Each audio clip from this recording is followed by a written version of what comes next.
Chapter 22, Chapter 21.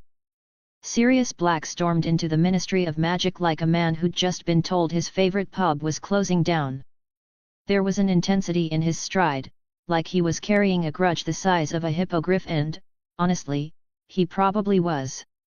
If the Ministry of Magic had an official poster for Grumpy, Sirius's face would be the one they slapped on it. His hair looked like it had had a run-in with a broomstick, and not the cleaning kind, and he had that look on his face that basically screamed, "Don't make me use my snarky comments to make you cry." As he marched through the atrium, he could practically hear the echoes of his footsteps saying, "Here comes trouble, folks." That's right, folks. The one and only Sirius Black, angry, stylish, and far more likely to explode than the newest batch of enchanted fireworks. Fudge, the Minister of Magic, who Sirius would gladly shove off a broom if given the chance, and Dolores Umbridge, she who was more insufferable than a 2-week-old boggart, were his targets today. And boy, was he ready to unload. He was about 2 feet from the door to Fudge's office when boom, he was intercepted. Not by a guard, not by a particularly rude portrait, but by 2 figures that would be much more difficult to ignore, Alastair Moody and Amelia Bones. They both looked like they'd just stepped out of an action movie, but with way more magical authority than anyone who wasn't in the ministry would even comprehend. Moody's magical eye was spinning like he was trying to catch a glimpse of someone hiding behind a pile of filing cabinets, and Amelia, well, she looked like she was just about to walk into a board meeting that required some serious adulting. "Sirius?" Amelia called, her voice the perfect mix of professional and mildly amused, like she'd heard this exact rant about 6 times already. "Before you go bursting into Fudge's office like a firecracker in a room full of muggles, let's have a chat." Sirius stopped dead in his tracks, his dramatic stride momentarily interrupted. His scowl softened just a touch, more like a "what do you two want now," than any kind of warmth. "Amelia, Moody," he said, sounding mildly surprised as he turned to face them. "I was just about to give Fudge and Umbridge a piece of my mind, and not the kind of piece that's suitable for delicate ministry ears." "Ah," Moody grunted, leaning on his staff with an almost theatrical sigh. "Not a bad idea. I'd pay good money to see that." His magical eye swiveled to focus on Sirius as if weighing his chances of survival. "But maybe we can do this without you tearing down the entire building, yet." Amelia crossed her arms, her sharp eyes narrowing, but there was no hiding the amusement lurking beneath.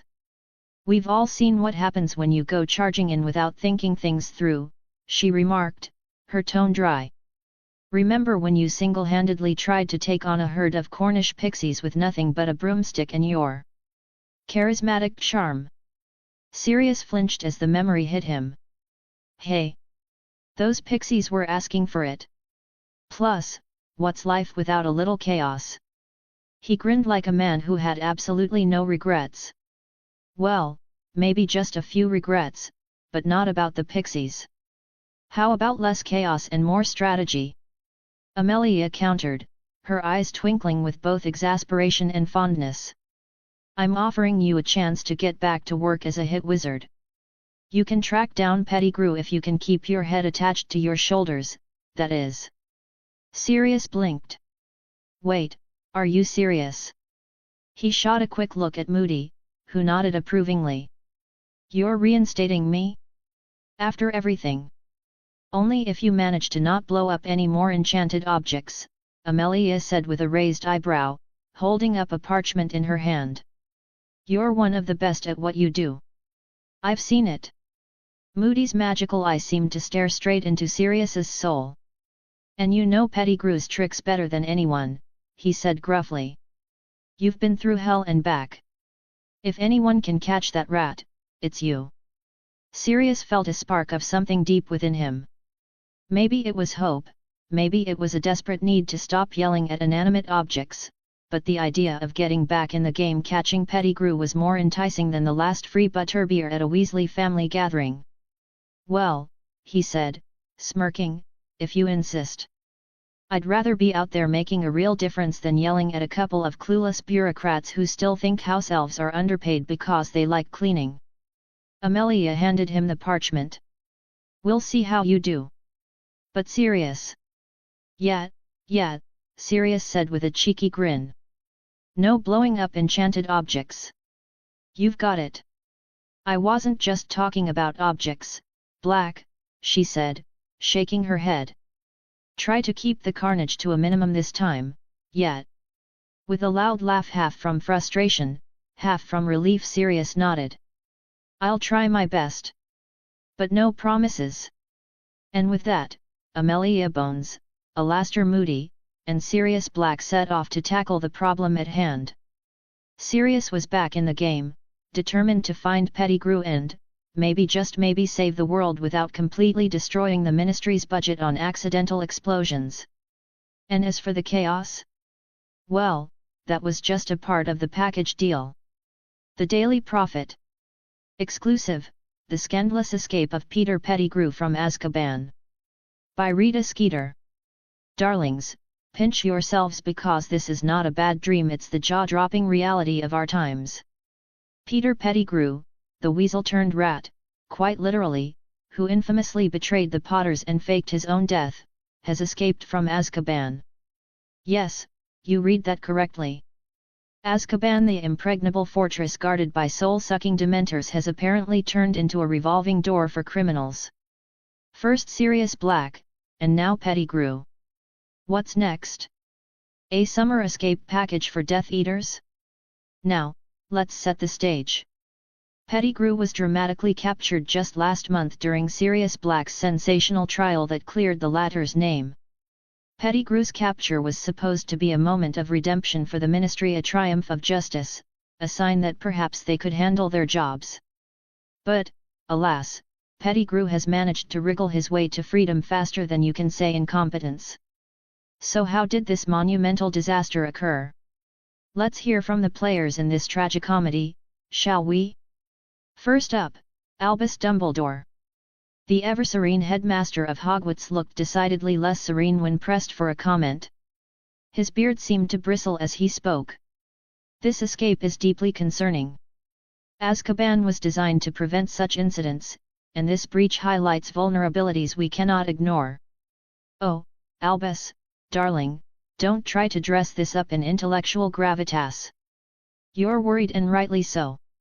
If Peter Pettigrew, a rodent in both nature and behavior, can scamper out of Azkaban, what hope do we have against those more, shall we say, talented in the dark arts? And then we have Cornelius Fudge, the Minister of Magic. Bless him, he tried his best to appear confident, but his hat looked like it was going to slide right off his sweaty head. We are investigating this matter thoroughly. Measures are being put in place to ensure that such an escape cannot happen again. Oh, Cornelius. Measures? What measures? A bigger lock on the door? Perhaps a sternly worded memo to the Dementors reminding them that guarding prisoners is literally their one job? One can almost hear the sound of the public's collective eye roll. Enter Amelia Bones, head of the Department of Magical Law Enforcement, who, unlike Fudge, doesn't seem to be relying on wishful thinking. With her steely glare and crisp articulation, she declared, "We are leaving no stone unturned. If Pettigrew had external assistance, those responsible will be prosecuted to the fullest extent of the law. We owe it to the wizarding community to ensure justice is served. Now, this is the energy we need, don't you think? Someone who isn't afraid to get their hands dirty in the name of justice. Amelia Bones might just be the hero this circus desperately needs. And speaking of heroes, let's not forget Sirius Black, former fugitive, current man of the hour. Still dressed in his impossibly dashing black robes, Sirius didn't mince words. It's infuriating. Pettigrew being out there is a slap in the face to everyone who suffered because of him. If the Ministry can't catch him, I'll do it myself. Oh, Sirius, you dramatic devil. And honestly, who could blame him? The Ministry cleared his name, yes, but letting Pettigrew escape feels like one step forward, 2 leaps back. Theories about Pettigrew's escape are already spiraling out of control. Some say he slipped through the bars in his animagus form, hardly a reassuring thought for Azkaban's legendary security. Others whisper of dark forces at play, possibly even remnants of you-know-who's followers orchestrating the breakout. Whatever the truth, one thing is clear, this wasn't a simple case of bad luck. Meanwhile, the Ministry is attempting to salvage its shattered reputation by deploying Aurors to track Pettigrew down, urging the public to remain calm. But how calm can we be when the Ministry's promises are about as reliable as a malfunctioning vanishing cabinet? So, what does this mean for the wizarding world? Well, darlings, it means we're living in dangerous times.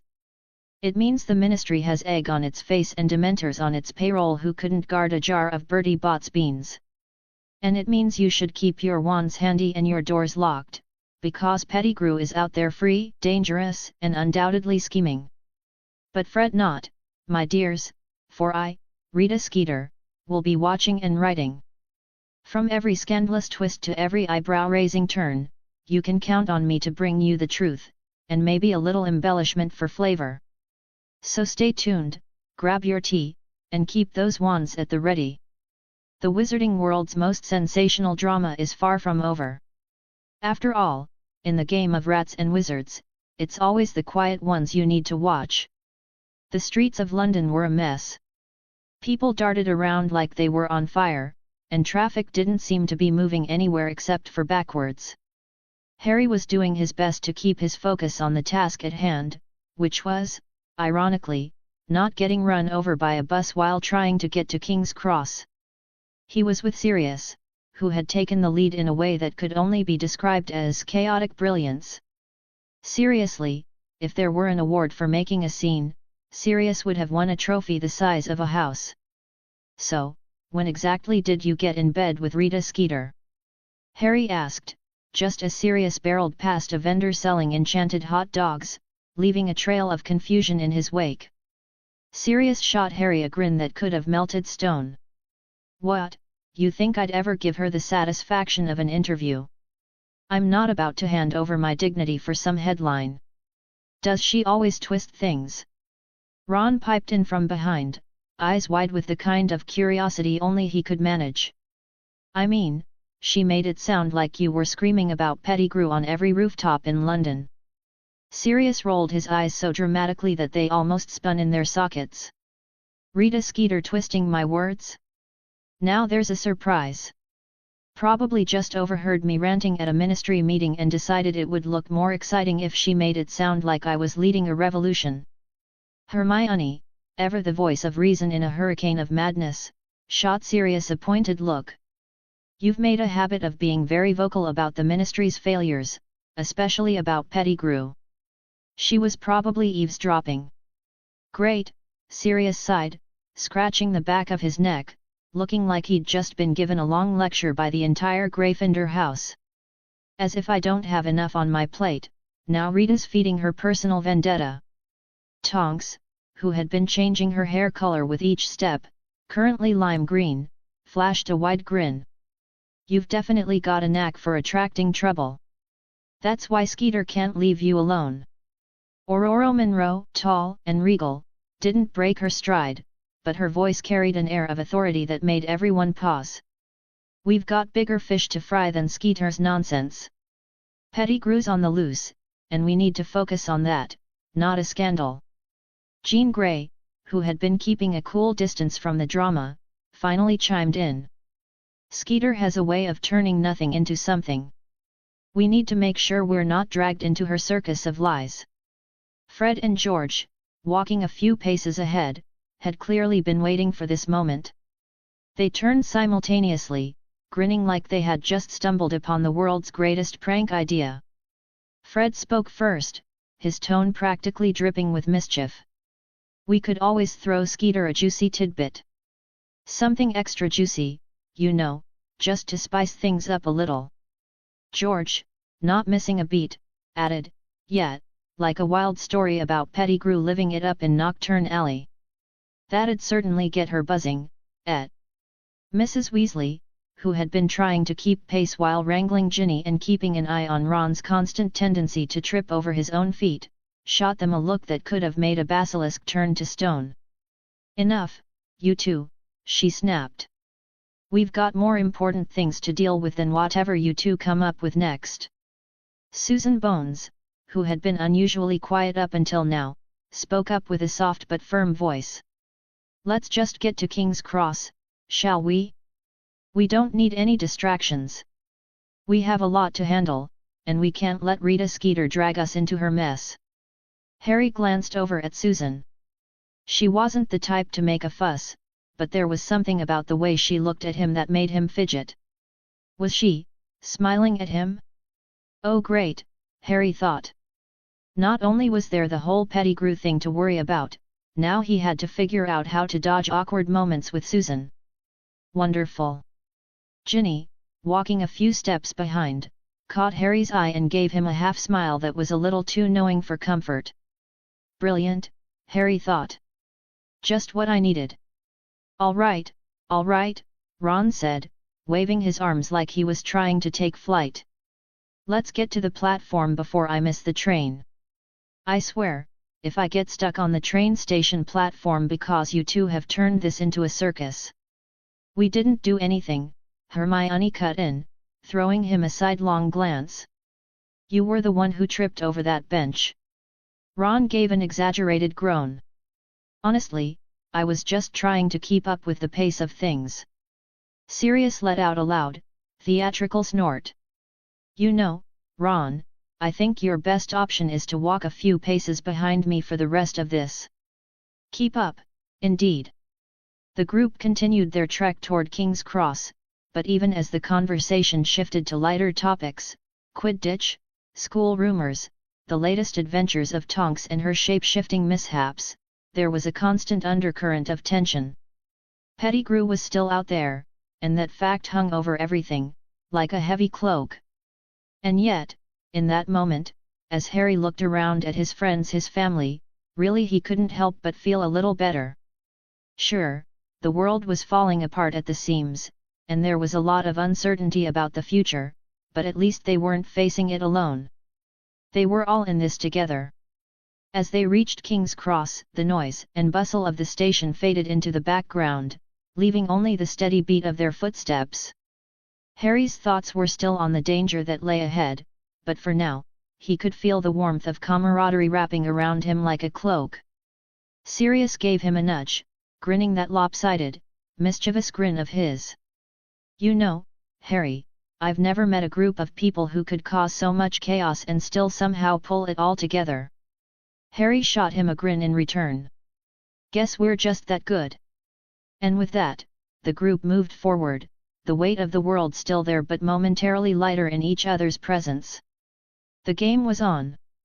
The streets of London were chaos in motion, like a magical game of bumper cars. People bustled by, oblivious to the small group of wizards and witches weaving their way through the crowd, occasionally stopping for a quick chat, a high five, or a well-aimed hex for fun. It was like they were moving through a maze of Muggle pedestrians, all of them unknowingly missing the magical sparks flying off the group as they headed for King's Cross Station. Sirius Black, looking every bit like the cool uncle you'd want to impress, led the charge. He strode ahead like he was about to conquer the world, or at least make a grand entrance to platform 9/3/4. The sunlight bounced off his shaggy hair, casting dramatic shadows on his sharp features. All right, folks, he grinned, flashing that trademark roguish smirk. Watch and learn. This is how you do a grand magical entrance. Harry chuckled under his breath, trying not to fall behind in his excitement. He shot a glance at Ron, who was practically vibrating with enthusiasm. You ready for the rush? He asked, trying to keep his voice steady. But inside, he was buzzing, too. Ron, looking like he had swallowed an entire pack of fireworks, nodded. It's always the same, but it never gets old, he said, his face lighting up. I'm just hoping the trolley's doing chocolate frogs this year. Why settle for frogs when you could have flying broomsticks? Fred Weasley called over his shoulder, tossing a wink at his twin, George, who was giving his usual Weasley twin grin. Bet the trolley lady could do with a little upgrade. Well, you're not getting your hands on my broomsticks, Ginny piped up from behind, her eyes narrowing playfully. And I'd bet on it, too. Deal, Fred said, holding out a hand, only for George to slap it down in a half-hearted attempt at brotherly sabotage. Meanwhile, Hermione, who had been quietly observing all of this, couldn't help but roll her eyes. Honestly, could you all focus for just 1 minute, she said, her voice a perfect mix of exasperation and fondness. We're trying to catch the Hogwarts Express, not start a circus. Tonks, bouncing next to Remus, grinned. Why not both, Hermione, she said, her hair shifting from bright pink to electric blue with every bounce. A little circus never hurt anyone. It's just a magical life, innit? Jean Grey, trailing just behind, offered a calm, knowing smile. Her red hair looked like it had been kissed by fire, and her eyes, those deep green eyes, held an unusual quiet wisdom. She's right, Hermione. There's always room for fun in magic, even if it's just for a moment. Jean's voice had that soft, yet commanding presence that always seemed to make people listen, even when they were in the middle of a chaos-fueled conversation. Susan Bones, who had been following along in mostly silence, was the opposite of chaos. She was just there. Present. Steady. And yet, when she spoke, it had an effect. Maybe a bit of quiet for now, Susan suggested, her voice polite but firm. She wasn't the loudest person in the group, but there was something undeniably reassuring about her calm, steady presence. We'll have enough chaos at Hogwarts. That's the spirit, Susan. Remus Lupin added with a grin, his calm demeanor standing out like a lighthouse in the middle of a storm. He looked every bit the soft-spoken, reliable mentor he was, though Harry swore the man was secretly a Jedi in disguise, always one step ahead. At that moment, Sirius was already striding toward the barrier between platforms 9 and 10, looking entirely unfazed. Follow me, children. I'll show you how it's done, he called back, and without a second thought, he made a dramatic beeline for the solid barrier. A little too dramatic, if you asked Harry, but who was going to tell him? I swear, if he bumps his head, Harry began to mutter, but before he could finish, Sirius was through the barrier like a living embodiment of swagger, disappearing into thin air with a confident stride. Well, here goes nothing, Ron muttered, and with a shared glance between Harry and the rest of the group, they all followed suit. Harry braced himself for the usual tingling sensation, the rush of magic that always seemed to catch him off guard no matter how many times he did it. A whoosh of air and the faintest shimmer of light later, and he found himself on platform 9 3/4. His breath hitched just like every year. Hogwarts was real. And it was magical. The platform was a chaos of students, trolleys, parents, and magical creatures. Steam billowed from the Hogwarts Express, wrapping around them like a blanket. The smell of butterbeer, warm chocolate, and whatever else the trolley had this year filled the air, making Harry's stomach growl in anticipation. Sirius was already leaning against the train, grinning like a Cheshire cat with a plan. See? Told you. Now, let's get you lot settled. We've got a train to catch and a school year to wreck.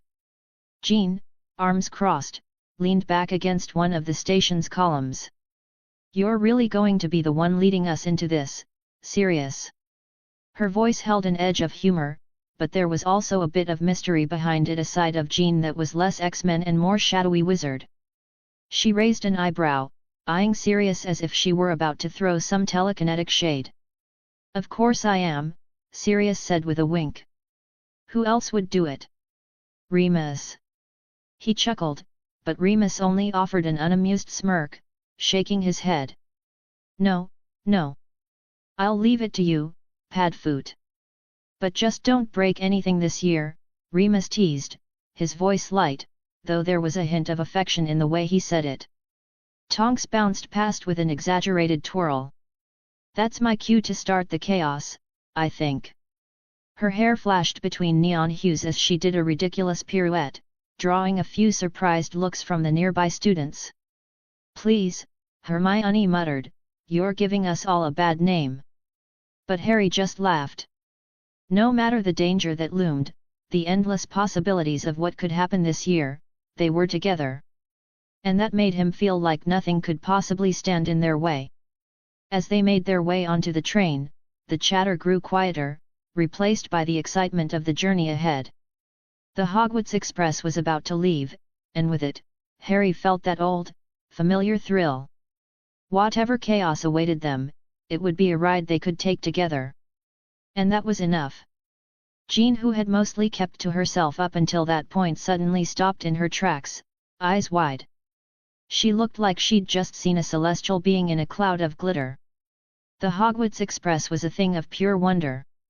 It stood there, gleaming in the sunlight, looking like it had just stepped out of a fairy tale and onto the platform.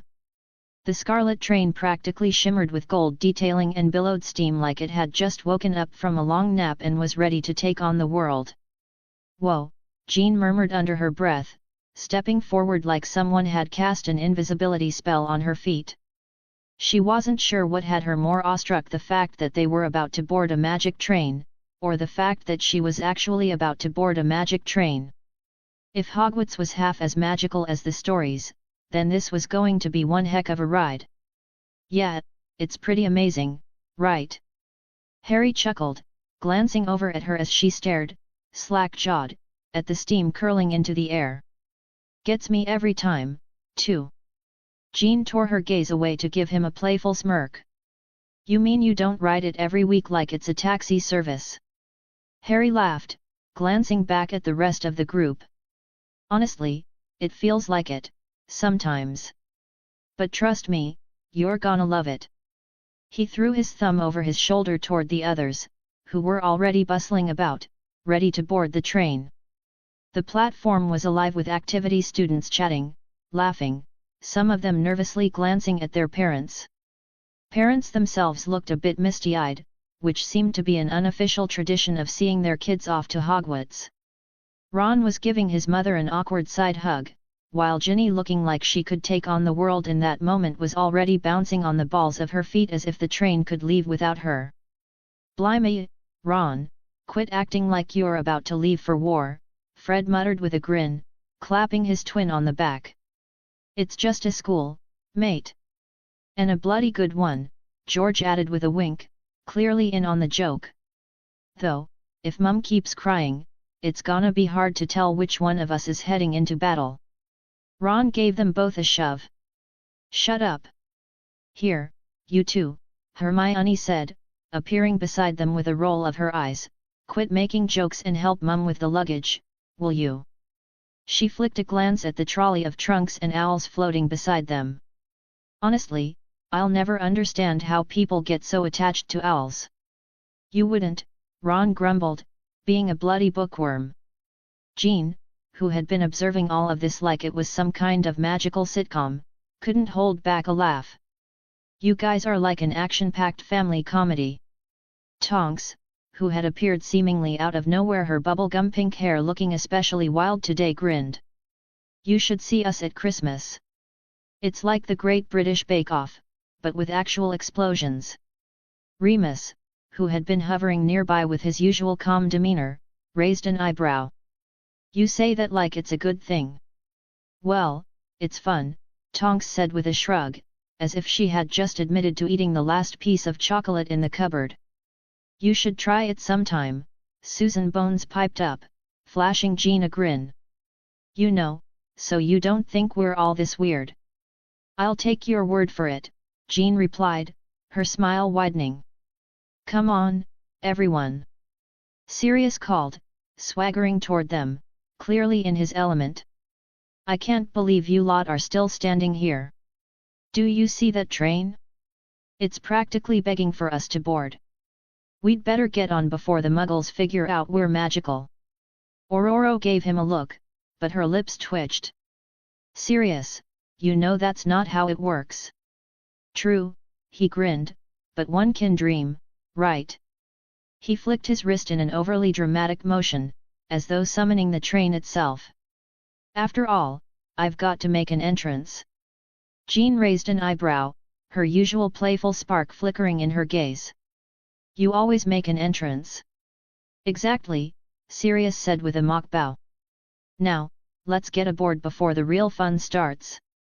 They filed onto the train, Harry sticking close to Jean as they made their way past the bustling students and parents, all the while making sure to grab a compartment big enough for their crew. Fred and George were already scheming how to sneak some of their more interesting inventions into the hands of unsuspecting first years. Ron was sulking about the luggage, while Ginny, completely unbothered by the chaos, found her seat and promptly started flipping through a book on advanced spells. Hey, Jean, when you're done staring at the gods of Hogwarts over there, Hermione said, you might want to sit down. We're moving in 10 minutes. Yeah, Jean grinned, sliding into her seat. Can't blame me for appreciating magic when it's this pretty. Tonks leaned over from her spot on the other side of the aisle. Oh, trust me, you'll get used to it. The real magic comes later. Don't spoil it. Jean laughed, then caught Harry's eye. I'm ready for whatever comes next. As the Hogwarts Express slowly started to move, the train's engine churning in the background, Harry could feel the familiar pull of adventure on the horizon. He exchanged a grin with Jean, silently agreeing that this year was going to be different. New faces, new challenges and, with this crazy bunch around him, plenty of chaos. But somehow, he felt ready for it. Ready for whatever Hogwarts had in store. And maybe, just maybe, the magic was only getting started. The Hogwarts Express was practically vibrating with excitement as students clambered aboard, shouting, laughing, and running into old friends like they hadn't seen each other in years, even though it was only summer break. In the midst of all this, Harry spotted Sirius, who was waving at him with the kind of mischievous grin that was all too familiar. Harry was about to duck into the nearest compartment, but the glint in Sirius's eyes made him pause. Harry! Sirius called, his voice ringing out like a bell in the chaos. Over here! It was a voice that screamed, come closer and I've got something important to say, all in one. Harry rolled his eyes. His godfather never did anything quietly, especially when it involved plotting. Hold up, Sirius! Harry called back, dodging a couple of students and floating trunks as he made his way through the packed platform. When he finally reached Sirius, the man was standing next to a compartment door, giving him one of those rare, serious looks that were reserved for moments of actual concern. Sirius was great at being the fun godfather, but when he flipped the switch to I'm about to tell you something that could change your life, Harry always knew to listen up. Sirius glanced around quickly, his eyes scanning the platform like he was checking for spies or worse, a particularly nosy first year. Before you get sucked into the madness of this train, he said, his voice low, we need to have a word. Harry raised an eyebrow. What's going on, Sirius? You look like you're about to give me a magical survival guide. Sirius chuckled, but it was the kind of laugh that came with a touch of worry. I mean, it's not a bad idea. With everything going on Pettigrew, the whole ministry mess, it's easy to forget that we're not alone in this. But now that you're back at Hogwarts, I need you to remember something. Harry nodded, leaning in, fully prepared for the wisdom of the Godfather. What's that? Sirius's eyes softened, but his voice remained firm, like a man trying to be both a friend and a mentor. You're never alone, Harry. Not really. You've got friends who've got your back, whether it's helping with your potions homework or facing down some dark wizard drama. Trust in them, all right.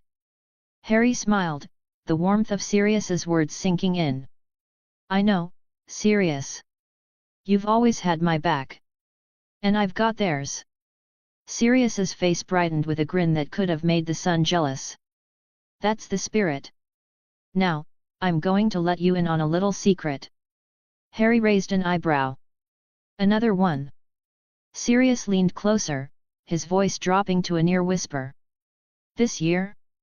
We're bringing back a little bit of the marauder magic. Harry's eyes widened. Wait, you mean pranks? Sirius finished, a twinkle in his eye. Mischief. Mayhem. All that good stuff. Harry laughed out loud, feeling a rush of excitement flood his chest. He hadn't even been back for 5 minutes and already Sirius was ready to stir up trouble. You're talking about actual marauder pranks, right? Sirius gave him a look that said, you really think I would let it slide this easily? Oh, you bet.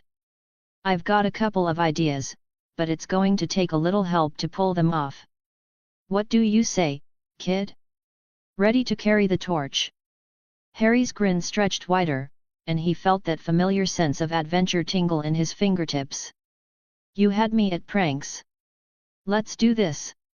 Sirius clapped him on the back, the gesture light but full of that quiet understanding that came from years of friendship and chaos. I knew you'd be up for it. Now, go on, Harry, enjoy the ride. Hogwarts is full of surprises, and we both know you're good at handling them. You'll need to stay on your toes this year. Harry nodded. I'll be ready. As he turned to walk away, ready to rejoin the madness of the train, Sirius called after him with one more gleam in his eyes. Oh, and Harry. Yeah. Don't let the adults catch you in the act. That's all I'm saying. Got it, Harry said, laughing as he made his way back to his friends. This year was going to be different, he could feel it. With Sirius plotting pranks and the marauder spirit alive and well, Hogwarts had better brace itself. And with that, he dove headfirst into the chaos of the train, a wide grin plastered on his face. Chapter 23, Chapter 22. The Hogwarts Express rolled down the tracks, its rhythmic chugging the soundtrack to the start of another year. Inside a cozy compartment, Harry, Hermione, Jean, Ron, and Susan were settled in, their bags strewn across the overhead racks like they were claiming territory on an ancient battlefield.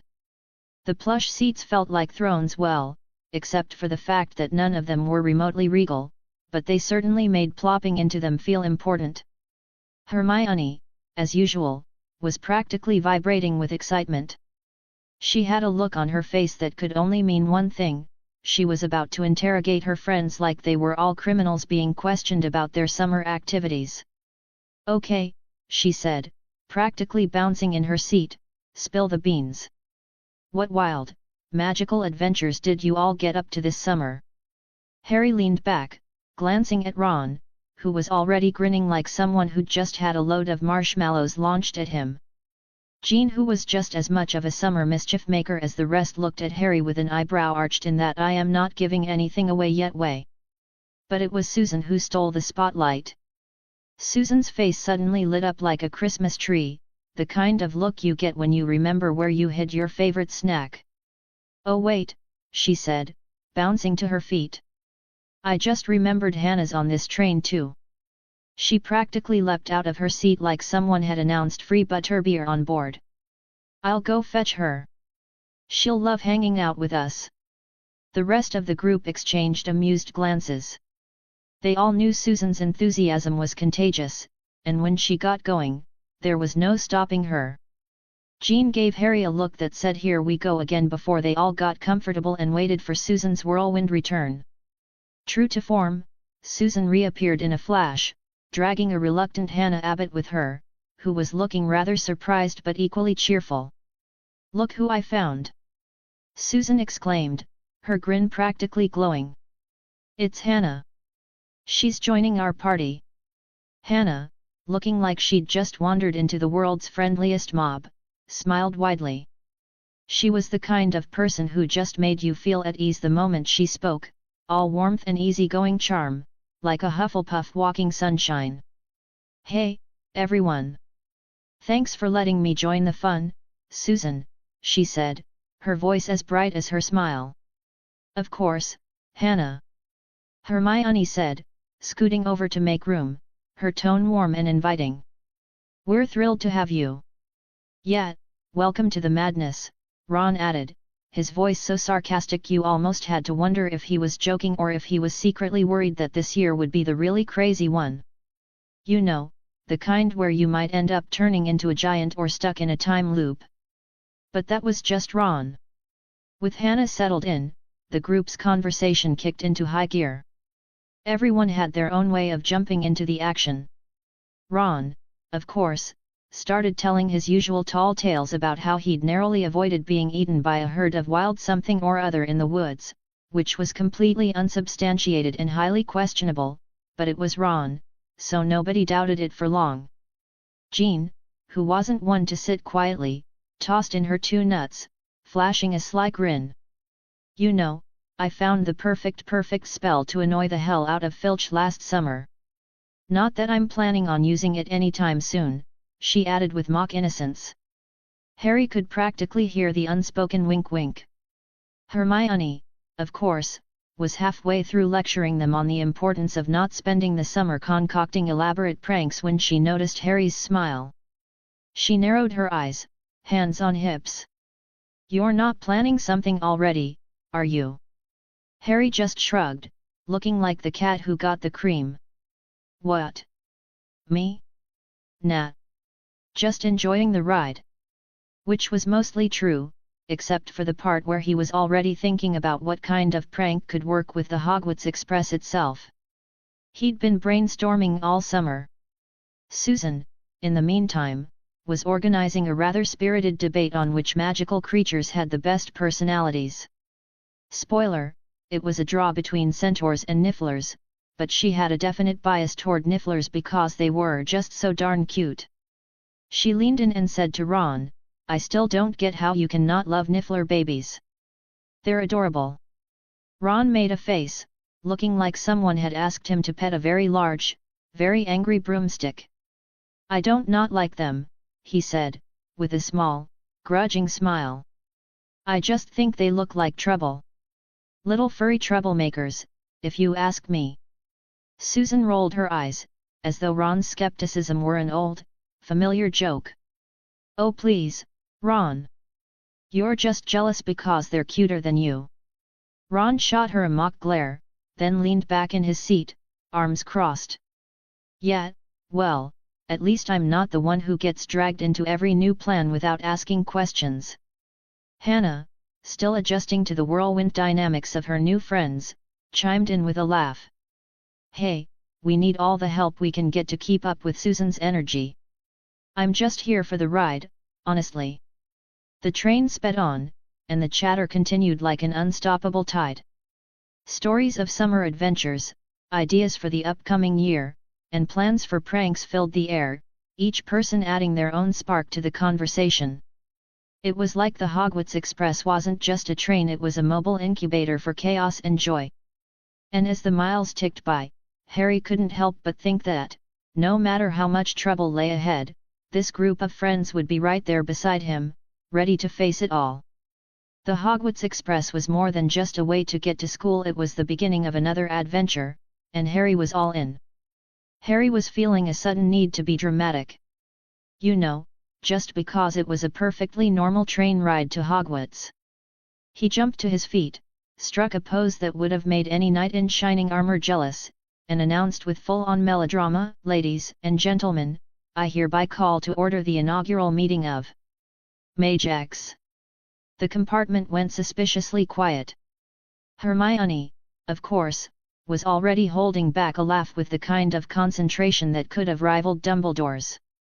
Jean raised an eyebrow, the look on her face a mix of amusement and slight concern, as though she was trying to predict what Harry was about to do next.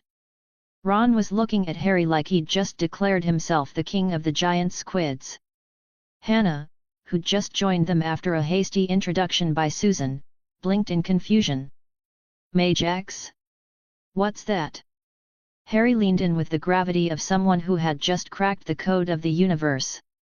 Ah, welcome, Hannah, he said, wagging a finger like he was about to drop some serious knowledge. MageX is the ultimate society of magical mutants. We've got powers, we've got style, and we've got so many dangerous adventures to look forward to. Think X-Men, but with more wands and less spandex. Ron and Hermione exchanged a look like they'd seen this before. Jean just sighed dramatically, though there was a small smirk playing on her lips. Susan, ever the helpful one, leaned forward and explained, "It's true. We got a bit, well, enhanced this summer. Jean's the one who introduced us to the idea. Remember how we were talking about magic and mutant powers?" Hannah's eyes practically bugged out as the realization hit her. She turned to Jean as if she were standing in the presence of a superhero. "Wait, you're one of them." Jean, flashing that trademark smirk, shrugged casually. "Yep. Part of the club now, Hannah. Welcome to MageX."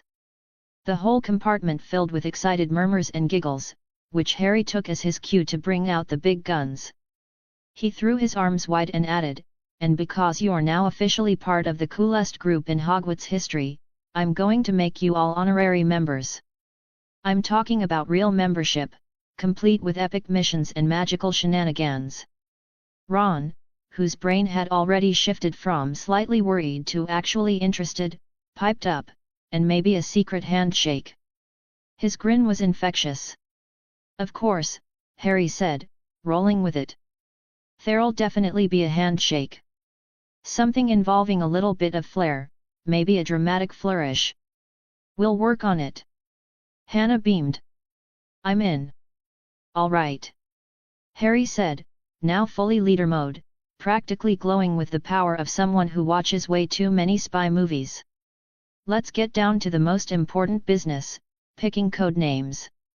Hermione, who looked like she was about to burst into applause, practically bounced in her seat. "Code names. I love it." Jean raised an eyebrow, looking around the group with amusement. "This sounds like it could get ridiculous." "Of course it will," Harry grinned. "And that's the point."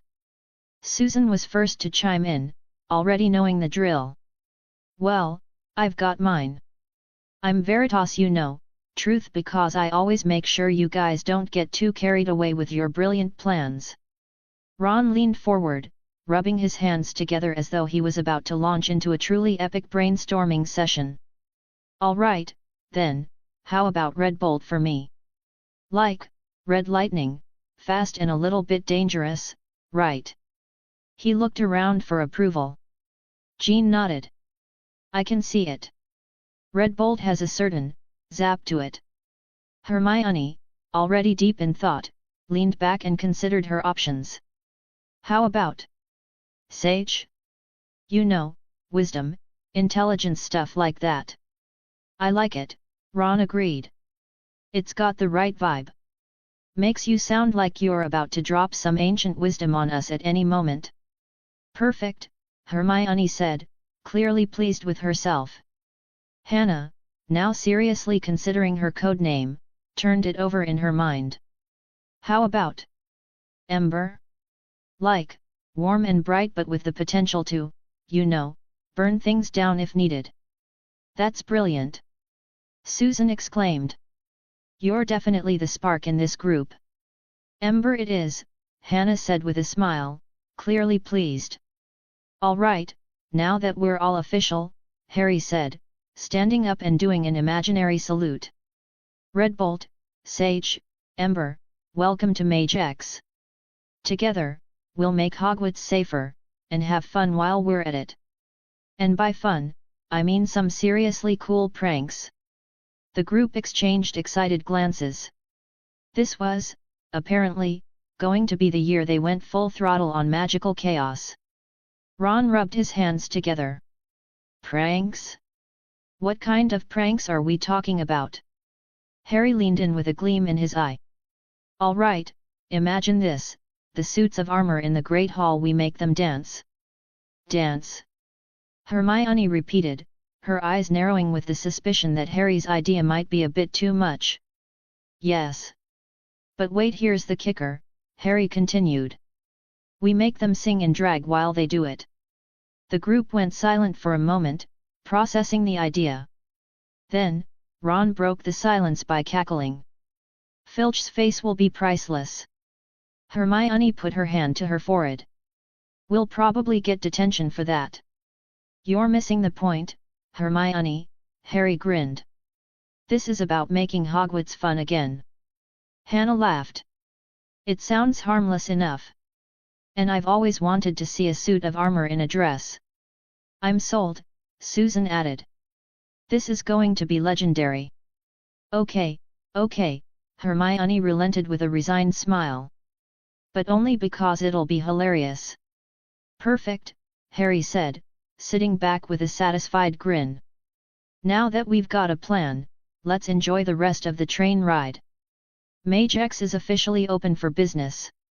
As the train barreled toward Hogwarts, the group settled in, their minds already whirring with plans for mischief and magical mayhem. It was clear that this year was going to be anything but ordinary. The sun was just beginning to set, casting a warm orange glow through the windows, but in the compartment, the usual chaos was in full swing. Harry and his crew Hermione, Ron, Jean, Susan, and Hannah were deep into their very serious discussions about what their next prank would be. Naturally, this was when Draco Malfoy decided to ruin the vibe. With a dramatic flair, the door slid open with a creak so exaggerated that even Filch would have winced. Draco, flanked by his loyal oafs Crabbe and Goyle, strutted in like he was auditioning for a part in a bad Shakespearean play. His signature sneer was on full display, the kind that could make a lesser person feel like they were wearing their pajamas in public. Well, Draco said, his voice dripping with that arrogance he thought was so charming. Potter and his merry band of misfits. What a surprise! Harry, who had just been explaining the finer points of wizarding pranks to the group, didn't even flinch. Malfoy! To what do we owe this, pleasure? Draco's eyes flicked over the group, lingering just a moment longer on Harry. Hey, Potter! Looks like you've been working out. Trying to bulk up so you don't look so, well, pathetic. Just growing up, Malfoy, Harry replied with a shrug. You should try it sometime. Ron, ever the opportunist, snorted loudly, making no attempt to hold back his laughter. Some things never change, Draco? Still relying on the same old insults. Draco's sneer faltered for a second, but he quickly recovered, like the seasoned villain he thought he was. Well, at least I'm not compensating for anything, Potter. Some of us don't have to try so hard. Hermione rolled her eyes so dramatically it was almost like a mini performance. Honestly, Draco, do you ever shut up? Draco's gaze shifted to her, clearly deciding that she was just as deserving of his charming attention. And what about you, Granger? Don't think just because Potter's been hitting the gym it makes him any less pathetic. Jean, who'd been watching all this with an air of mild amusement, decided she'd had enough. Leaning forward slightly, her voice sweet as honey but with a definite edge, she said, "Why don't you run along? We're busy plotting things that'll make you wish you were never born." Draco's eyes narrowed in suspicion. "And who are you supposed to be?" Jean's lips curled into a small smile. "Jean Grey," she said, as if dropping a bombshell. Which, in a way, she kind of had. Draco blinked, clearly trying to figure out if she was just some mudblood or if this was some new kind of drama he hadn't heard of yet. "Another mudblood, I presume." Harry's voice, low and warning, cut through the air like a blade. "You might want to watch your mouth, Malfoy. Jean here is more powerful than you can even begin to imagine." Draco just snorted, but there was a flicker of doubt in his eyes. "Right. Sure she is." Before anyone could respond, Jean's eyes flared for just a moment, just enough to make Draco's eyes widen in alarm. And then, before anyone could even blink, he was off the ground, floating several inches above the seat like a rag doll. His legs kicked helplessly beneath him, and his usual bravado instantly evaporated. What the hell is happening?" Draco's voice cracked, which let's be honest was about as satisfying as seeing a troll try to solve a riddle. Crabbe and Goyle, in their usual style of utterly useless muscle, lumbered forward, clearly about to make things worse. But Harry, without even looking, casually stepped in their way. It was like watching a lion effortlessly dodge a stampede of confused sheep. "Sorry, lads," Harry said coolly, his arms crossed. "This is between Jean and Malfoy." They hesitated, looking at Draco, then back at Harry, clearly unsure whether they should try to help or just stand there looking even dumber than usual. In the end, they backed off with the sort of reluctance you'd expect from someone who's just realized they've been put in charge of babysitting a time bomb. Draco's face was now a fascinating shade of pale, his usual sneer replaced by something much less threatening, pure terror. "Put me down," he demanded, his voice rising to a near squeak. Jean kept her gaze steady, and though her tone was calm, there was an almost predatory edge to her words. "Not until you learn some respect." With a flick of her wrist, Draco dropped like a stone, crashing back onto the ground. His legs wobbled beneath him as if they were made of spaghetti, and he looked around, desperate for something to hold on to, anything to anchor him to his rapidly disintegrating sense of dignity. He gasped, scrambling to stand, but his face was drained of color. "I'll remember this," he muttered, stumbling back toward the door. Crabbe and Goyle, still unsure of what just happened, gave Harry one last confused look before they all vacated the compartment, the door slamming behind them with a satisfying thud. There was a moment of stunned silence before it was shattered by Hermione, who, always the voice of reason and sarcasm, piped up, "Well, that was a new twist." Ron couldn't hold it in any more. "Remind me never to get on Jean's bad side," he muttered, trying, and failing, to hide his grin. Harry chuckled, clearly enjoying the aftermath. "I think we've established that point, Ron. Anyway, now that we've settled the whole Malfoy problem, where were we?" Jean, a faint blush coloring her cheeks, gave him a shy smile. "You were about to tell us about your big prank." "Right. The prank. The reason Harry's crew was here in the first place." Harry cleared his throat, trying to ignore the butterflies fluttering uncomfortably in his chest. "Right, right. How about we enchant the suits of armor in the Great Hall to do a little dance and sing every time someone walks by?" Hermione raised an eyebrow, the ghost of a smirk playing on her lips. A bit less invasive, but still mischievous. "I like it." Ember, formerly Hannah, giggled, her eyes alight with amusement. "That sounds perfect. And way more fun than any prank we could think of before." Redbolt, aka Ron, leaned in, practically vibrating with excitement. "I can't wait to see Filch's face when he sees dancing armor." Susan, aka Veritas, nodded with approval. "It's harmless, fun, and it'll get the whole school talking. A great way to start the year." Jean turned to Harry, giving him an approving look. "And it's the perfect way to introduce MageX to Hogwarts." With their plan set, their excitement practically buzzing in the air, the group settled back into their seats. As the train steamed toward Hogwarts, they couldn't help but feel that this year was going to be one for the books. Because when you've got a secret society, magical powers, and an army of enchanted suits of armor on your side, well, let's just say it was going to be one wild ride.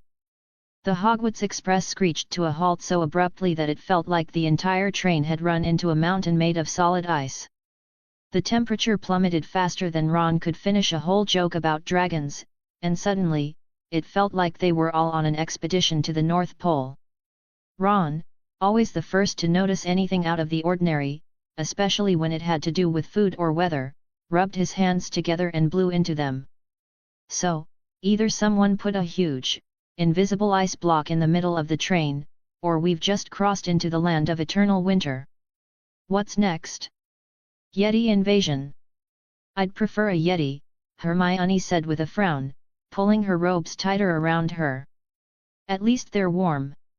The windows, which had been clear and sunny moments before, were now completely frosted over, like they were trapped inside a snow globe that someone had shaken just a little too enthusiastically.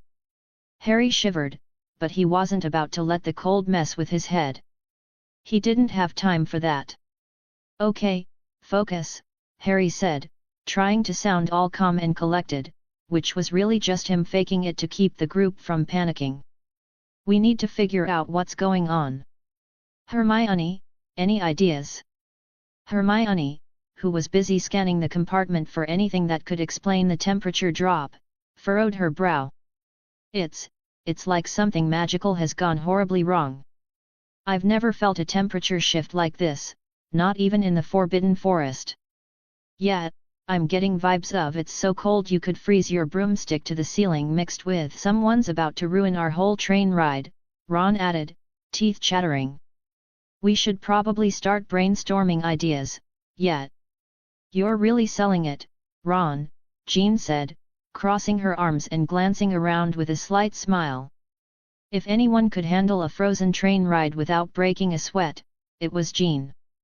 I mean, angry yetis is a solid theory, but I'm open to suggestions. Right, Harry said, trying to reel in the panic that was quietly trying to creep up on him. But we need to keep our heads cool, no pun intended. He turned to Hermione. Any chance this is some sort of curse? I don't think so, Hermione answered, shaking her head. Curses usually have a source, like a person or a thing. But this feels different. It's like the cold is alive, if that makes sense. Susan Bones, who had been watching the frost creep along the ceiling, chimed in with her usual calm, even though she looked just as worried as the rest of them. Alive? What, like it has a mind of its own? I was thinking more along the lines of sentient ice, but yet, Hermione said, biting her lip. It's possible. The train lurched again, and this time, the temperature dropped even further. The frost on the windows now looked like thick, swirling patterns almost like shapes. That's new, Hannah Abbott said, her voice coming out in a whisper. Look, over there on the glass. Everyone turned to see what she meant. For a brief second, the frost on the window shifted, forming a pattern that looked suspiciously like a set of glowing eyes. Okay, that's a lot creepier than the Yeti idea, Ron said, taking a few steps back. I'm starting to think this isn't just a cold front. Doesn't look like it, Harry said, his brow furrowed. So, what do we do now?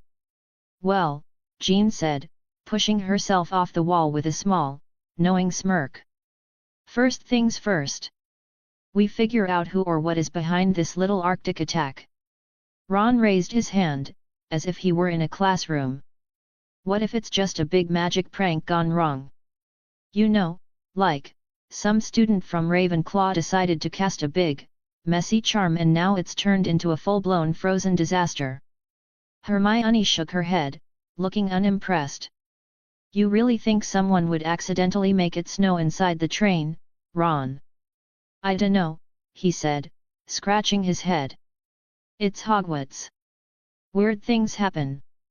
True, Jean admitted, but I have a feeling this is something bigger than some first-year's mistake. I don't think it's a prank.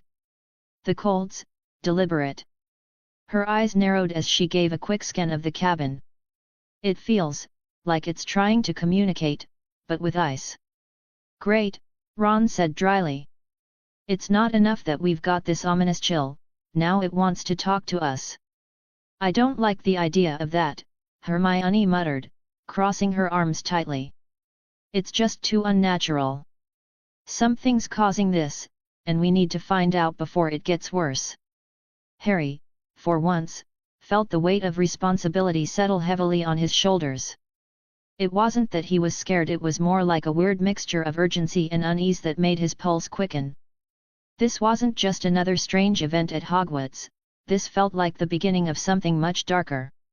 All right, Harry said, standing up straighter. We need a plan. First, let's check the rest of the train. We'll figure out if this is just isolated to our compartment, or if the entire train's been affected.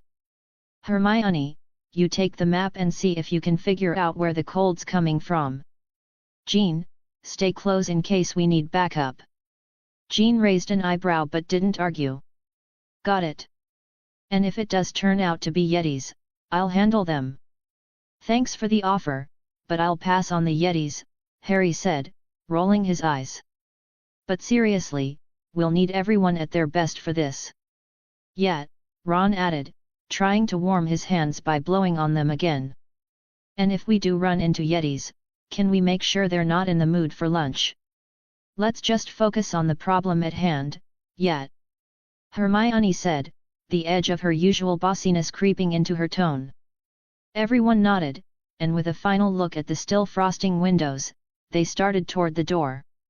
Outside, the train seemed to be eerily silent, the usual chugging of the engine replaced by a deep, ominous hum. The cold had followed them like a persistent shadow, and they were about to find out who or what was behind it. And just as Harry was about to open the compartment door, he heard it. A low, echoing whisper, too soft for anyone else to hear, but just loud enough to send a shiver down his spine. Before anyone could even open their mouths to ask what in the name of Merlin was going on, the compartment door exploded open like someone had just kicked it down in an action movie. Standing there, dark cloaks billowing in the draft, were three hooded figures so tall and thin they looked like they'd just escaped from the latest season of The Haunting of Hogwarts. The temperature dropped so suddenly that Harry's breath turned to mist, like he'd accidentally walked into a freezer aisle at Diagon Alley. A chorus of gasps filled the compartment. Ron's face was as pale as a sheet of parchment, and his wand hand shook so violently, Harry half expected the thing to fly out of his grip. Dementors, Hermione whispered, her voice almost lost in the whistling wind that seemed to come from nowhere. Great, Ron muttered under his breath. Just when I thought a surprise pop quiz was the worst of my problems. For a second, time seemed to slow down.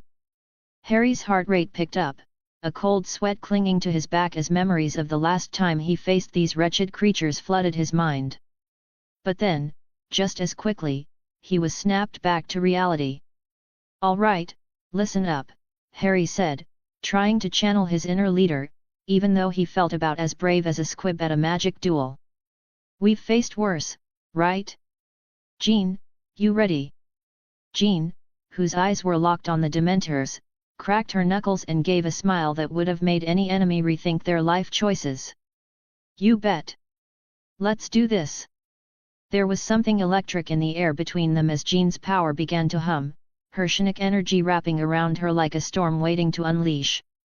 Harry could feel it too, his senses sharpened, the Phoenix Force whispering in his mind, practically demanding to be unleashed. And boy, was it ready. Hermione's fingers were visibly twitching, her wand aimed at the Dementors as she mumbled to herself, okay, no big deal. Just a couple of the most terrifying creatures in the magical world. I'm sure this is fine. Ron's face had that look on it, the one that screamed I'd rather be anywhere but here. He clutched his wand with a grimace. I swear, if I don't make it out of this alive, I'll haunt you lot. Ron, Hermione snapped. Don't joke about that. We need to focus. Hannah Abbott, who was clutching her own wand with the white knuckles of a person who didn't want to be the next ghost, looked nervously at the door. I don't think we're going to just scare them off this time, are we? Nope, Jean said, voice as calm as a professor handing out homework. But if we work together, we've got this. With a sharp gesture from Harry, a wave of golden light burst out from him like a solar flare. Jean responded with a psychic pulse that seemed to shake the walls, a telekinetic energy that hummed like a freight train ready to crush anything in its path. The Dementors, who usually could freeze someone in their tracks with their cold, soul-sucking presence, seemed to stagger back. The air around them rippled like heat rising from the pavement on a hot day. Wow, Ron whispered, eyes wide. That's really something. I've never seen anything like that. Yet, Hermione said, half to herself, half to everyone else. And I've read everything on Dementors. This isn't in the textbooks. Jean and Harry locked eyes again. She nodded. They were ready. Okay, time to turn up the heat, Harry muttered. He let his powers flow like a burst of fire through his veins, and before anyone could blink, he'd absorbed all the negative energy the Dementors were throwing at him. It was like gulping down a cup of darkness, cold, suffocating, and bitter. But then, the Phoenix Force kicked in, roaring to life, pushing back with warmth that could melt icebergs. "I think I'm done with the whole miserable, soul-sucking chill vibe," Harry said, grinning as his body flared with gold. He thrust his hand forward, and the stored energy blasted out like a wave of sunshine in the middle of a blizzard. The Dementors shrieked as if they were suddenly allergic to light, their ethereal bodies flickering like a poorly cast Patronus. They tried to retreat, but it was too late. In one final, blinding flash of gold and psychic force, the Dementors evaporated into nothingness, leaving only the lingering taste of victory in the air. The compartment, which had once felt like the inside of a refrigerator, now felt like the warm comfort of a fireplace. Everyone let out a collective sigh of relief. "Is it over?" Hannah asked, glancing around like someone expecting a second wave. "Yet," Harry said, his voice still carrying a slight rasp from the intensity of the fight. "It's over. For now." Ron wiped his brow dramatically. "Blimey! That was something. This is like the weirdest trip to school I've ever had." Hermione gave him a half smile, though she was still looking at Harry with a mixture of awe and concern. "Are you all right?" Harry nodded, glancing over at Jean. "Yeah, I'm fine. Thanks to Jean. You were amazing back there." Jean shrugged, her usual smirk playing on her lips. "Teamwork. You did all the hard work. I just, made it a bit easier." Hannah, still wide-eyed, leaned closer to Hermione and whispered, "Are we sure they're just students?" "Absolutely," Hermione replied, though she looked uncertain herself. "Definitely just students." As the train began to move again, the atmosphere lightened. The students relaxed, realizing they'd narrowly escaped what could have been a disaster. With Harry's newfound powers and Jean's unwavering calm, they felt like they could face anything, well, almost anything. Ron let out a small chuckle. "Honestly, if this is the start of the year, I'm terrified of what the rest of it's going to look like." "Yeah, me too," Harry muttered, glancing at his friends with a wry grin. "But if it's anything like this, we'll be fine." Chapter 24, Chapter 23. The last of the Dementors flickered away like a bad dream, their haunting presence vanishing as quickly as it had appeared. The compartment was now eerily calm, well, except for the hum of Harry's golden glow that still lingered in the air, like the aftermath of a fireworks display gone spectacularly right. And that's when the door opened. Professor Remus Lupin walked in, looking every bit like a guy who'd just wandered into a lion's den, only to find it turned into a kitten's playpen. His eyes widened as they locked onto Harry, who was standing in the center of a now very confused-looking group of students. If it wasn't for the fact that Harry was glowing like a human light bulb, he might have looked like he was just casually basking in the afterglow of a victory. But, no pressure or anything. "Harry," Remus started, his voice wavering somewhere between "what the heck just happened," and "I'm so glad you're okay. What in Merlin's name happened here?" Harry, still riding the high of his victory over the Dementors, felt a grin creep onto his face. "Well, Remus," he said, trying to sound nonchalant despite the fact that his heart was still racing, "the Dementors thought they'd crash our little train party. Jean and I, well, we sent them packing. I absorbed their energy." Remus's eyebrows practically shot off his face. "Absorbed their energy? That's... Harry, that's... completely nuts." "I know," Harry interrupted, his tone a bit sheepish as he scratched the back of his neck. "But, hey, it worked, didn't it? I felt the darkness they brought with them, and instead of letting it drag me down, I sort of turned it around." Jean, stepping forward like some kind of mystical sidekick, gave a nod of approval.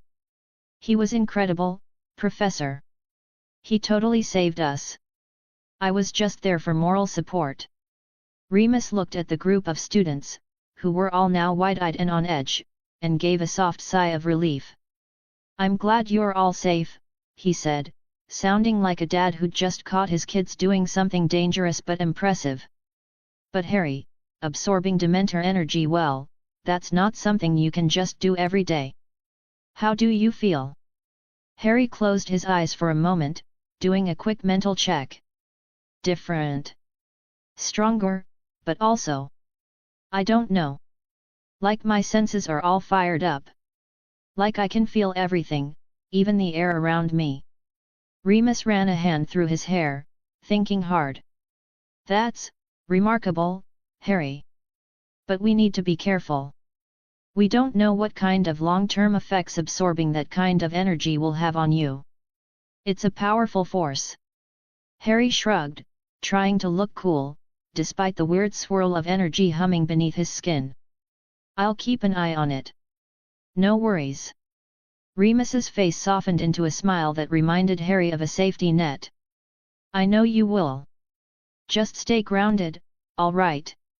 As Remus started helping the students back to their seats, Harry found himself glancing over at Jean, who was giving him one of those approving nods that made him feel like a hero in a cheesy movie. Her eyes sparkled like she was about to break into a one-liner, but she just gave him a quick smile. "That was amazing," Jean said, a mischievous glint in her eyes. "I think we make a pretty good team." Harry felt his heart do a weird little flip, and he tried to play it off with a grin. "Guess we do. But I'm still trying to figure out how I pulled that off. Not exactly standard wizardry, hey." Before she could respond, Professor Lupin pulled a small slab of chocolate from his pocket, breaking it into pieces with the precision of a man who knew exactly how to handle Dementor-related trauma. "Here you go," he said, passing out the pieces like he was handing out prize tickets at a theme park chocolate. "It's the best remedy for the aftermath of a Dementor attack. Trust me, it works better than most spells." The students, clearly more than happy to take the offering, eagerly grabbed their pieces. The sweet, comforting taste of chocolate filled the air, cutting through the lingering darkness like a warm hug. Hermione, who had been practically vibrating with nerves just a moment ago, gave Remus a grateful look.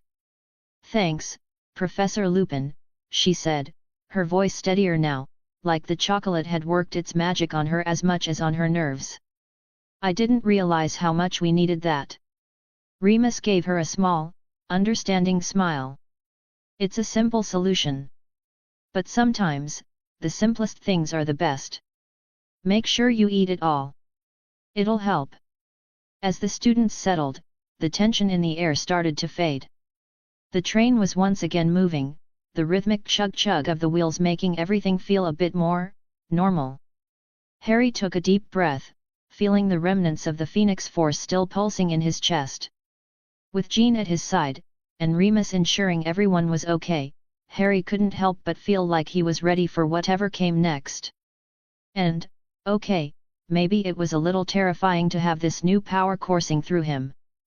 But when you had Jean Grey in your corner and a squad of loyal friends, what could possibly go wrong? As Remus started chatting with Susan Bones, who was sitting nearby, Harry turned to Jean, who was looking at him with that same appraising gaze. "You know," he said with a grin, "we make a pretty good team." Jean raised an eyebrow. "You said that already." "Yeah," Harry agreed, "but I think it's worth repeating." He leaned back in his seat, feeling the golden glow around him slowly ebb away. "Ready for the next adventure?" Jean's eyes sparkled, and her smile was as mysterious as ever. "Always." And with that, they sat back, ready to face whatever the world had in store for them next. The train chugged along, the rhythmic sound of its wheels clicking over the tracks like the comforting beat of a familiar song. Harry leaned back into his seat, trying to shake off the weird mix of exhaustion and exhilaration that came with absorbing a Dementor's essence because, of course, that was something you could just do. But hey, he was Harry Potter, and apparently, weird stuff followed him around like a bad smell. Still, as the tension in the compartment slowly melted away, he felt a small smile tug at his lips. He hadn't completely messed up, which, considering his track record, was honestly a win. Hermione, ever the voice of reason, or at least the voice of "I can't believe you're doing something insane and I need to know every tiny detail about it," turned to Harry. Her eyes sparkled with the kind of curiosity you usually saw in people who didn't have to save their friends from Dementor-induced death. "So, Harry," she began, her voice full of interest, "what's it actually like? Absorbing all that Dementor energy?" Harry scratched his head, wondering how to explain it.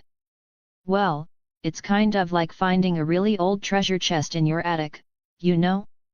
At first, you're like, this is definitely going to end with me being cursed to an early grave. But then you realize, there's a lot of potential in there. I mean, it was dark and kind of terrifying at first, but now I feel like I've got this deep, untapped reservoir of strength. It's like, well, I don't exactly know what it is, but I can sense the darkness. And instead of letting it swallow me whole, I flipped it around and used it to, you know, keep us from freezing to death." Ron, who'd spent the last few minutes looking like he was trying to comprehend how a single person could casually absorb Dementor energy like it was just another Wednesday, finally spoke up. "That's comforting," he said slowly, as if processing the information required a lot of extra brain power. "Knowing we've got that kind of power on our side makes the whole Dementor thing a bit less terrifying." Jean, who had been standing in the aisle with her usual aura of quiet confidence, and let's be honest, a lot of glow, stepped forward with a smile that could only be described as completely full of admiration. "Harry, with this kind of power, you're going to do amazing things," she said, her voice filled with the kind of sincerity that made Harry's stomach do this weird, happy flip. "I can feel it." Harry grinned at her, feeling the warmth of her words settle in like an old friend. He was pretty sure that no matter how many times he faced down evil magic, it was moments like these, the quiet, unspoken support of his friends, that were going to keep him going. "Thanks, Jean. Honestly, with you guys around, I think I can face anything." Hermione leaned forward, her brow furrowed in that way she did when she was deep in thought. "But Harry," she said, her voice dipping into that academic mode that meant she was probably already about to drop some truth bomb that would make everything more complicated, "absorbing that kind of energy, it could have consequences, right? I mean, we don't know exactly what's happening inside you yet. You might start glowing like the sun," Ron added helpfully, though the look on his face suggested he was really hoping that wasn't the case. "That'd be a bit odd." Hannah Abbott, who had been quietly nibbling on a chocolate bar, because really, who didn't keep chocolate in their bags for situations like this, piped up from across the compartment. "And imagine the sunburn. I bet that'd be murder." She said it so casually, it almost sounded like she was trying to make the idea of Harry being way too bright for normal human eyes into something normal.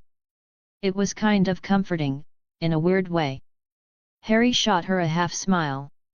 "I'll keep the glowing to a minimum, promise." Just then, Susan Bones, who'd been silent for most of the conversation, leaned forward, her expression serious.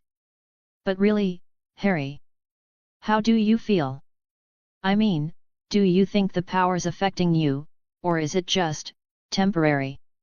Her eyes were full of concern, but her tone held a steady, reassuring kind of confidence that made Harry feel like she was the one in charge here. Harry took a moment to really think about it. It wasn't like he felt different in a bad way. More like, amplified. "I feel stronger, yet.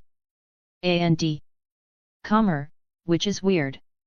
I mean, usually, I'm all over the place, tense, paranoid, you know the drill, but now, it's like I can just be in the moment, if that makes sense." Jean nodded, her sharp eyes catching his. "I know what you mean. It's like you've tapped into something bigger, but you're in control of it." "Yet," Harry agreed, though part of him still wondered if this was just another Harry Potter level of disaster waiting to happen. But for now, he'd go with Jean's optimism. "For now, it feels okay." Susan gave a small, relieved smile and leaned back in her seat. "Good. Just make sure you're keeping track of how you feel. Don't let it take you by surprise. Sure thing, Harry said, nodding, as if it were as easy as flicking a switch. But the truth was, he had no idea what was coming next. And, knowing his luck, it was probably something epically bad. As the train began to pick up speed, the group settled into a more comfortable rhythm. The chatter was lighter now, and the atmosphere felt 1,000 times less tense. But even as the conversation swirled around him, Hermione and Ron bickering about the merits of studying for their year-end exams, Jean and Susan reading books, and Hannah trying to get them all to play wizard's chess with her, Harry couldn't shake the feeling that something big was coming. Something darker. But hey, at least they'd face it together, right? They always did. As the lights flickered above them, and the Hogwarts Express surged forward into the night, Harry had the sudden, ridiculous thought that maybe, just maybe, this year wasn't going to be as chaotic as the last. Yet, and maybe he'd get an owl from the ministry telling him he was a model student. But no. That wasn't likely to happen. As the Hogwarts Express rolled toward Hogsmeade Station, Harry couldn't help but feel the usual flutter of excitement that hit him every year as they neared the castle. Outside, the Scottish Highlands blurred past in a riot of greens and golds, and the chatter of his fellow students filled the compartment like a living, breathing thing. Even Ron seemed to be in a better mood, despite looking like he was about to be dragged to the gallows by the sheer weight of his trunks. It was the first day of the school year. How could he not feel excited? "All right, we'll give you all some space to change into your uniforms," Harry said, smirking at Ron, who was already practically vibrating with anticipation. "Let's go, mate. We'll hit the loo." Yet, nothing says back to school like squeezing into a small closet the size of a niffler's pouch, Ron muttered, grinning despite himself as he grabbed his Hogwarts robes from his bag. Jean, still in her muggle clothes, shot them a grateful look. She was still new to all this, and though she had the raw confidence of a lioness, the look in her eyes said she was already feeling the weight of the unknown. "Thanks, guys. I'll be ready before you can say Wingardium Leviosa." "You don't want to hear me say that," Harry replied, winking as he slid out the door. "You'll end up with your hair floating around your head and we'll never hear the end of it." Jean rolled her eyes but smiled, which, to Harry, was a small victory in itself. Once they were out in the hallway, Harry and Ron navigated through the throng of students, ducking around groups of first years and weaving through the mass of excited chatter. "Man, these corridors are like a human maze," Ron grumbled as they squeezed into the nearest lavatory. Inside, the two of them quickly started to change, with Harry adjusting his Gryffindor robes in the cracked mirror. It was funny how the robes had become a sort of second skin by now. He barely even noticed them anymore. But they still held a kind of magic, like a reminder of everything he'd been through. "Do you reckon Jean will get into Gryffindor?" Ron asked, fidgeting with his tie like it was plotting his death. "I mean, she's brave, right?" Harry shrugged, grinning. "Well, if bravery were the only criterion, the Sorting Hat would be out of a job. But yet, she's got guts. The hat will figure it out." Ron grunted, still tugging at his tie like it owed him money. "Yeah, true. But she'd be an awesome addition to Gryffindor. You think she'd fit in with the lot of us?" Harry raised an eyebrow. "You mean, would she survive our level of chaos?" "Absolutely." He chuckled. "Although, she'd probably give us a run for our money." As they returned to the compartment, they saw that the girls were almost done changing. Susan, always the calm one, was helping Jean adjust her robes, checking for wrinkles and making sure the fit was just right. "You're good," Susan said with a warm smile. "You'll get your house colors at the ceremony tonight, but you already look fantastic." Jean shot her a grateful look. "Thanks, Susan. I'm honestly more excited about the sorting than anything else." Hermione, standing by the window, was practically glowing with excitement. "I still love the feeling of seeing the castle for the first time each year. It's like magic all over again." You could blindfold me, spin me around, and I'd still know I'm almost home. Wow, Hermione, Ron said with an exaggerated eye roll. You're such a sap. But he was smiling, the kind of smile that said he secretly loved how much she loved Hogwarts. Hannah Abbott, who'd been quietly listening, added, I get it, though. Hogwarts is one of those places where you feel the magic in the air. It's almost like it never gets old. Harry couldn't help but laugh. I think we've established that Hermione is the embodiment of the magic never gets old. Hermione flashed him a look, one eyebrow arched in her best don't start with me way.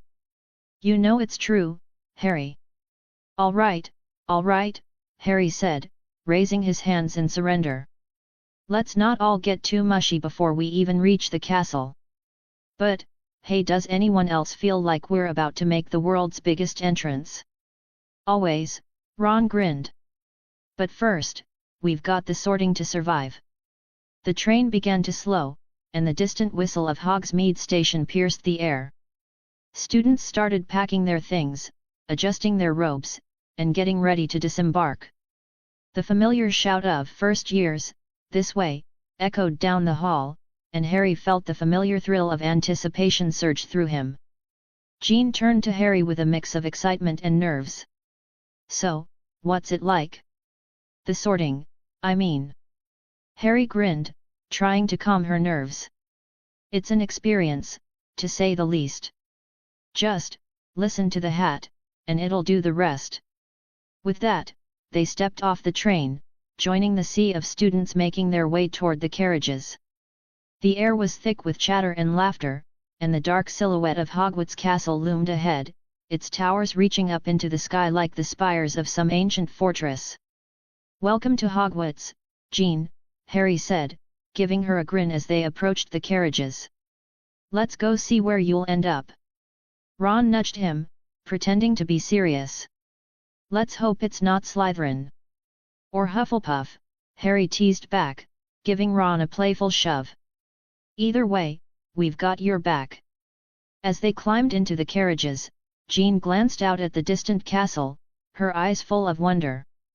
This is unreal, she muttered, more to herself than anyone else. I feel like I'm in a dream. Harry, Ron, Hermione, Susan, and Hannah all shared a look, and for a moment, it felt like they were all in it together, like they had all just stepped into a new chapter of their lives. They had no idea what adventures were waiting for them, but one thing was for sure, this year at Hogwarts was going to be legendary.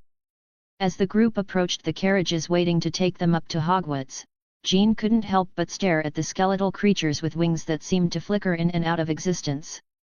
They were pulling the carriages in a way that made it look like they were gliding on air, their long, leathery wings stretched wide against the darkening sky. What in the world are those? Jean asked, a touch of awe in her voice. They look like something straight out of a nightmare. Not that I'm complaining. I like nightmares. Ron, looking like he might start up his usual chatter, scratched his head. What creatures? There's nothing pulling those carriages. They just move on their own. Hermione, her eyebrows furrowed, added, there's nothing there, Jean. But Harry, ever the observant one, squinted. I think I can feel something. He shook his head, trying to push the sensation away. It's like trying to spot a ghost in a fog. I feel something, but it's not clear. Susan, who had been walking a little ahead, turned around and smiled, a mixture of fondness and sadness in her gaze. Those, my dear Jean, are thestrals. Magical creatures, a bit misunderstood, I'd say. Thestrals. Jean repeated, sounding intrigued. What's so special about them? They're only visible to those who've witnessed death, Susan explained, her tone gentle but carrying a weight of understanding. It's not something you can fake, and it's not always easy to deal with. But they play an important role here at Hogwarts. Jean blinked, her expression shifting from curiosity to contemplation. So, they're like, what, ghosts? Or do they just? They don't haunt you, Ron interrupted quickly, trying to recover from the earlier awkwardness. They're, well, think of them like horses, but not the kind you'd ride. More like the kind that takes you to a big, creepy castle on a hill. Jean gave him a half-smile, though there was a trace of sadness in her eyes. I can see them. I mean, I've been able to see them since we got here. Hermione, having absorbed the information, gave Susan a nod of understanding. Only people who've had personal encounters with death can see them. But I guess that explains why we can't. Hannah, who had been silently observing, spoke up, her usual calm demeanor softened by a slight tremor in her voice. It's kind of eerie, isn't it? To know there's something there, but it's hidden from you. Susan gave Hannah a reassuring smile. They might seem eerie, but Thestrals are actually gentle creatures. It's just that most people can't understand them. They're a reminder that death, while difficult, isn't the end of the story. Jean turned to the nearest Thestral, a gentle but intimidating creature with eyes that seemed to pierce through her. She raised a hand tentatively, then gently patted its black-scaled flank. You're not so bad, are you? The Thestral made a soft noise, almost like a purr, and Jean gave a small, surprised laugh. Well, you're not as terrifying as I thought. You're braver than you look, Ron said with a grin, obviously trying to keep the mood light. If you're not scared of these things, maybe you should be in Gryffindor. Jean shot him a playful smile. I think I'll wait until I've been sorted before making that call. Susan's eyes softened with understanding as she looked at Jean. It's not the easiest thing to witness death, but it does give you a certain perspective. It's not all bad, though. It makes us stronger. Jean nodded, the sadness in her eyes replaced by a quiet resolve. Yet, I've seen enough to know that. You just have to keep moving forward. As they climbed into the carriage, Hermione, who had been unusually quiet, finally spoke. If you don't mind me asking, who did you see die? I mean, to be able to see the Thestrals. Susan looked down for a moment, her expression distant.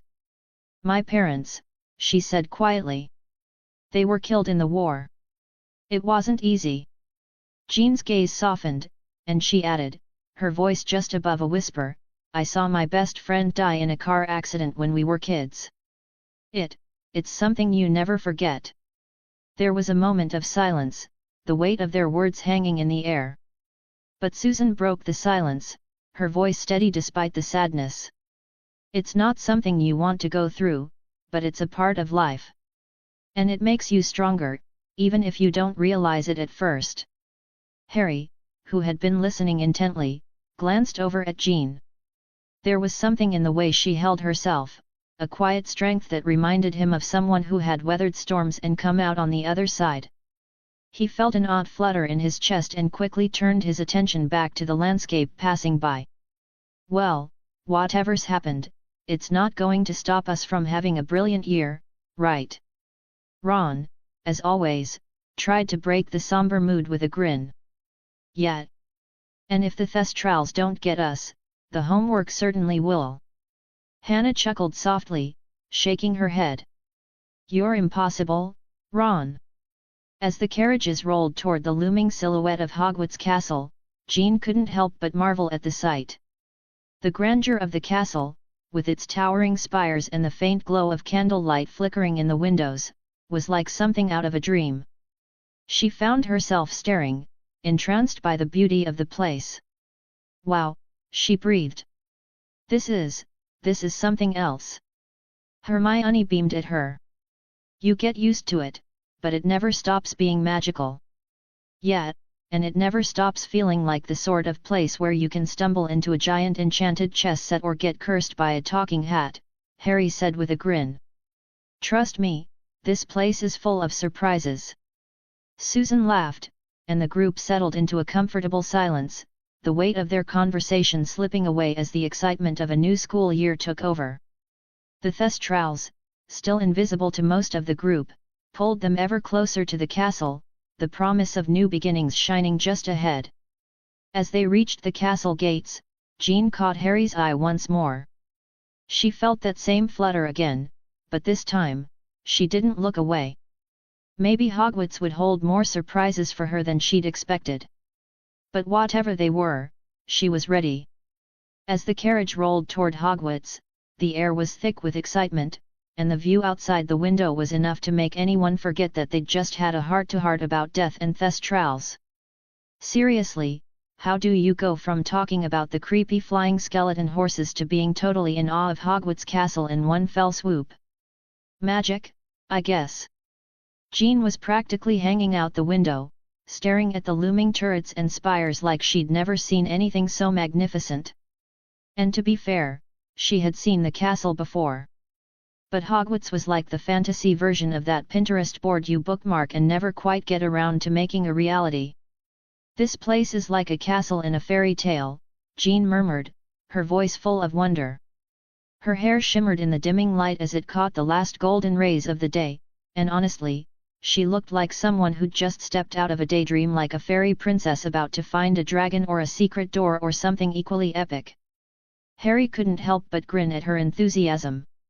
But while Jean was busy gazing out the window, Harry was more focused on his own little moment of magic. The thestral in front of him, yes, the one that only people who had seen death could see, seemed to sense his attention.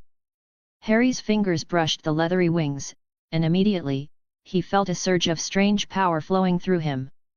It wasn't just power, though, it was more like a memory, a feeling of wisdom, resilience, and maybe even a hint of the thestral's quiet, philosophical nature. He was, after all, technically a mutant, and his powers worked in ways that were a little unpredictable. In this case, when Harry touched the thestral, he could feel its traits melding with his own. It was like getting a magical upgrade, but without the annoying process of buying one in a shop. Whoa, Harry muttered under his breath. This is something else. Ron, sitting across from him, shot him a confused look. What are you doing, mate? Are you petting a flying skeleton horse? I'm not petting it, Harry said quickly, pulling his hand back. Just absorbing its essence. Not like in a creepy, weird way. I think. But it's got some pretty intense vibes, so. Ron just blinked at him. Right. Sounds normal. He cleared his throat and then glanced out the window too. So, when do we get to the food part of the trip? I'm starving. A hungry wizard is a grumpy wizard, you know. Hermione, who had been watching the exchange with a raised eyebrow, added, It's always the food with you, Ron. Ron shot her a grin. Hey, I've got to keep my priorities straight. Besides, the treacle tart in the Great Hall is legendary. Hannah Abbott, who had been quietly observing, leaned forward from her seat, her voice thoughtful. I don't know. I think the best part is just getting to be back here. Hogwarts always feels like home. Jean's eyes flicked over to Hannah, and she gave her a soft smile. You really love Hogwarts that much? Yeah, Hannah said with a small laugh. Something about this place, there's a feeling here. Like it knows you. Weird, right? Jean nodded, her expression serious for a moment. I know what you mean. It's like you can feel all the magic. Like every corner holds a secret. Meanwhile, Susan Bones, who had been unusually quiet, turned to Jean and asked, Are you okay? You've been a little off today. Jean just smiled. I'm good. Just thinking. You know how it is. She shifted a little, as though trying to shake off the intensity of her emotions. It's just that this place reminds me of something. The magic feels like it belongs to me too, if that makes sense. Susan gave her a gentle nod. It makes total sense. At that moment, the towering outline of Hogwarts Castle loomed closer, and all conversation ceased for a second as the entire group stared out the window. The castle's silhouette against the fading sky was nothing short of breathtaking. The tall, jagged towers seemed to scrape the very stars, and the golden light spilling out from the windows hinted at the warmth and life within. "We're here," Harry said, breaking the silence. His voice was a little more serious now, but it still carried the same excitement. "Ready for the magic?" Jean turned to face him, her eyes glowing with anticipation. "Absolutely," she replied with a smile that seemed to light up the whole carriage. Ron, on the other hand, raised an eyebrow. "Magic? Sure. But is the food ready? You guys, if we don't get in there before everyone else, I swear I'll—" "I don't even want to know," Hermione cut in, shaking her head. "You always think about food first."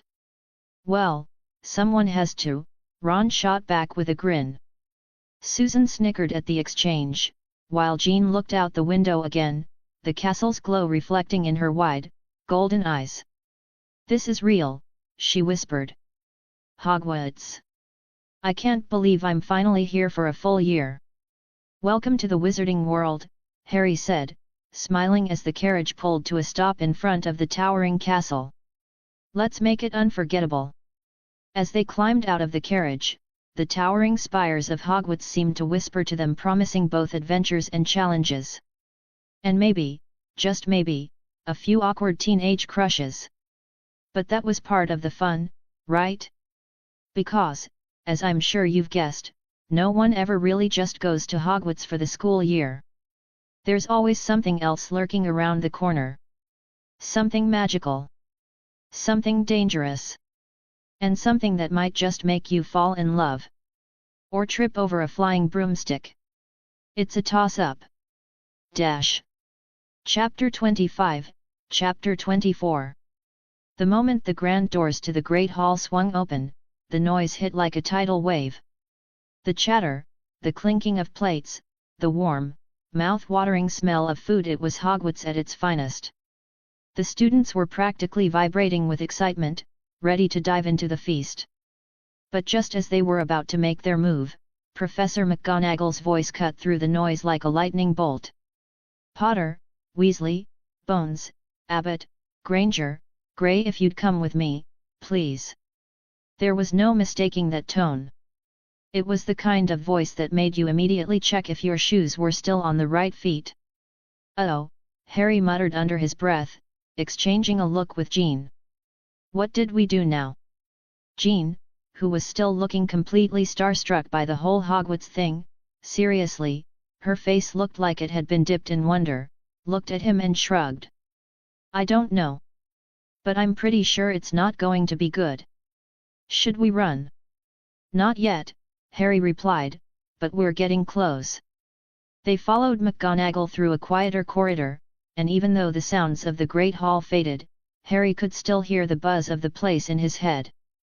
Being called by McGonagall was never a good sign. Maybe she was just in the mood for a chat about how much she loved cats. Probably not, though. As they reached a more secluded part of the castle, McGonagall finally turned on them, all business. She didn't even bother looking at the empty suits of armor lining the hallway. "I need to discuss your encounter with the Dementors on the train," she said, her voice flat, yet sharp as a quill. "From what I gather, it was rather dramatic." Harry took the lead, figuring he was the least likely to start laughing in her face. "So, yeah. Dementors. We were just minding our own business when they showed up. You know, the usual, the temperature drops like someone's cranked the AC to death march. We all felt like we were about to fall into a black hole of despair." "Fun stuff, really." Jean nodded quickly, her long, golden hair swishing around her shoulders as she spoke up. "Yeah, it was like everything good in the world just disappeared. I couldn't breathe. It was like the air had weight. I thought I was going to lose it." Susan, ever the calm one, added, "It was terrifying. But I think we managed to keep ourselves together." McGonagall's expression shifted ever so slightly, the tiniest flicker of concern in her eyes. For a second, she almost seemed human. But just for a second. "Dementors aren't exactly on my list of favorite creatures," McGonagall said dryly. "I'll be speaking with the headmaster about this incident." It's not typical for them to be on the train. It could be a sign of something larger brewing. Well, that's comforting, Ron muttered, barely holding in his sarcasm. What's next? A basilisk in the bathrooms. You know, Harry said, leaning toward Ron, I wouldn't be surprised. McGonagall's eyes flicked to Jean, who looked like she was about to burst out of her skin with a mix of excitement and nerves. Miss Grey, McGonagall said, turning to her, you've yet to be sorted into a house. We need to take care of that before the sorting ceremony. It won't do to leave you hanging. Jean's eyes sparkled. Oh, right. I'm ready. Just, don't put me in Slytherin. Harry blinked. Wait, are you serious? You don't want to be in Slytherin? Well, not if it's full of. She paused and made a little no thank you gesture with her hands. No offense to anyone, but you know, snakes. Just, don't mess with the hat, Harry said, trying to be helpful but coming off like he was giving unsolicited advice on a first date. It's got a mind of its own. McGonagall, who had absolutely no time for nonsense, shot Harry a look that could freeze lava. You'll be fine, Miss Grey. Then, with an almost imperceptible sigh, she turned to Hermione. Miss Granger, I understand you have quite the workload this year. Professor Dumbledore and I will need to discuss your schedule. Please come by my office tomorrow morning. Hermione's eyes lit up like someone had just handed her a stack of the best textbooks in the world. Absolutely, Professor. I'll be there. Can't wait to get started. McGonagall gave a rare, fleeting smile, which Harry could tell was the closest thing she'd get to "oh, that's nice. You've all had a rather eventful start to the term. Take care of yourselves. Mr. Potter, Miss Bones, Miss Grey, you're well prepared for what lies ahead. Support each other. Got it, Harry said, grinning. Thanks for the pep talk. We'll try not to get eaten by a basilisk on our way to dinner. McGonagall gave him a look that said, I know you're joking, Potter, but you should still be worried about that. Good luck, Jean, Harry added, giving her a reassuring smile. Jean's grin was as bright as the sun on a clear day. Thanks, Harry. I'll catch up with you guys soon. As Jean followed McGonagall down the hall, the group turned toward the Great Hall, where they could hear the buzz of students, the clinking of cutlery, and the sound of magic happening all around them. Ron, ever the optimist, grinned like a dog who'd just found a stick. Well, that was a blast. Dementors on the train, a sorting hat on Jean's head. What's next? A dragon in the Great Hall. I think the dragon will wait, Harry said, half laughing. Right now, I'm just hoping the food is as good as everyone says. Yeah, and I hope they've got plenty of meat, Ron said, rubbing his stomach like a man who hadn't eaten in days. True, Hermione said, her mind already whirring with 1,000 ideas. I do hope the new ingredients for potions are better this year. Maybe I can get a few things started early. Harry glanced back at Jean's retreating figure. Despite the whole Dementors and sorting chaos, he couldn't shake the feeling that this year was going to be full of crazy moments. And maybe just maybe he'd get a little closer to figuring out whatever was going on with him and Jean. You know, Harry said, it's just a hat. What could possibly go wrong?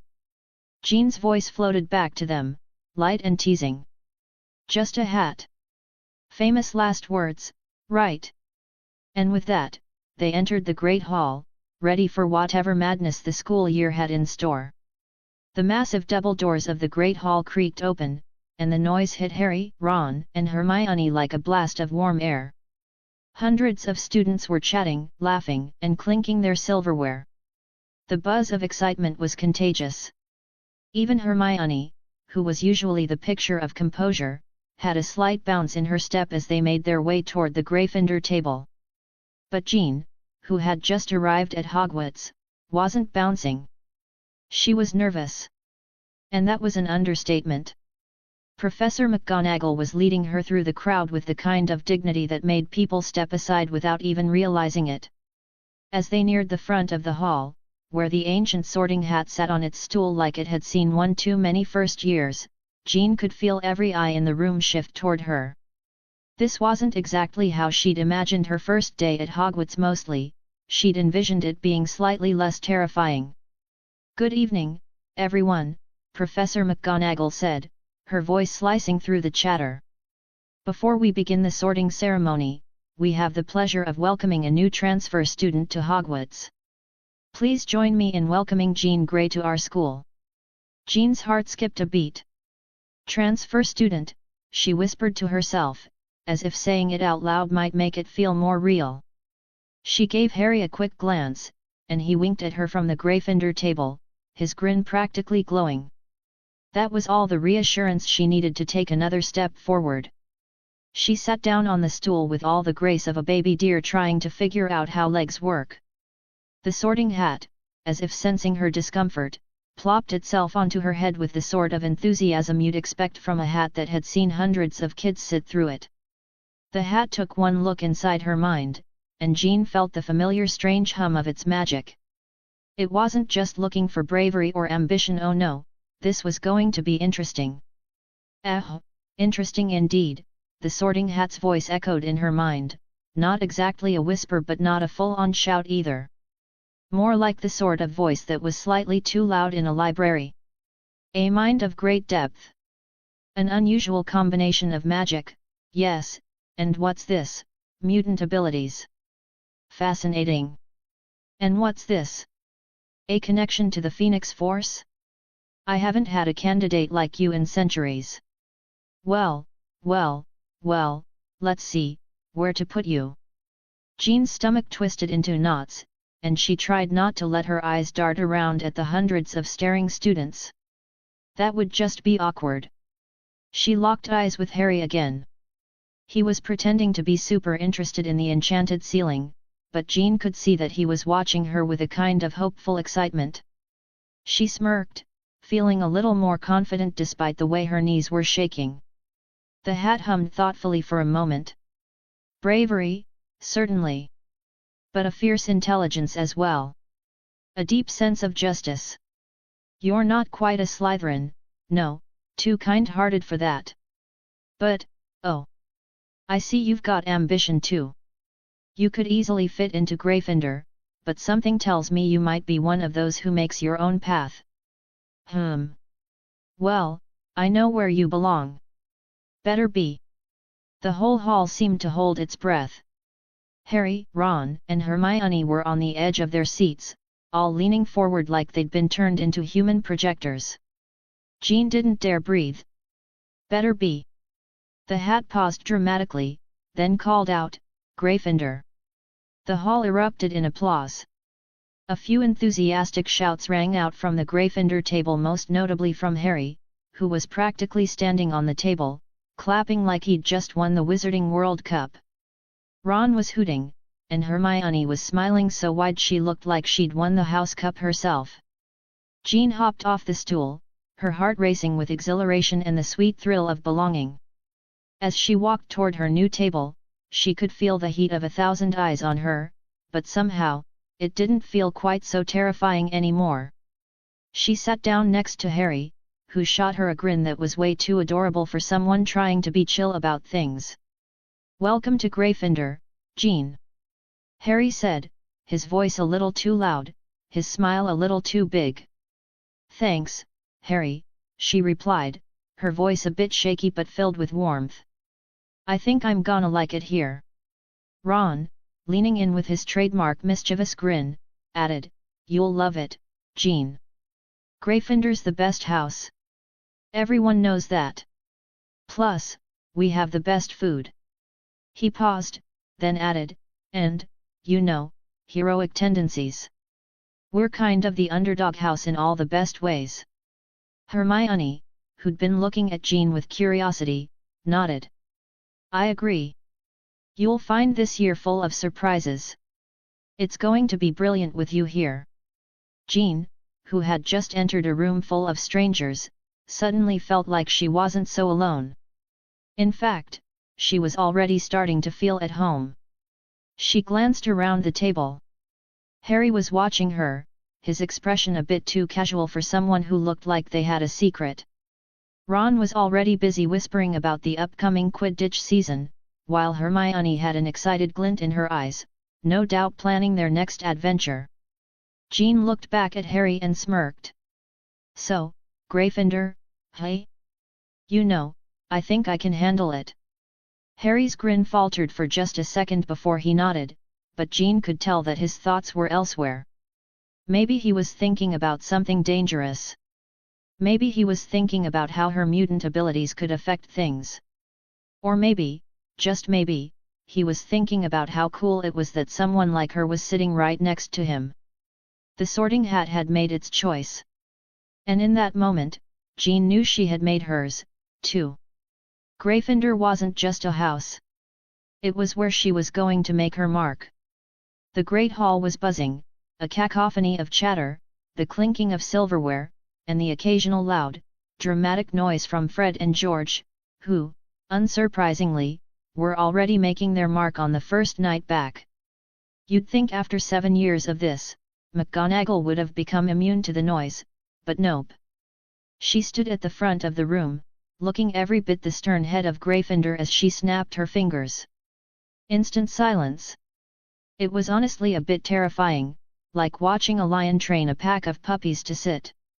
But that was McGonagall. She had this way of controlling a room without raising her voice, which, frankly, was more impressive than any spell I'd ever seen. "Thank you, Professor McGonagall," said a voice from the far side of the hall that could have only come from Dumbledore. He smiled benignly, as if they weren't about to witness the yearly sorting drama. McGonagall, ever the professional, ignored the old wizard and gestured to the giant doors at the back of the hall. Then, in the way only McGonagall could, she swung open the doors with all the grandeur of a queen about to pass judgment. And just like that, the first years began trickling in. To be honest, it looked like a herd of confused baby sheep trying to navigate a maze of enchanted stone. The first years were adorably awkward in their oversized robes, eyes darting everywhere like they had no idea whether they'd walked into a castle or a dragon's lair. Spoiler, it was both. There were a few nervous giggles, but most of them were too busy gawking at the enchanted ceiling, which was doing its usual thing: cloudy skies 1 minute, stars the next. As they shuffled to the front, all I could think was, how did they even make it this far without fainting? A few of them looked like they'd just wandered in from some bizarre alternate dimension where wizardry didn't exist. I was too distracted by my own thoughts to catch the Sorting Hat's initial creaking, but by the time it began its usual speech, I snapped back to attention. Another year at Hogwarts School. Where ancient magic sets the rule. In the heart of these enchanted walls. Adventure and danger call. The Sorting Hat's voice was loud and theatrical, and it was pretty clear this thing was having a blast with the whole sorting ceremony. I swear, if the hat had hands, it would have been waving them around like a Broadway star trying to get a standing ovation. From 4 great houses, brave and true. New challenges are coming for you, the hat continued, pacing dramatically. I mean, it was definitely milking the moment. The first years were on edge, some looking at the hat like they were about to face their own personal version of a boss battle. Gryffindor's courage, bold and bright. Hufflepuff's hard work, a steady light.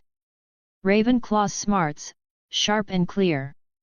Slytherin's ambition, knows no fear. But there's more afoot than house pride. Change is coming, time to decide. Okay, now I was curious. The hat was usually cryptic, but this year? It was practically dripping with mystery. Even McGonagall, the least dramatic person in the entire room, was giving the hat a slightly more intense stare. Mysterious powers on the rise. New gifts that might surprise your eyes. With these powers come trials intense. Dark forces grow, thick and tense. Wait, did the hat just mention dark forces? My attention shifted. The students were muttering among themselves, exchanging nervous glances. I could practically hear the wheels turning in their heads. What kind of dark forces are we talking about here? A serpent's shadow, dark and cold, seeks to take a stranglehold. Yet, not alone does darkness creep. Others seek to sow and reap. A chill swept through the room. Even the ghosts, who usually couldn't care less about anything, looked like they were second-guessing their decision to haunt Hogwarts. Sinister forces, unseen, unknown. A fight for power, seeds are sown. Yet in these halls, hope shines bright. A future forged, a beacon of light. I caught a glance at Jean. She was staring at the hat like it had just announced a new season of The Mandalorian. That really caught her attention. Is it just me, or is this starting to sound like one of those Lord of the Rings movies? She whispered to me, her voice only loud enough for our row to hear. Before I could respond, the hat finished its cryptic speech with a flourish. It was like it had really gotten into the whole storytelling thing. The room fell into a heavy silence, the kind you get when everyone's wondering what's going to happen next, and also, I think, when they're a little freaked out. Professor McGonagall didn't waste a second. "When I call your name," she said, her voice cutting through the tension, "you will come forward, put on the sorting hat, and be sorted into your houses." There was a beat of silence. No one made a sound. And then, one by one, the first years began to step forward, their names being called out in the same old ritual. The hat's silly rhymes were still ringing in my ears as the sorting ceremony started. "Oliver Thorne!" McGonagall called out. A skinny kid with hair that looked like it had never been properly combed stepped forward and sat on the stool, a nervous smile plastered on his face. The sorting hat hardly had a moment to touch his head before it cried out, "Ravenclaw!" The Ravenclaw table erupted into applause as Oliver shuffled off to join them, and the room settled back into its usual rhythm. But the whispers about the hat's ominous words about mysterious powers and dark forces didn't stop. As the sorting continued, I couldn't help but wonder just what kind of dark magic was on the rise. I mean, mysterious powers? Serpent's shadows? It sounded like we were going to be in for a year of way more than just homework and Quidditch. I nudged Hermione, who was eyeing the sorting with intense concentration. "Do you think the hat was just trying to make things dramatic, or are we really in for some trouble this year?" She didn't even blink. "Honestly? After everything we've been through, I'm more worried about what's going on with the mysterious powers part. The last time something like this happened, you ended up fighting a basilisk in the Chamber of Secrets." I tried to suppress a grin. "Great, just what we needed. More deadly creatures." But I wasn't kidding. Something big was coming, and this year, I had a feeling Hogwarts wouldn't be as safe as it seemed. The Great Hall hummed with energy as students buzzed about, their excited chatter filling the air like the sound of a swarm of bees, each conversation its own little world, each voice competing to be heard over the next. The tables were brimming with eager faces, some familiar, some new, but all united in their shared anticipation for the year ahead. The enchanted ceiling overhead mirrored the clear night sky, dotted with stars like a cosmic scatter of glitter, and for a moment, everything seemed to hold its breath. Harry, for one, was struggling to contain his excitement. Hogwarts was, in a word, magic literally and figuratively. As the last few students were sorted into their respective houses, Harry couldn't help but glance around, marveling at the towering stone walls and the flickering candlelight that illuminated the vast hall. The place felt alive with history, its every corner soaked in the magic that pulsed through its walls. At the staff table, Professor McGonagall looked every bit the picture of a stern but fair authority figure, her sharp eyes scanning the room as she sat with her usual composure. Beside her, Harry noticed a new face, Remus Lupin, the new defense against the dark arts professor. He looked slightly out of place, his tired eyes carrying a burden Harry couldn't quite place. Still, there was an air of warmth about him, a gentleness in his smile that stood in stark contrast to the usual stoic professors Hogwarts was known for. But Harry's attention was soon diverted as Dumbledore rose from his seat, the movement graceful, like a conductor preparing to lead an orchestra. His robes shimmered in the candlelight, giving him an almost ethereal quality, and when he spoke, his voice rang out with a soothing confidence that made the entire hall fall silent in an instant. "Welcome back, everyone." Dumbledore's eyes twinkled with that mischievous gleam, as if he were in on a secret no one else knew, yet all were invited to share. "And a special welcome to our new students. I trust your time here will be both educational and enjoyable, though of course, the educational part might involve a bit of learning in the most unexpected ways." The students chuckled lightly, some eyeing their plates nervously. Harry could practically hear his stomach growling from across the room. Dumbledore paused, a knowing smile creeping across his face. "Before we proceed to the feast, I do have a few announcements. First, I would like to introduce 2 new members of our esteemed staff." His eyes glinted as he motioned toward the professors seated at the table. "Please give a warm Hogwarts welcome to Professor Remus Lupin, who will be teaching defense against the dark arts this year." A scattering of applause broke out, though Harry could sense the curious glances being exchanged. Everyone knew the rumors defense against the dark arts had been cursed for years. No one ever stayed in the position for long, and Harry was eager to see if Lupin could break that streak. Lupin gave a slight bow, his face showing gratitude, though the tiredness in his eyes spoke volumes. Harry could only imagine what he'd been through to get here. "And of course," Dumbledore continued, his voice carrying a bit more gravitas, "Professor Rubeus Hagrid will be taking on the role of Care of Magical Creatures Professor. We are all thrilled to have him back, even if he's a bit larger than life, shall we say." A loud cheer erupted from the Gryffindor table, with a few claps from the other houses as well. Hagrid, who had been sitting quietly next to Professor McGonagall, stood up, his massive frame causing the entire hall to shake slightly as he waved a hand in appreciation. His face flushed an impressive shade of crimson, and his eyes misted over as the applause rumbled around him. Harry clapped with the rest, smiling fondly at the giant man who had once been his caretaker. Hagrid deserved every bit of recognition. He was a loyal friend and, despite his unconventional methods, one of the most knowledgeable magical creatures experts Harry knew. Dumbledore's expression shifted then, his usual twinkle dimming ever so slightly. "Now, on a more serious note," he said, his voice taking on a somber tone that sent a ripple of unease through the room. "Some of you may have already heard rumors, whispers in the halls and such about a recent escape from Azkaban. A man by the name of Peter Pettigrew has managed to break free." A stunned silence spread through the hall like wildfire. Harry felt his heart skip a beat, his mind racing. Pettigrew. The name struck him like a jolt of cold water, though Harry struggled to keep his expression neutral. Pettigrew was connected to his past in ways most students could never understand, and the idea of him being out there somewhere, free, unsettled Harry more than he cared to admit. The murmurs began almost immediately, whispers passing like a game of telephone, students exchanging nervous glances, some looking downright frightened.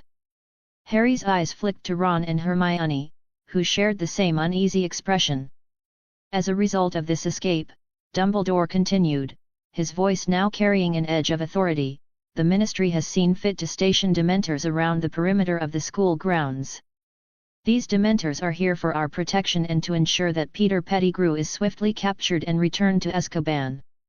A cold shiver ran down everyone's spine as the word Dementor hung in the air like a heavy fog. "I must warn you all," Dumbledore's voice took on a grave note, "that Dementors are not to be taken lightly. They are some of the foulest creatures to ever walk this earth. They drain peace, hope, and happiness from the air around them. Even Muggles can feel their presence, though they cannot see them." The entire hall seemed to draw in a collective breath. Harry glanced around at the faces of his fellow students. Most of them were as pale as ghosts, some visibly shaking. It was a fair reaction. The Dementors were terrifying creatures, capable of instilling despair so powerful it could bring even the bravest wizard to their knees. "Remember," Dumbledore continued, his voice softening just a fraction, "do not wander the grounds without permission. The Dementors will not distinguish between one student and another. They will not listen to reason. Be cautious. The gravity of the situation settled over the students like a thick cloak. Harry knew the year ahead would be fraught with challenges, but this was different. This felt like the beginning of something far bigger. And lastly, Dumbledore's voice lightened, the twinkle returning to his eyes. I would like to remind you all of the wise words of the Sorting Hat tonight. We must remember that our greatest strength lies in unity. In times of difficulty, we must not allow our differences to divide us. We are all part of the same magical community. With a grand flourish, he swept his arm toward the tables. Now, enough of that. Let's enjoy the feast. At his command, the tables were laden with food: steaming roast chicken, piles of golden potatoes, and platters of vegetables piled high like they were ready for battle. The tension in the room melted away as students eagerly dug into their meals, talking and laughing as the atmosphere lightened once again.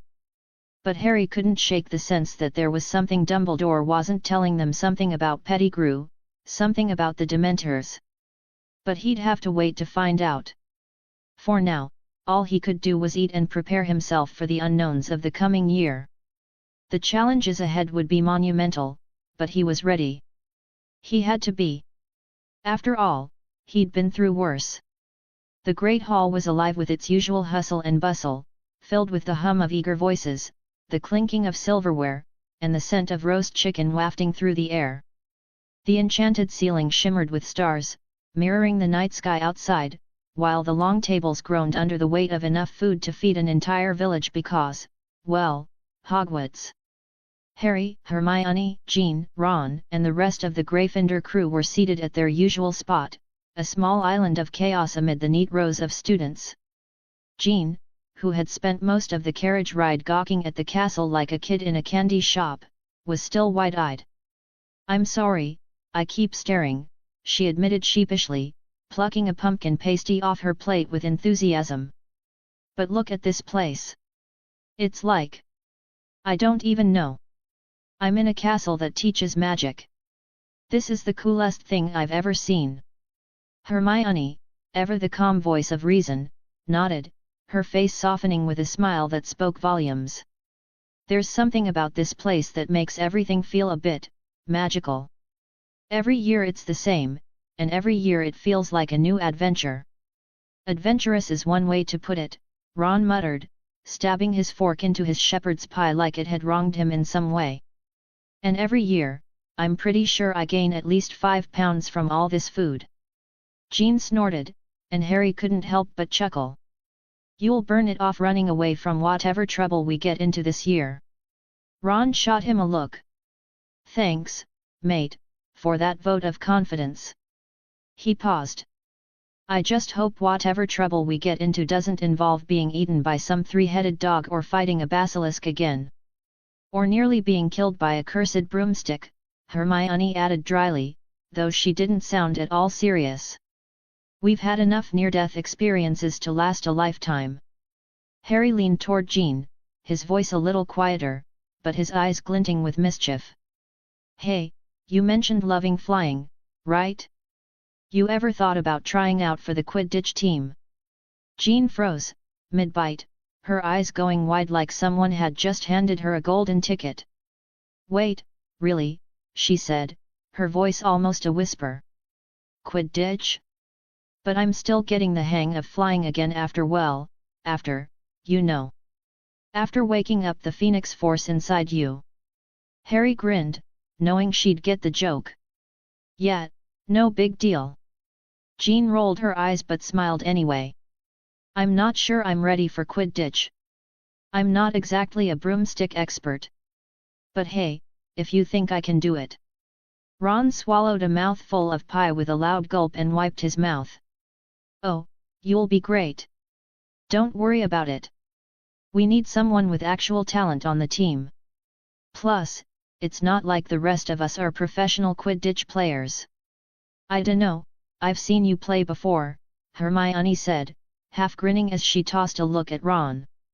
"If there's one thing you're good at, it's making the rest of us look better by comparison." Ron gave her an exaggerated frown. Thanks, Hermione. Really? That's exactly what I wanted to hear. Jean let out a laugh, and Harry leaned in, his voice teasing. Listen, flying on a broomstick is different from using your powers, but it's a lot of fun. We can practice together, and hey, you can borrow my Nimbus 2000. I've got a firebolt now, so. Jean blinked, and her cheeks tinged pink. Wait, are you serious? You're offering me your Nimbus? Harry shrugged, nonchalant. Of course. I mean, it's just gathering dust in my broom closet. It's still a top-of-the-line broom. Can't let it go to waste, right? Before Jean could respond, Oliver Wood came charging over, his face lighting up like he'd just been told his broom was powered by jet fuel. Did I hear that right? He asked, practically bouncing with excitement. You've got a firebolt. Harry tried to keep his grin under control, but it wasn't working. Yeah, Sirius gave it to me for my birthday. Oliver's face practically glowed. A firebolt. That's the fastest broom in the world. With that, Gryffindor is guaranteed the Quidditch Cup this year. Harry chuckled, leaning back. I hope so, but with your coaching, Oliver, we might actually stand a chance. Oliver beamed, slapping Harry on the back a little too hard. If we don't win this year, I'll blame it on you for not telling me about that firebolt sooner. Then, after a thoughtful pause, he narrowed his eyes. You know, we might need some extra players this year. With all the madness that happens around here, it might be good to have a backup or two ready. Great idea, Harry said, lowering his voice. We could always use a few more players, especially since we don't know if the Triwizard Tournament might decide to show up and ruin everything. Katie Bell, Alicia Spinett and Angelina Johnson, who had been pretending not to listen but were clearly hanging on every word, looked up eagerly. Katie raised an eyebrow. Who do you have in mind, Harry? She asked, her interest piqued. Fred and George Weasley, who had somehow materialized out of nowhere, leaned in with matching grins. Yeah, Harry, Fred said with a sly grin, who's going to be our secret weapon this year? And more importantly, George added, leaning even closer, how do we get them to help us pull off the greatest prank Hogwarts has ever seen? Harry just shook his head, amused by the twins' perpetual state of plotting. Well, for one, I was thinking Jean could try out. I'm pretty sure she'd be a great addition to the team. Jean's face lit up, and she clapped her hands together. You're sure? I mean, I'll totally try, but I have no idea what I'm doing. Fred and George exchanged a look that only they could understand, and then, in perfect unison, they said, Welcome to the team, Jean. And remember, George added, his tone conspiratorial, if you ever need help causing a little mayhem, we've got your back. The whole table burst into laughter, and even Hermione couldn't hide her smile as she glanced over at Harry. She might have felt a little jealous, but more than anything, she was happy to see how much Jean was fitting in. It was moments like these, with the team all together, that made her feel like maybe, just maybe, the upcoming year wouldn't be so bad after all. And who knew? Maybe this year, they'd actually win the Quidditch Cup. As the laughter faded, Harry leaned back in his seat, his eyes sparkling with excitement for the year ahead. After all, with a new firebolt, a new Quidditch recruit, and the promise of adventures to come, what more could a guy ask for? Chapter 26, Chapter 25. The next morning, Hogwarts was alive with the sounds of chattering students, their voices echoing off the stone walls as they scurried to breakfast. The Great Hall was already bustling, but Harry, Ron, and Jean weren't quite there yet. They were still making their way through the winding corridors, passing portraits that winked and nodded as they went by. So, what new classes are you two taking? Harry asked, his eyes flicking over to Ron. They were descending the staircase from the Gryffindor Tower, and the smell of bacon and eggs was enough to make Harry's stomach growl. Ron, of course, was already wearing the expression of someone who was seriously questioning their life choices. His bag hung lopsidedly on his shoulder, as though it was already protesting the workload ahead. "Divination and care of magical creatures," he said with a shrug. "Thought they'd be fun. Not too hard, right?" Harry raised an eyebrow.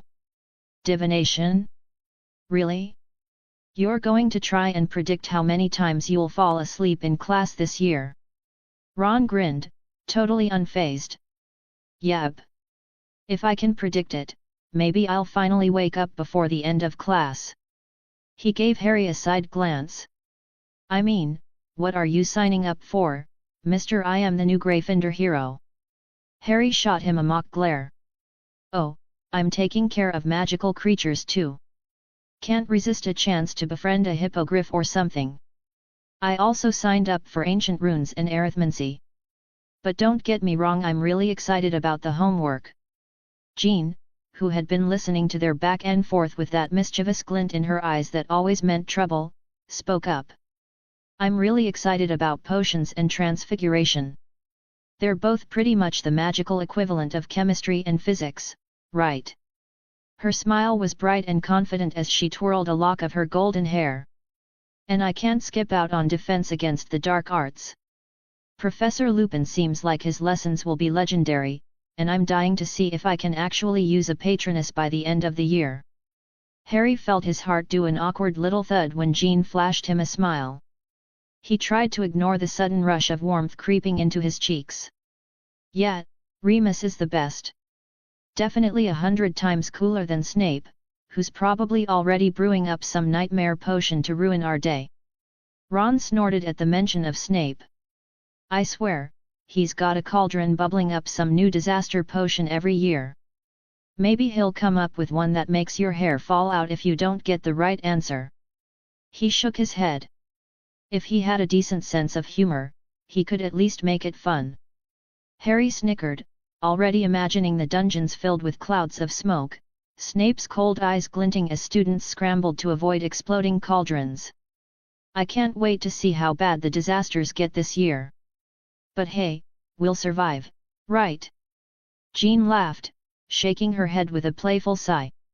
"Oh, definitely. As long as we don't actually blow up the castle." Her tone was teasing, but there was something about the way she said it that made it clear she could probably handle whatever Hogwarts threw at her. Ron had that look on his face, the one that said he was definitely imagining the worst-case scenario, probably involving exploding cauldrons, fire, and a very, very irate Snape. "It's gonna be a long year, I can already tell," he muttered. Just then, the trio turned a corner, and the Great Hall came into view. The long tables were already filling up with students, the air thick with the scent of sausages, toast, and something that suspiciously resembled treacle tart. "Race you to the food," Jean challenged, her eyes sparkling as she winked at Harry and Ron. Before either of them could respond, she was already dashing toward the door, laughing over her shoulder. Ron blinked in surprise, then looked at Harry. "She's not really serious about that, right?" Harry chuckled, shaking his head. "You underestimate her. She's got spirit, I'll give her that," Ron said, a grin spreading across his face. "And now I'm starving. Come on, mate, let's go claim a spot before she clears the whole table." They ran after Jean, who had already skidded to a halt at the nearest table, practically piling food onto her plate. The fact that they were all still laughing as they sat down was a reminder that Hogwarts, no matter how unpredictable or crazy, always felt like home. And for Harry, that feeling was more comforting than anything. After all, he didn't just have friends by his side. He had a whole new life ahead of him, a life filled with magic, mystery, and, knowing his luck, probably way too much homework. The Great Hall was, as usual, a scene of glorious chaos. The long Gryffindor table was piled high with all the breakfast foods that could make you believe Hogwarts was trying to start an unofficial food fight at 8 a.m. Pancakes, sausages, eggs, pastries that could probably make you cry with happiness, basically, breakfast heaven. Jean, Harry, and Ron found their usual seats at the Gryffindor table. Jean slid in smoothly next to Harry, as if she'd been doing this for years, but there was a faint spark of excitement in her eyes. She looked like someone who had just been let loose in a candy store and was now figuring out which sugar rush to dive into first. "All right, so, Jean," Ron started, with his usual mouth full of food, "because it's not breakfast if you're not at least one bite behind the conversation. What do you think? Quidditch tryouts? Are you in?" Jean glanced over at him, pretending to think hard about it, but the glint in her eyes betrayed her. "Quidditch, hey? Well, flying's always been fun, but I don't know if I'd be any good at the whole competitive deathmatch on broomsticks thing. I mean, I've never chased a moving ball at 150 miles an hour, but I'm sure I'd figure it out." Harry couldn't help but grin. He could practically feel Ron's excitement trying to leap out of his ears. "Are you kidding? You'd be great. You've got the talent. You know, the whole awesome at flying thing. Plus, it'd be hilarious to see you beat Ron's face in a race, wouldn't it?" Ron nearly choked on his toast. "Hey, I'm good at flying. I've just got this special don't crash into anything technique that's, you know, highly underrated." Jean rolled her eyes with a smile. "That's totally the technique I'm going for. Avoiding crashing very high stakes." "Yeah, well," Ron said with his mouth full, "if flying doesn't work out for you, we've got other options. You could always join me in divination. I'm pretty sure we'd have a knack for confusing Trelawney into thinking we're actually making prophecies." Jean's laughter was the kind that made Harry wish he could capture it in a bottle and sell it as a remedy for bad moods. "You do have a way of confusing people, Ron. You're a natural." She made a face. "But I think I'll skip the whole predicting doom for my homework gig." "Oh, come on," Ron said, half mumbling into his food, "just imagine the fun we could have. We'd have Trelawney so turned around she'd probably start seeing our futures instead of her own." "Oh no, Ron Weasley, you're going to be eaten by a giant spider next Tuesday. I think we both know that's a little too close to my actual future for comfort," Jean said with a mischievous grin. "And anyway, I'd rather stick with the whole Quidditch thing. Besides, I think flying has a bit more appeal than making bizarre predictions about people's deaths. But thanks for the offer." Ron looked disappointed, like he had just been handed a broken wand for Christmas. All right, but if you change your mind, I'll be waiting with a tea leaf reading ready. You'll regret it when you realize how wrong you were."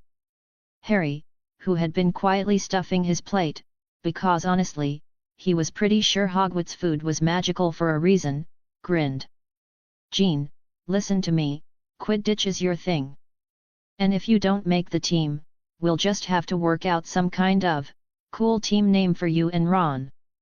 "Oh," Jean said, sitting up straighter, her eyes lighting up. "Like what? The Mighty Broomstick Avengers? Team Rocket's secret plan to fail miserably?" Ron snorted, nearly spitting out his juice. "Team Rocket really? You've been hanging out with Harry too much, I see. You're starting to think in cartoons." Jean gave him a cheeky smile. "Hey, cartoons are the best form of education. You should try it sometime, Ron." Harry leaned in, getting caught up in the fun. "I'm telling you, the Grumpy Broom Riders would be a killer name. We'll add in a little chant, make it sound like we actually know what we're doing." "Or," Ron said, his face suddenly lighting up, "how about the Quidditch rejects? That way, if we fail miserably, at least we have it in writing." Jean tapped her chin thoughtfully. Rejects has a nice underdog vibe to it, but I think flying failures might be a more fitting description. What do you think, Harry? You've got the fly thing down." Harry threw his hands up in mock surrender. "Don't look at me. I'm just here for moral support, and to make sure Ron doesn't accidentally kill the team with his broom." "That's a low blow," Ron grumbled, but he was clearly trying not to smile. Fine. You both make fun of me. I'm gonna need to find someone who appreciates my flying technique, or my incredible food eating technique, which I'll have you know is almost Olympic worthy. Right, almost Olympic, Jean teased, grinning as she loaded up her plate with another helping of pancakes. But really, Ron, you should be more focused on not crashing into walls next time. That might help the team, and your reputation. Ron groaned and reached for another sausage. You're all heart, Jean. No wonder Harry's got a crush on you. Jean raised an eyebrow. Who said I wasn't interested in his flying skills, Ron? Harry felt his face turn bright red, and he immediately began choking on a bit of scrambled egg. What? No crush here. I've got things to do. Like eat. Breakfast. Food. Delicious food. You know. Sure, mate, Ron said, grinning ear to ear. We totally believe you. Jean was still laughing, and Harry couldn't help but feel a little bit lighter. If this was what the school year was going to be like, magic, laughter, and endless banter, he could definitely get behind it. Sure, he had a few more things on his plate, like how to control all the bizarre new powers he was picking up from magical creatures, but in this moment, with pancakes and friends around him, life didn't seem so bad. Anyway, Harry said, finally managing to get his voice back, Quidditch tryouts. Team names. Divination with Ron. This year's going to be brilliant. Jean smiled at him, her eyes gleaming with the kind of mischief that meant they were all in for a ride. Brilliant? That's the understatement of the century, Harry. And just like that, with the sun shining through the windows of the Great Hall and the chatter of excited students buzzing around them, it felt like Hogwarts was the start of something truly epic. Oliver Wood had that look on his face, the one that made you think Quidditch was the most important thing in the world. He strode into the Great Hall with that air of determined leadership that only someone who had been captain of the Gryffindor Quidditch team could pull off. The man had a one-track mind, and that track was always Quidditch. Harry, Wood said, his voice practically vibrating with energy, got any ideas about substitute players? We're heading into the season, and I need to make sure we've got backups in case of emergency. Harry, casually strolling next to Jean, who was lingering just a bit too close for comfort, but maybe that was just Harry's brain playing tricks, gave a thoughtful shrug. Well, for starters, Ginny Weasley is a broomstick pro. She's definitely got chaser potential, and hey, she could probably fill in as a seeker if we're in a pinch. He gave a quick nod. We'll want to keep an eye on first and second years, too. You never know when one of them might surprise us. Good call, Wood replied, already taking mental notes. But Harry wasn't finished. And Jean's pretty athletic too, Harry added, motioning to his friend, who was currently trying to subtly not trip over her own feet. Classic Jean. She's got a background in football back in America. I'll have to teach her the ropes of Quidditch, but I bet she'll catch on fast. Jean immediately went a shade of red that could have rivaled Ron's hair, clearing her throat to distract from her embarrassment.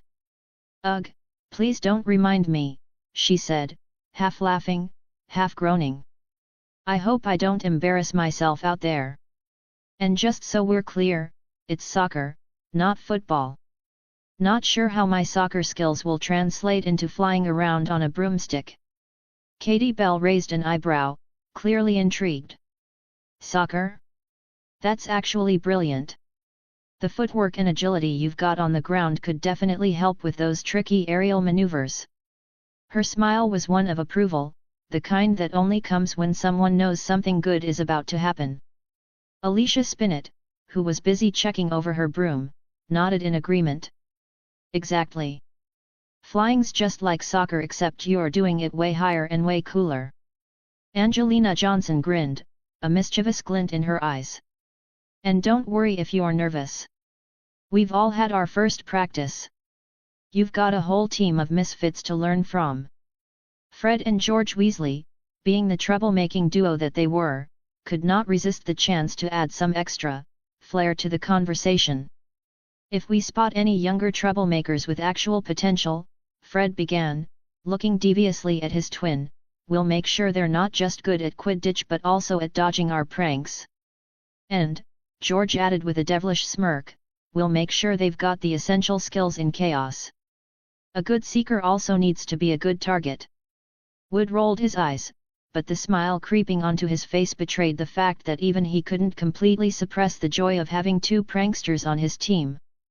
All right, keep it up. If you can get Jean up to speed, we might actually have a new secret weapon.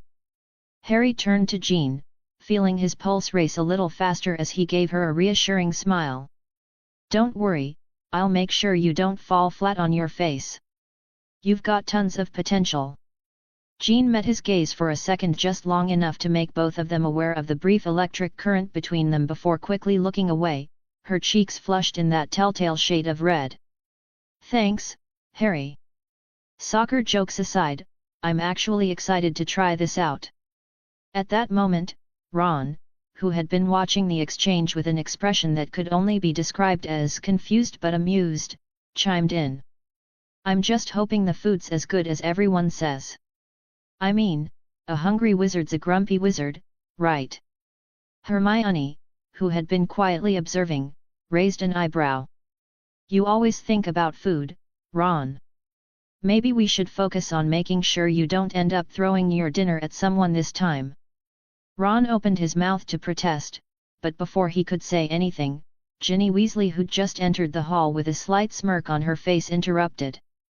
This one, Ginny said, flicking a finger at Ron's head, spent an entire match in the air on a broom, mind you, just because he thought he saw a pie floating by. I'm honestly shocked you haven't ended up in the hospital wing from an ill-timed snack attack. Ron looked completely affronted. That was one time, he protested, but the smirk on Ginny's face was so wide, he might as well have been talking to a wall. As the group sat down at the Gryffindor table, the buzz about the upcoming Quidditch season grew louder.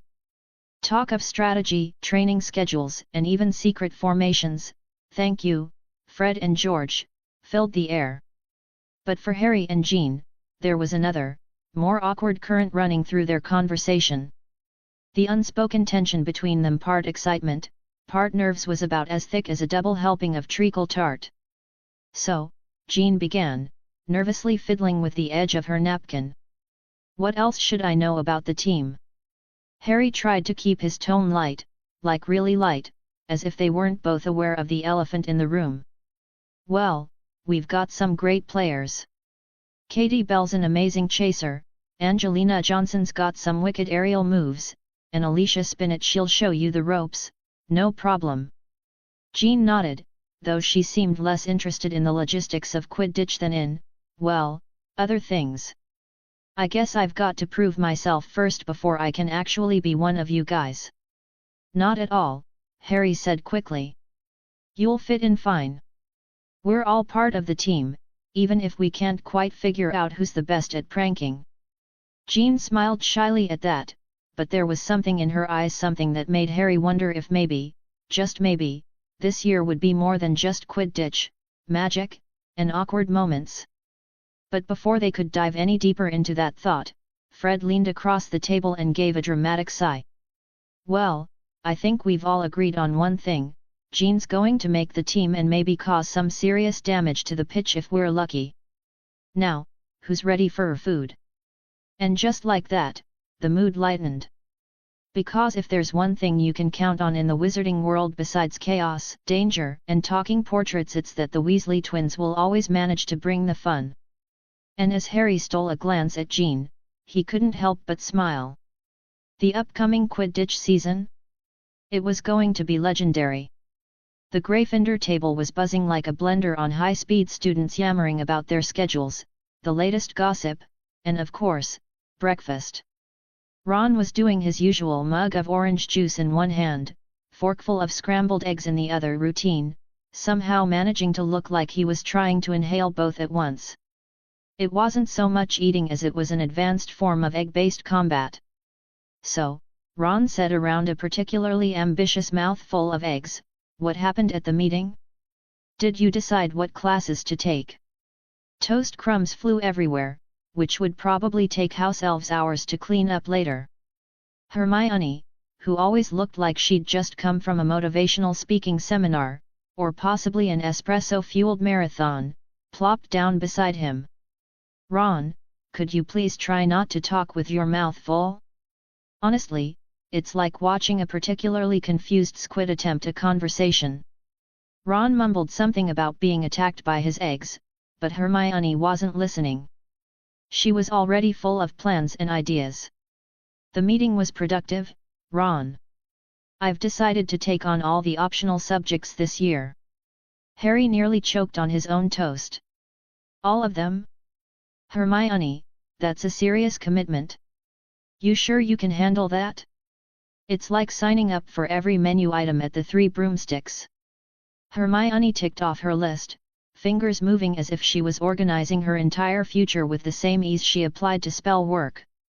Ancient runes, arithmancy, Muggle studies, and yes, she paused dramatically, even divination. Ron stared at her, stunned. You? Divination? The person who actually believes in logical things like predicting the future with tea leaves is a waste of time. Hermione just shrugged, unbothered. Well, you know, maybe there's more to it than I thought.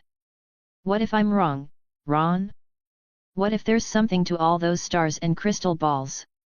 Jean, who had been silently absorbing the conversation like someone who could easily take over a Quidditch team with her mere presence, chimed in with a knowing smile. Impressive, Hermione. That's quite the load you've taken on. Hermione beamed at Jean, clearly pleased with her support. Exactly. It's all about being prepared for anything this year. Harry, always curious, raised an eyebrow. So, why Muggle studies? You already know all there is to know about Muggles. You could write a book on it. You could probably do a TED Talk on it.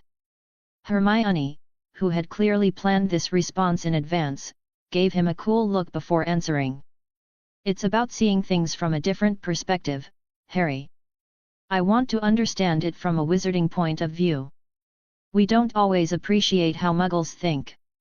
There's a whole other layer there. Ron, who clearly had no such ambitions to better understand Muggles, gave an exaggerated sigh. Does this mean you're finally going to explain how that electricity stuff works? You know, the things that make the lights turn on without a wand. Harry snorted into his pumpkin juice. It's electricity, Ron. Ron gave him a shrug. Yeah, that's what I said. Look, just explain it in simple terms, all right? Don't get too fancy with your wires and all that mumbo-jumbo. Hermione smiled, shaking her head. Of course, Ron. I'll do my best. Harry's eyes, ever the detective, zeroed in on the small, hourglass-shaped pendant hanging around Hermione's neck. It wasn't the kind of thing you'd find at a regular market stall, that was for sure. He could feel it, a faint, almost electric hum coming from it, like it was vibrating just below the surface of reality. And of course, being Harry Potter, or Hadrian Wayne, depending on how you looked at it, he couldn't ignore the magic buzzing in the air. Jean, sitting beside him, noticed his distracted stare and leaned in, her voice low, though there was a hint of curiosity behind her eyes. She was a telepath herself, so it wasn't like she needed to guess what Harry was thinking. She knew. Harry's wondering about the pendant. Is there something we should know? Jean whispered, her voice carrying that mix of quiet confidence and calm reassurance that always seemed to put people at ease. If you didn't know her better, you might even mistake it for disinterest, but you'd be wrong. Jean Grey was always on top of things. Hermione, already flustered by Harry's intense focus, instinctively reached for the pendant, her fingers grazing its cool surface. It's a time-turner, she said, her voice steady, but there was an unmistakable glimmer of hesitation in her eyes. Professor McGonagall lent it to me to manage my schedule. Ron, who had been munching on a pumpkin pastry with the kind of enthusiasm that could only belong to a teenager who'd never met a snack he didn't love, stopped mid-bite. He glanced between Hermione and Harry with a confused expression. Time turner? What, you mean like those things that mess with time? Blimey, Hermione, you've got a time machine hanging around your neck like it's no big deal.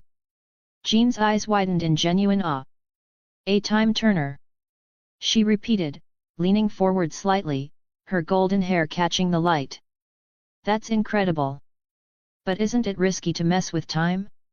I mean, last time I checked, the universe doesn't like it when you start poking holes in the space-time continuum. Jean raised an eyebrow, a smirk pulling at the corner of her lips. Her voice was soft, but Harry knew that tone she wasn't exactly kidding around. Hermione, for her part, looked a little uncomfortable now that the attention was fully on her. She bit her lip and nodded seriously, the air around her suddenly feeling a bit heavier. It can be dangerous, which is why it's closely regulated.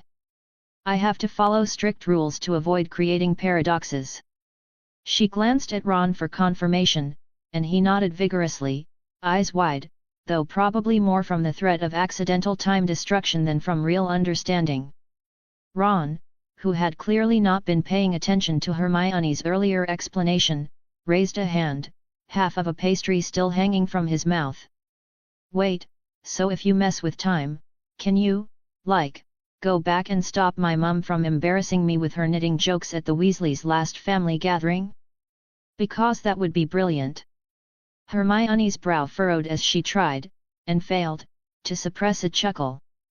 That's not exactly how it works, Ron, she said, though her tone was fond. I can only go back a short time. It's not like I can just rewrite everything. Harry, not one to let any juicy bit of information slip by, leaned in, his expression a mixture of curiosity and seriousness.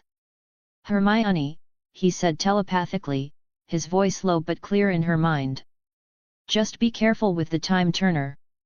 We don't need any time travel disasters on our hands. Trust me, I've been there. Hermione's shoulders relaxed just a little, and she nodded, the hint of a smile pulling at her lips. I will, Harry. I promise, she thought back, grateful for his concern. She always knew that, no matter what, Harry had her back.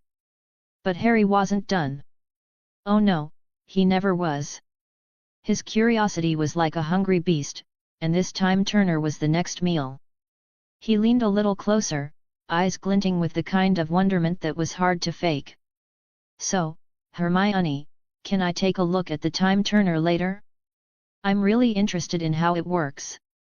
For a moment, Hermione hesitated, glancing at Jean as if she needed confirmation. Then she looked back at Harry, and it was clear she was weighing the risks. I'm not sure, Harry, she said, her voice soft but firm. Professor McGonagall entrusted it to me. I need to be careful with it. I'll think about it. Harry, who had been hoping for a yes, gave a good-natured sigh. Sure, Hermione. Just let me know if you change your mind. He leaned back in his seat, trying, and failing, to look casual, though the spark of excitement in his eyes was hard to miss. Jean, ever the voice of reason, and sarcasm, grinned knowingly. I'm sure Hermione will let you see it when the time is right, she said, her tone playful but not unkind. Hermione offered her a small, grateful smile, as though she'd just been handed the perfect out. Thanks, Jean, she said, grateful for the reminder.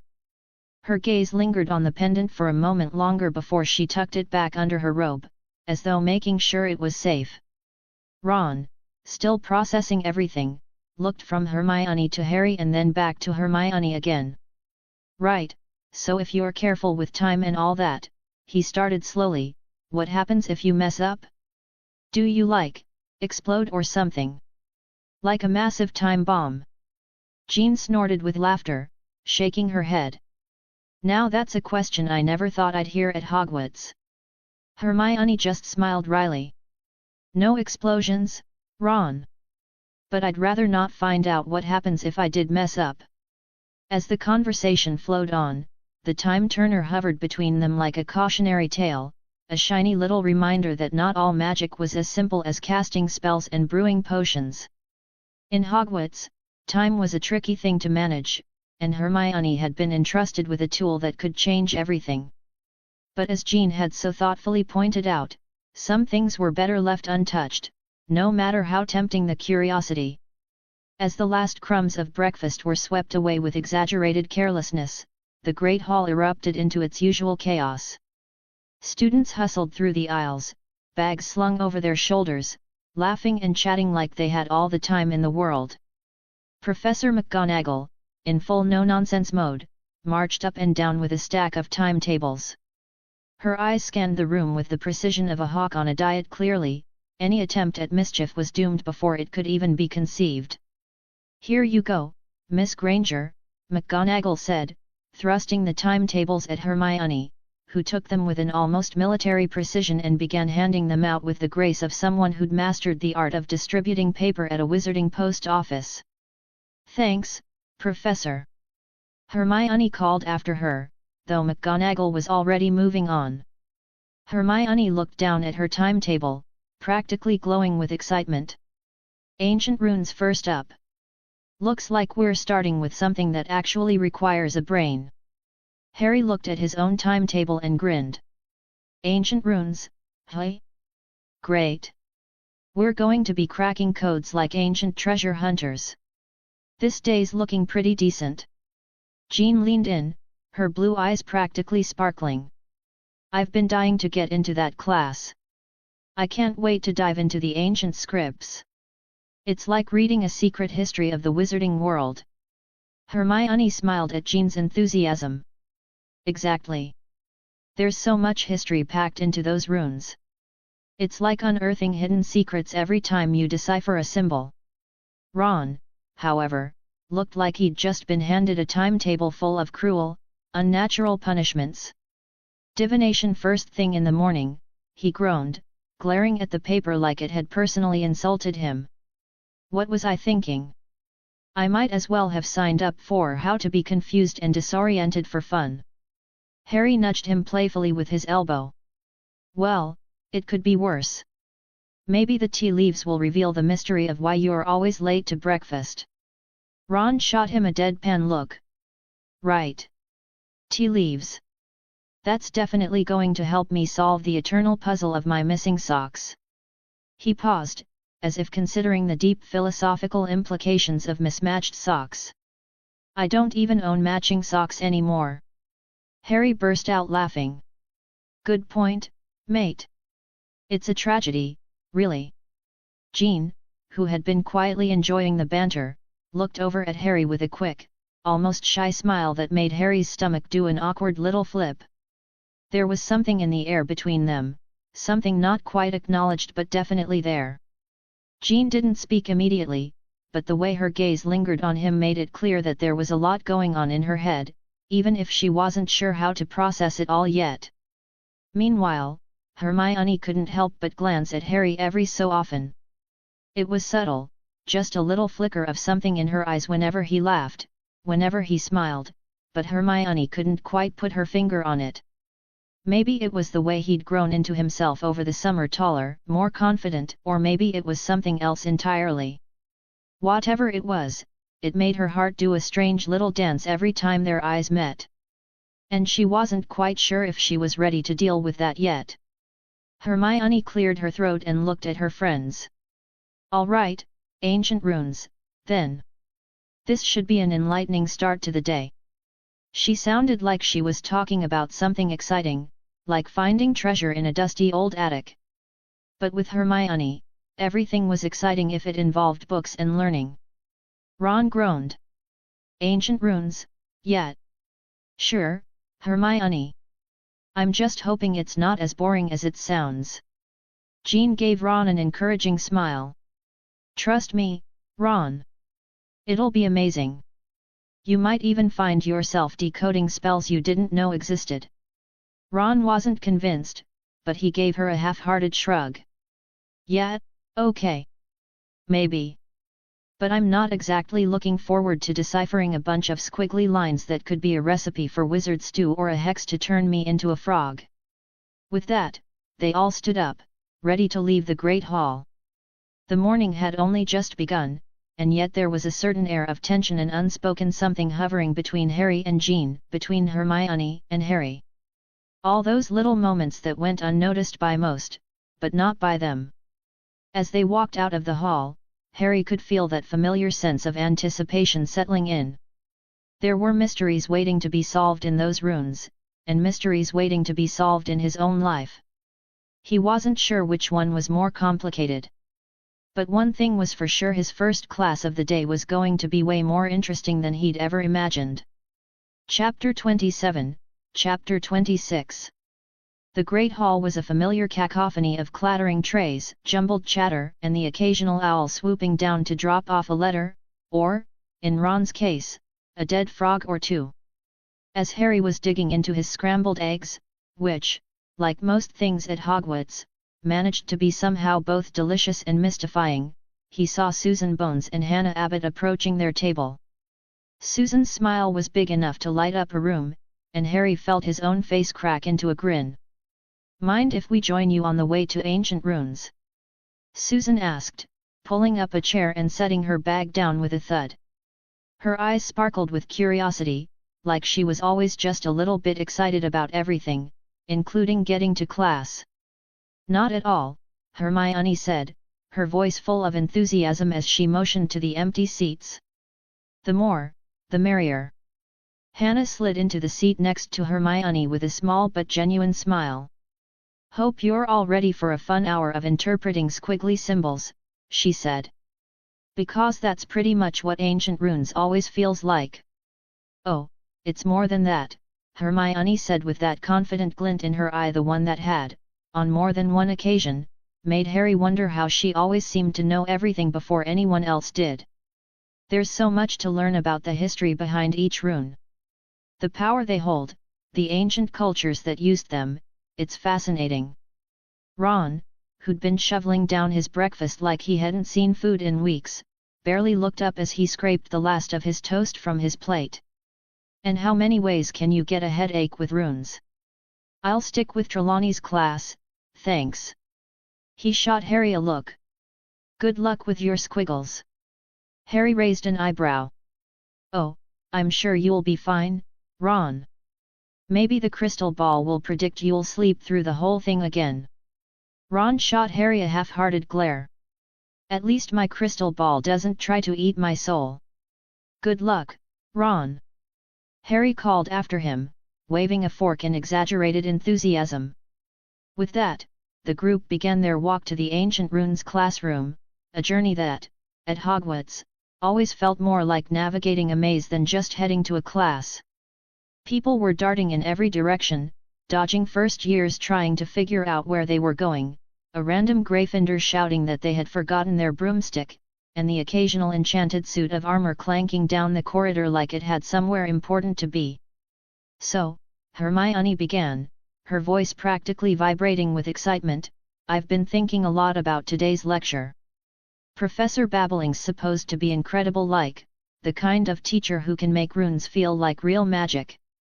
I'm hoping we get into some complex stuff today." "I'm with you there," Susan said, though she was glancing nervously at her timetable.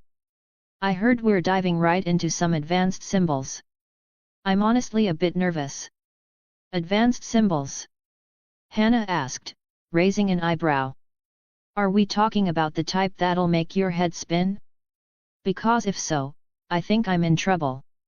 "Well," Hermione said, looking far too composed for someone who was clearly bursting with excitement, "we'll be studying runes that have been used for everything from ancient spells to wards and even rituals.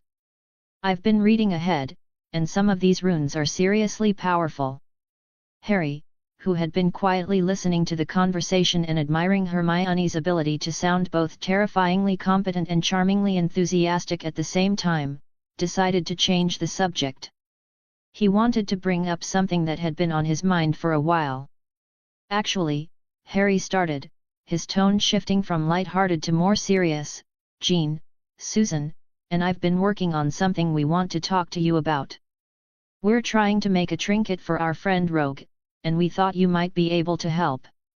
Jean, who had been quietly listening, leaned forward, eager to explain.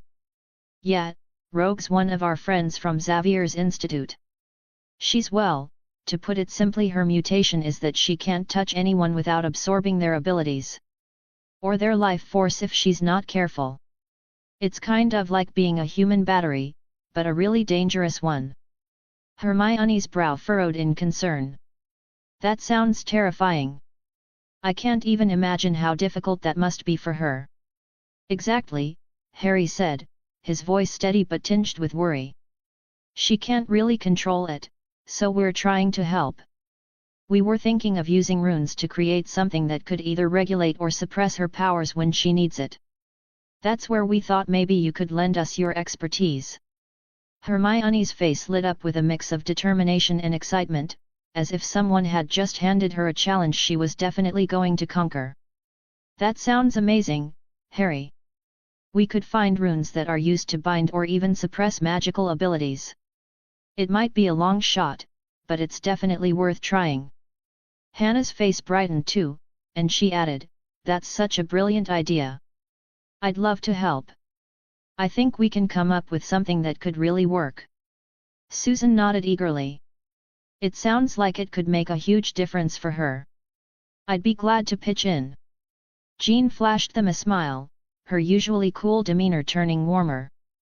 "Thanks, everyone. Rogue's been living with this for so long, and if we can even help a little, it would mean the world." "Well," Hermione said, biting her lip in thought, "we'll have to start by researching runes that could suppress or block certain magical abilities. We should also figure out how to make the trinket something Rogue can carry with her at all times. Maybe something like a pendant or a bracelet." The brainstorming began in earnest, with the group tossing out ideas faster than Harry could keep track. "What about Rune of Restraint?" Harry suggested, more casually than he felt. "Or maybe Rune of Regulation?" Susan, ever the optimist, shrugged. "I like the sound of Rune of Restraint, but it feels heavy. Maybe something a little lighter." Jean raised an eyebrow. "How about Guardian Rune?"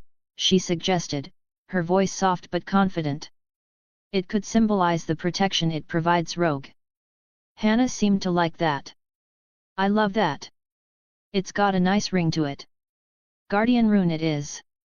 Now, how about the design? Should we go classic or mix it up with something more modern?" "I think classic," Hermione said thoughtfully, already pulling out a notebook and scribbling down ideas. "We want it to be functional, but also something Rogue would actually want to wear." Harry was starting to feel the weight of their plan, but he couldn't help but smile at how much everyone was getting into it. It was like a puzzle they were all excited to solve together. "Okay," Harry said, with a final nod.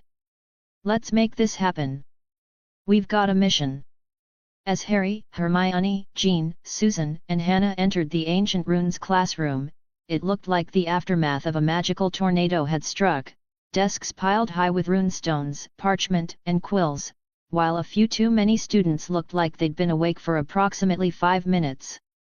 Daphne Greengrass was scribbling in her notebook with a look on her face that screamed "I'd rather be anywhere but here," while Tracy Davis was doodling rune symbols that probably only she could understand. Padma Patil was practicing her best impression of someone who didn't care, which, in her case, meant carefully avoiding eye contact with anyone. Terry Boot was, predictably, actually reading his textbook like it was a lifeline. Professor Babbling stood at the front, exuding an aura of "I'm very nice, but I could obliterate you with one flick of my wand." "Welcome, third years," she said in a calm voice that somehow made everyone sit up straighter. "This year, we're diving deeper into the mysteries of runic magic. Ancient runes isn't just about translation, it's about understanding the very essence of magical writing. You're not just learning words. You're learning the language of power." Which, let's be real, was probably the least intimidating speech anyone could make and still sound like a walking hurricane. "I think I'm going to like this class." Hermione, of course, was already bouncing in her seat, ready to soak up every bit of this like a sponge on a caffeine bender. "I've been reading about the Elder Futhark runes," she said to Harry in a voice that could have only been described as too much enthusiasm for 8 AM, and the connections between the runes and their meanings go way beyond simple translations. Fihu means wealth, but there's so much more depth to it. There are cultural implications, spiritual significance, and... Would you please take a breath? Harry cut in, only half joking. Hermione's rambling could get so fast it was like trying to catch a speeding train. "It's still early. My brain hasn't even kicked into second gear." Jean, who was sitting across from Harry, gave him a playful smirk. "You should be used to Hermione by now. She could turn a history of magic essay into a novel if she wanted to." Hermione didn't seem to notice their teasing. In fact, her entire focus was on the glowing runes that suddenly appeared on the board with a flick of Professor Babbling's wand. The symbols shimmered in the air, each one glowing with an otherworldly aura. "Today, we'll start with an overview of the Elder Futhark runic alphabet," Professor Babbling announced, eyes twinkling with barely contained excitement. "Each rune represents more than just a letter, it has a deep magical connection. For instance, Fihu represents wealth and abundance, while Uras signifies strength and vitality. Memorizing these meanings is vital, but even more so is understanding how each rune can affect spell work." Daphne, who had been staring at the board like it was a portal to another dimension, rolled her eyes dramatically. "Great! More symbols to memorize. As if I didn't already have enough on my plate." "Oh, I'm sure you won't have any trouble, green grass," Tracy quipped, her dark eyes glinting. "After all, you're practically a walking spellbook." Daphne didn't respond, she just shot Tracy a look that made it clear she wasn't interested in conversation. "Ever." Professor Babbling ignored their usual sarcastic banter and continued her lesson. "The key to runic magic is understanding the relationship between the symbol and the magic it represents. The runes can be used for much more than writing, they can alter the very fabric of reality when wielded properly." Harry's gaze flicked to Jean, who was sitting next to him. She was drawing the runes in her notebook with a level of concentration that rivaled Hermione's. If Hermione was the class's top scholar, Jean was the quiet powerhouse. Harry had learned that much in their first few weeks together. He couldn't help but notice how much more relaxed Jean seemed compared to when they first met. The shy, reserved girl who barely spoke was slowly transforming into someone who could stare down any challenge with a steady hand and unwavering focus. Plus, there was something magnetic about the way she bit her lip when deep in thought. Harry cleared his throat, distracting himself from thoughts of Jean. "Focus, Potter. There's homework to do." "Do you think these runes could help with that thing we're working on for Rogue?" he asked Hermione, hoping the question would sound casual, even though he was feeling anything but casual. Hermione paused her frenzied note-taking to think, her brow furrowing. "Well, maybe. We might need runes like ISA, for stasis. It's meant to freeze things in place, so if we want to regulate Rogue's power, it could help us create a magical lock for her ability."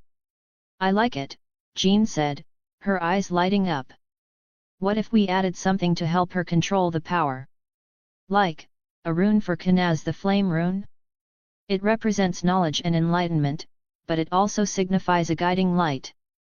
If we use it in the right combination, it might help Rogue control the surge of power when she's touching someone."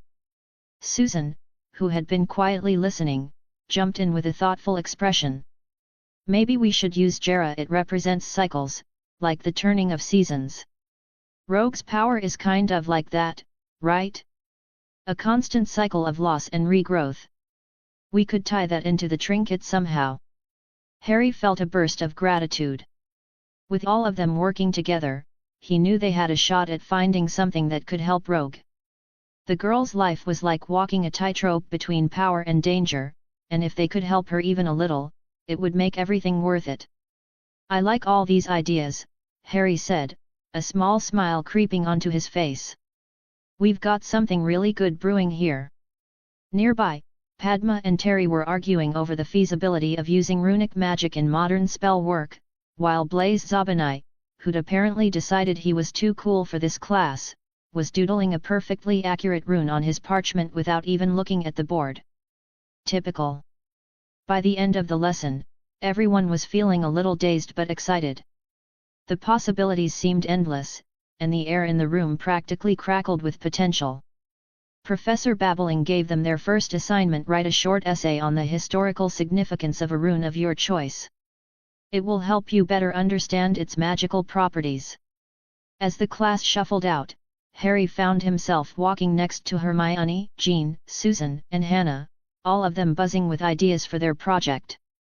Ancient runes is going to be amazing, Hermione said, practically vibrating with excitement. Let's just hope we don't end up summoning a kraken or something, Harry said, his tone dry as a desert. We've got enough problems without turning our classroom into a sea monster buffet. Yeah, Susan said with a grin, we'll aim for a helpful magical trinket and leave the tentacle creatures out of it. With that, they walked off to their next class, their minds swirling with rune combinations, project ideas, and the promise of a year full of adventure and discovery. What could possibly go wrong? As they exited the Ancient Runes classroom, Harry's enhanced hearing caught a snippet of a conversation behind him. Normally, Harry wouldn't eavesdrop, but when you've got the hearing of a freaking Kryptonian, sometimes it's hard not to tune into things you shouldn't. He turned his head just slightly to see Daphne Greengrass talking to Tracy Davis, her face tight with what could only be described as genuine concern. Daphne, you really should talk to Professor Snape about all this, Tracy said, her voice soft but insistent. He's our head of house. He might be able to help. Daphne's trademark sarcasm hit a new level of dry. Oh, great idea. Let me just schedule an appointment between his brewing potions and glaring at students. I'm sure he's just waiting for an emotional breakdown to add to his calendar. Harry glanced sideways at Jean, who had already picked up on his distraction. She arched an eyebrow, clearly curious. What's up? She whispered. Something's going on with Daphne, Harry said quietly, slowing his steps. We should hang back and see if we can figure it out. Jean's eyes flickered to Daphne, then back to Harry. She didn't need any more convincing. The two of them hung back, ensuring they weren't within earshot but still close enough to listen in. Complicated how? Tracy pressed, her voice filled with concern now, completely dropping her usual detached demeanor. You've been acting strange, and I'm worried about you, Daph. Daphne gave a heavy sigh, one that could have been heard from the moon. Oh, I don't know, she said, voice dripping with exasperation. Maybe because I've got a whole catalogue of magical disasters happening to me? I've never felt so cursed since my last attempt at brewing a self-cleaning cauldron. By now, Harry was intrigued, and so was Jean. Their minds were already racing for possibilities. Was Daphne dealing with magical instability? A curse? Or Harry frowned, considering the words he'd overheard earlier. Could it be something more? He glanced at Jean. Should we step in? Jean bit her lip, clearly weighing the options. We've got to help. But let's be tactful. Daphne's not the type who likes being the center of sympathy. So, with their brains in full help mode, Harry approached the pair, his curiosity burning.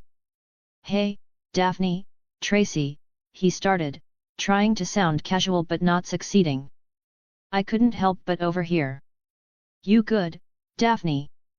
Daphne spun around, her eyebrows raised in a mix of surprise and annoyance.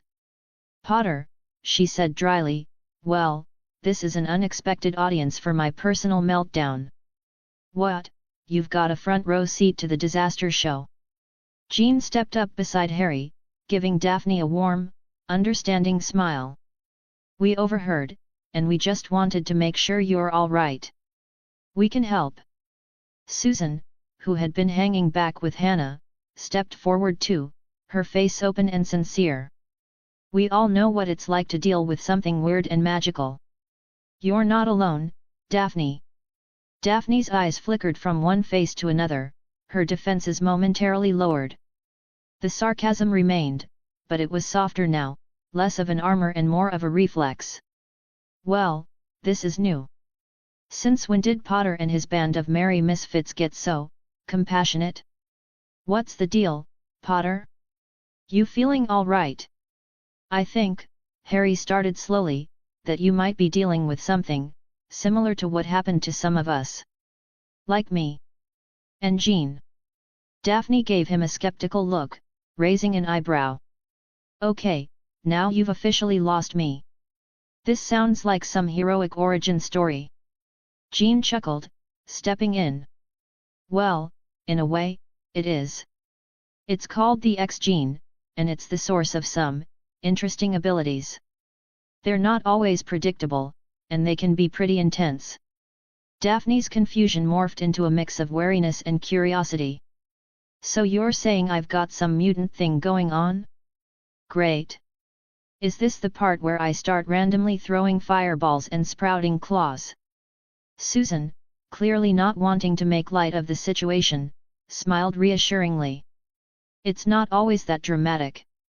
But yet, it's possible that your abilities might be starting to surface. And trust me, it's not easy. We've all had our own surprises. Daphne sighed dramatically, but there was a flicker of something else in her eyes, maybe relief? Well, that's a plot twist I didn't expect. Great. So I'm basically one tragic backstory away from joining your X-Men team. What now, Potter? Tracy, who had been quietly watching, nodded. Whatever this is, Daphne, you don't have to go through it alone. We'll figure it out. Together. Harry nodded firmly, feeling a sense of purpose build in his chest. Yet. Let's meet up after classes, and we'll go over everything. We'll find out what's going on. Together. Daphne exhaled, a mix of resignation and relief washing over her. I didn't think I'd be having a heart-to-heart with Potter, but, thanks, I guess. Anytime, Harry said, giving her a slight smile. We've all been there.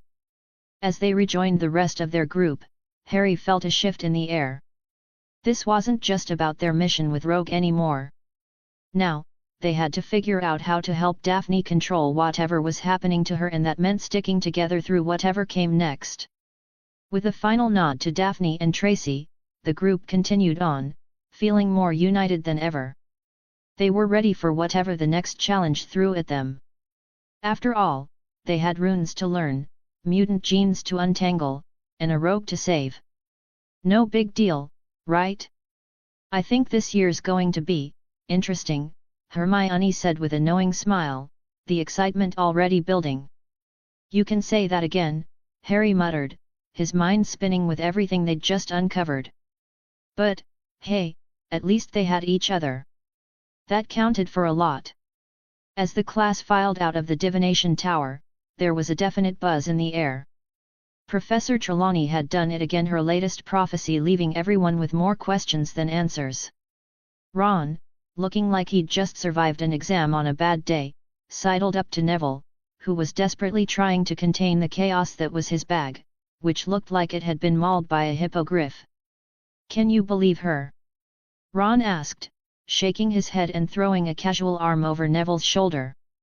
She said you're about to face some great change. What's that even mean? Maybe you're gonna turn into the next big thing in Wizarding world. Like, a hero or something. Neville, who was mostly concerned about his bag spilling its contents into the street, including half a dozen rolled up parchments, some mysterious plant stems, and an unidentifiable object that was probably still alive, frowned. I dunno, Ron. What kind of change? What if it's bad? She kept going on about a great power within you will awaken. Sounds like it could end badly, doesn't it? Dean, who was practically bouncing next to them like a sugar-high golden retriever, grinned. Maybe you're gonna be famous. You know, like a wizarding rock star. Get your own fan club and everything. Yeah, right, Seamus chimed in from the other side, smirking. Maybe you'll suddenly become a potion master and finally stop blowing things up. I mean, it's been a while since you've blown up a cauldron, hasn't it? Neville's face morphed into the kind of worried expression usually reserved for people who had just seen an overly enthusiastic blast ended screwed up clothes. But what if it's something dangerous? What if I start accidentally setting things on fire, or worse? She kept saying great power within you, and now I'm worried I'm gonna cause an explosion of some kind. Hermione, who had slipped into the group from the shadows, or was that from under a pile of ancient textbooks? Who knew with her, adjusted her bag as if it weighed a ton and joined the conversation. Neville, relax. Divination is about as accurate as a broken weather vane. It's all vague, poetic nonsense. You've got to take it with a grain of salt. But Hermione wasn't looking entirely unruffled. Her hair, as always, was neatly controlled, but there was a faint glint in her eyes that suggested she was thinking about her own, much more real magical adventures. She adjusted her time turner discreetly, but only someone who was paying attention, like Ron, would notice. Ron tried to comfort Neville in his own charmingly awkward way by slapping him on the back, which caused Neville to stumble into Lavender Brown, who, quite dramatically, had just finished her conversation with Parvati. Lavender's face was scrunched up like she'd just bitten into a particularly sour lemon. "Hey, don't be so hard on yourself, Neville," Lavender said, beaming, though her smile was a little too wide. "I mean, maybe you will have a big moment. You know, like a destiny kind of thing. I had this amazing reading the other day that said something about..." Parvati, ever the calming presence, rolled her eyes and cut Lavender off. "Lavender, you've got to stop telling people their destiny based on half-baked tea leaf readings. It's a whole thing." "You're not helping," Ron muttered under his breath. "Anyway," Neville said, holding his bag together with what seemed like sheer willpower, "it's all too much for me. What if it's something bad?" Seamus, ever the optimist, or was it just the constant supply of biscuits, grinned widely and clapped Neville on the shoulder. "If it's bad, we'll be right there to help. And if it's good, well, we'll throw a party. Either way, I'm so down for the Neville Longbottom Power Hour." Hermione nodded thoughtfully, her eyes flicking to the rest of the group. "We'll face it together, Neville. I mean, if you suddenly get magical powers, I'm sure we'll all have to sit down and plan your superhero costume." Ron blinked. "Wait, hold up, what kind of superhero powers do you think Neville's gonna have?" Dean immediately pointed at Neville, grinning. He could be like, the amazing herbologist, and save the day with just a couple of magical plants. You know, drop some crazy acid flower mix on the bad guy's end. "Okay, let's not get carried away," Hermione said, sounding very much like the voice of reason, but her grin was impossible to hide. Neville might not have to fight anyone with random plant powers. Lavender, who had not been listening, piped up again, "I think Neville should have wings. Like, actual wings. Or maybe an army of talking plants to help him save the world. Wouldn't that be fab?" Neville's head whirled as his friends brainstormed the least realistic ideas for his newfound powers. But, as always, their support was enough to make him feel a little less worried about the whole prophecy thing. If he was going to face a great change, at least he knew he wouldn't face it alone. And then, as if to cap it off, Lavender added one more thing, with a completely serious expression, "But if you get wings, Neville, you'll have to promise to fly me to Hogsmeade." "Deal?" Neville just stared at her, utterly lost for words. "I think I need to go sit down now," he muttered. The rest of the group broke into laughter, even as Hermione, shaking her head, led the way to their next class. As they rounded the corner, Ron, Hermione, and Neville ran into Harry, Jean, Susan, and Hannah. It didn't take long for Harry to notice the look on Neville's face, the kind of look that screamed, "I'm trying to keep it together, but I'm definitely freaking out." "What's up, Neville?" Harry asked, raising an eyebrow. He'd seen that look on Neville a lot over the years, usually right before something really weird went down. Ron didn't waste any time filling them in. Trelawney gave Neville one of her classic prophecies. Said he's in for a great change, like some big power's about to wake up inside him. He gestured at Neville's bag, which was still teetering on the brink of total collapse, as if to highlight just how unstable things were getting. Neville, bless him, looked like he was about 2 seconds away from losing all his contents in the hall. Yeah, that's pretty much all she said. Great power, significant change, just like that. Jean, who was always a little more in tune with the mystical side of things, not to mention, a bit more suspicious, exchanged a glance with Harry. That sounds familiar, she said, her voice tinged with a hint of concern. A power awakening inside you. It's like déjà vu, but with a twist. Harry nodded, his brows furrowing as he approached Neville. His expression was a perfect blend of seriousness and reassurance. Neville, do you remember anything else? Any details that stuck out? Neville's mind was still reeling from the whole prophecy thing. His grip on his bag was now a death grip, like if he let go, it might explode into a million pieces. Just that. A great power and a big change. He looked at his bag as though it might give him the answers. What does that even mean? Harry leaned in, his voice quieter now, as though the answer might be something only Neville could understand. There's something you should know. Jean, Susan, and I, well, we've got abilities that are a little different from regular magic. It's called the X gene. And I think Trelawney might be hinting that your power is about to awaken. Neville blinked at him, clearly baffled. His bag was in serious danger of splitting open, but he managed to keep his focus. X gene? What's that? Sounds like something from a Muggle comic book. Jean, ever the calm one in the group, and, let's face it, usually the one with a plan, smiled reassuringly. It's not quite like that. It means you might have a special ability, something magical, but not like what you've learned in class.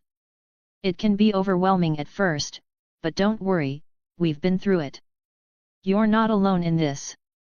Susan, always supportive and never one to let someone face something alone, nodded. Exactly. We're here for you, Neville. Whatever happens, we've got your back. Hannah, who had been quiet up until now, added, and hey, maybe it'll be something really cool. Like, you could be a human flamethrower or something. Human flamethrower, eh? Ron mused, sounding like he was considering the possibilities. Neville could light up a whole room without even touching the matches. Might get us out of a few sticky situations, right? Neville looked a little less panicked, but only just. I'd rather not start shooting fire out of my fingers, if I'm being honest. Hermione, who had been listening thoughtfully, and possibly multitasking by doing the mental equivalent of calculating the risk of Neville accidentally burning down the whole school, jumped in. We should be prepared for anything, though. We've seen strange things happen at Hogwarts before. If you start noticing anything weird, tell us right away. Ron threw in his 2 cents. Yeah, mate, we're here for you, no matter what it is. And hey, if you turn into a superhero, we'll help you come up with a cool name. That caught Neville's attention. A name? Well, yeah, Ron said, sounding way too casual about it. I mean, if you've got some special power, you might need a code name. You know, like Captain Herbivore or the Green Thumb. Jean raised an eyebrow, looking amused. Ron, please. You really think Neville's going to go around calling himself Captain Herbivore? Susan grinned. Honestly, I think the Green Thumb has potential. Could be your brand. You could be the one to rescue us all with, like, super magical plants. Neville chuckled, but it was shaky.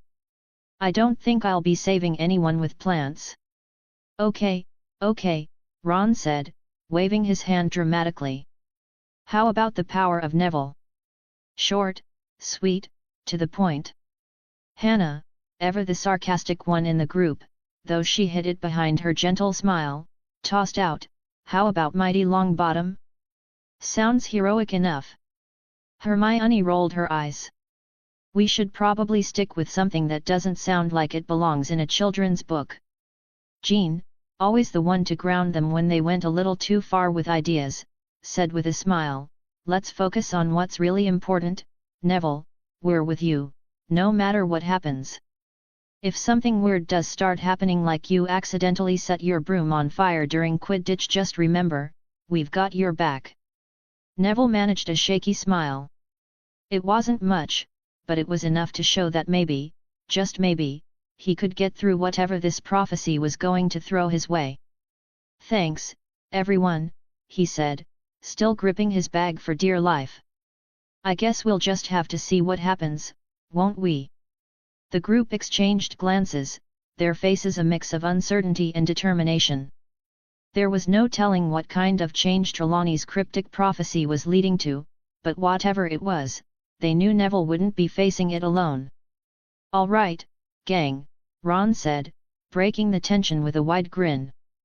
"Who's ready to go get thoroughly confused in our next class?"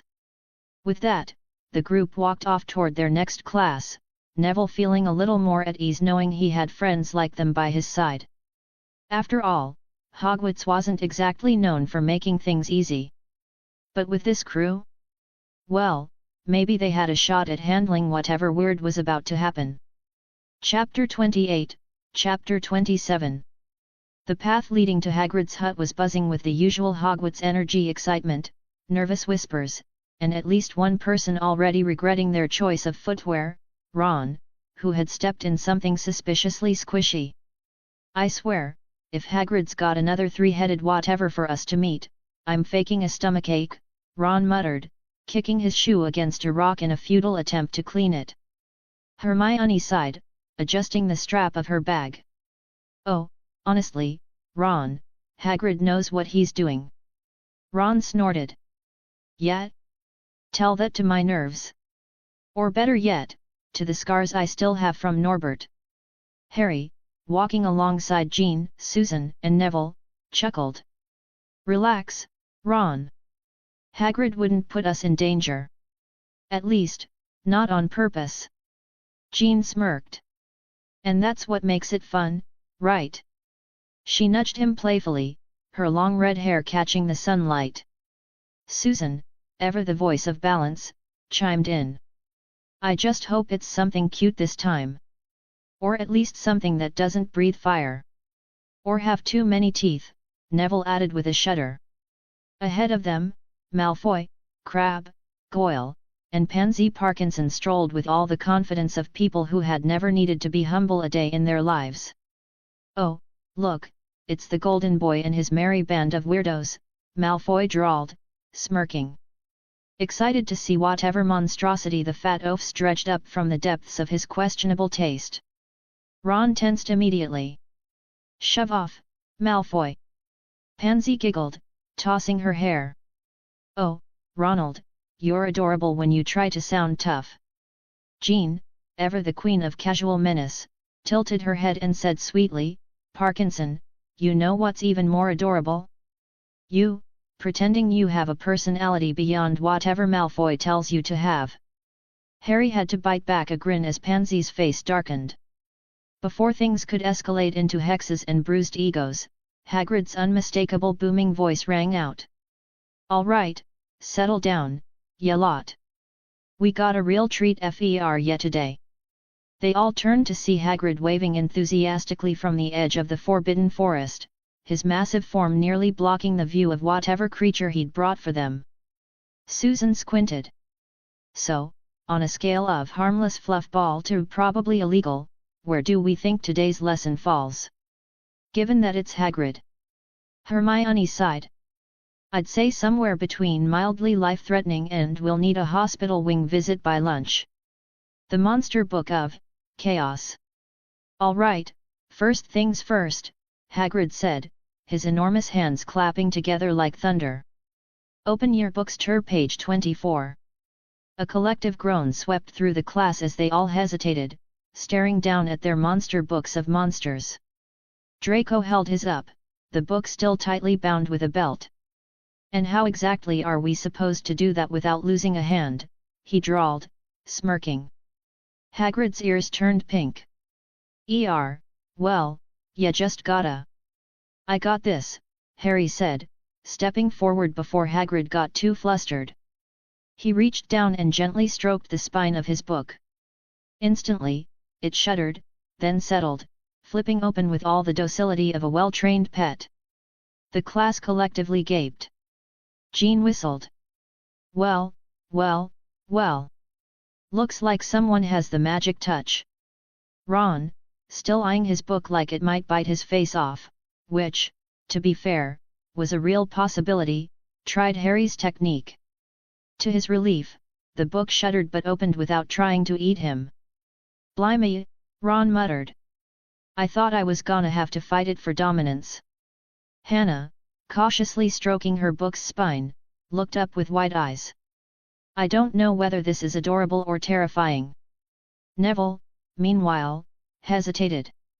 His book, still untamed, rattled ominously in his hands. Susan nudged him. "Go on, Nevada, show it who's boss." Neville gulped, reached out, and promptly got his finger nipped. He yelped, shaking his hand. "Oh, come on." Jean, suppressing a grin, moved beside him. "Here, let me." She reached out, stroking the book's spine with practiced ease. It immediately calmed, opening like a well-trained pet. Neville stared. "I swear, if magic just likes you better than me, I'm giving up." Jean grinned. "I have that effect on things." Hagrid, clearly relieved that at least half the class hadn't lost fingers, clapped his hands together. "Right. Now that we've got that sorted, let's move on to something real excitin'." Meanwhile, Hagrid led the group toward a large paddock, and Harry, trying his hardest to pay attention, couldn't help but be distracted by the sheer beauty of the creatures before him. A herd of hippogriffs' glistening feathers, eagle-like heads, and horse-like bodies were grazing peacefully. The sight was impressive enough to make even Draco Malfoy's usual sneer falter, though he quickly recovered, probably trying to come up with some way to insult the majestic creatures. Hagrid, of course, was beaming like a giant toddler with a new toy. "Look at 'em, eh? Beautiful creatures. Proud as a wizard who just aced his owls. Now, listen closely, hippogriffs are all about respect. You approach 'em like you're trying to make a deal with a dragon. Slowly, respectfully, and most importantly, don't act like a dunderhead." The class, which had previously been filled with excited whispers and laughter, fell silent as they all nodded, trying to absorb the information. Harry felt a slight tug at his sleeve and turned to find Jean, her face lit with curiosity, eyes wide as she took in the hippogriffs. "So, what do you think? We could call one of them Fluffy, right?" Jean said, biting her lip and clearly picturing a hippogriff named after the three-headed dog from the Philosopher's Stone. Harry, always a fan of Jean's offbeat suggestions, grinned. "Fluffy sounds a little too, cozy for a creature that could probably kick us into the next century. What about Stormbreaker?" Jean raised an eyebrow, clearly impressed with the name. "Not bad. But I was thinking something more mystical. Like Elder Wind." "Elder Wind?" Ron interrupted, shaking his head. "You two are taking this naming thing too seriously. How about Flint like a fire starter?" "I think we can do better," Hermione piped up, glancing between Harry and Jean. "What about something that sounds like it could actually live in the Forbidden Forest, like Shadow Feather? Or Night Wind?" "Honestly, anything sounds better than Fluffy," Neville muttered from beside them. He had a firm grip on his book and looked ready to dive into the lesson, but his usual shyness was still apparent as he glanced nervously at the hippogriffs. Hagrid, overhearing their brainstorming session, chuckled deeply, shaking his shaggy head. "Ya lot are full of good ideas, but remember it's all about respect when it comes to hippogriffs. Now, who's brave enough to try their hand at approaching one? Ron paled slightly, though he tried to cover it with a shrug. Brave, sure. But not that brave. Harry looked over at Jean, who was clearly itching to volunteer. It wasn't so much the hippogriffs that made her hesitant, it was the idea of doing something wrong. She had that fierce determination to succeed in everything she tried, and Harry loved how it fueled her confidence. Don't worry, Harry whispered with a smirk. I've got this. Before anyone could protest, Harry raised his hand. I'll do it, Hagrid.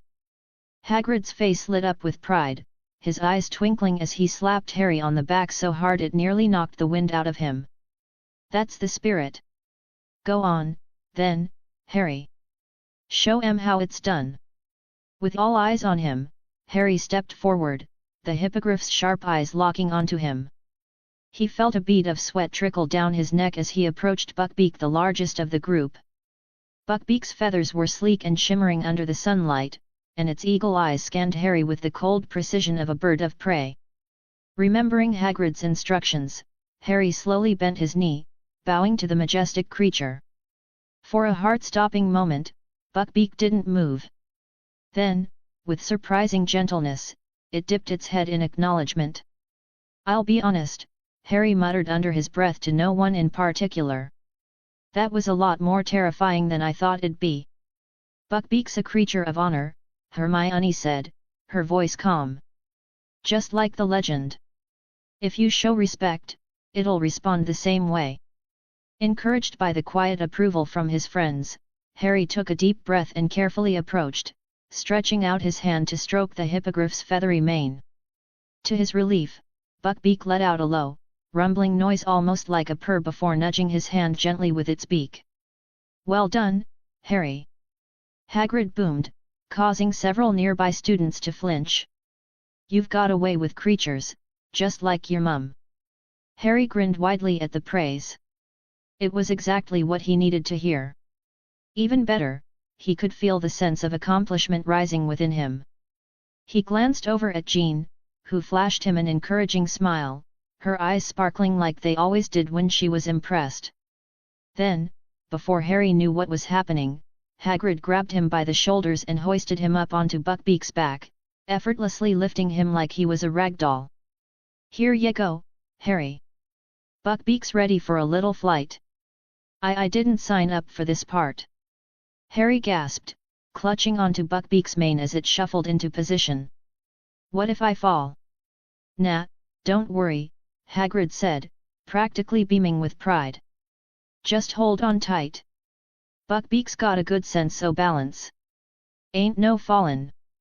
As Buckbeak took a few steps back, preparing for a running start, Harry could feel his stomach twist with both excitement and anxiety. Before he could react, Buckbeak launched into the air, wings flapping hard enough to send a gust of wind through Harry's hair. The ground below disappeared as they soared upward, the castle shrinking beneath them like a child's toy.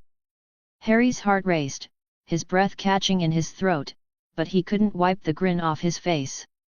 The freedom of flying no broomstick, no weight was exhilarating. Bloody hell, Harry yelled over the wind, this is amazing. His classmates below stared up in wide-eyed awe, some of them even jumping in excitement. Jean, of course, was grinning from ear to ear, giving him a thumbs up. Buckbeak glided smoothly, its wings catching the wind like it had been flying for centuries. As Harry clung to the creature, he thought, this is what freedom feels like. No worries, no weight, just the wind and the sky.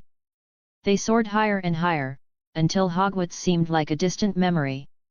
Harry could barely hear Hagrid's voice shouting encouragement from the ground below. All he could focus on was the feeling of the wind rushing past his face and the wild sense of exhilaration that left him feeling invincible. After what felt like an eternity of flight, Buckbeak began its descent, gracefully gliding back toward the paddock.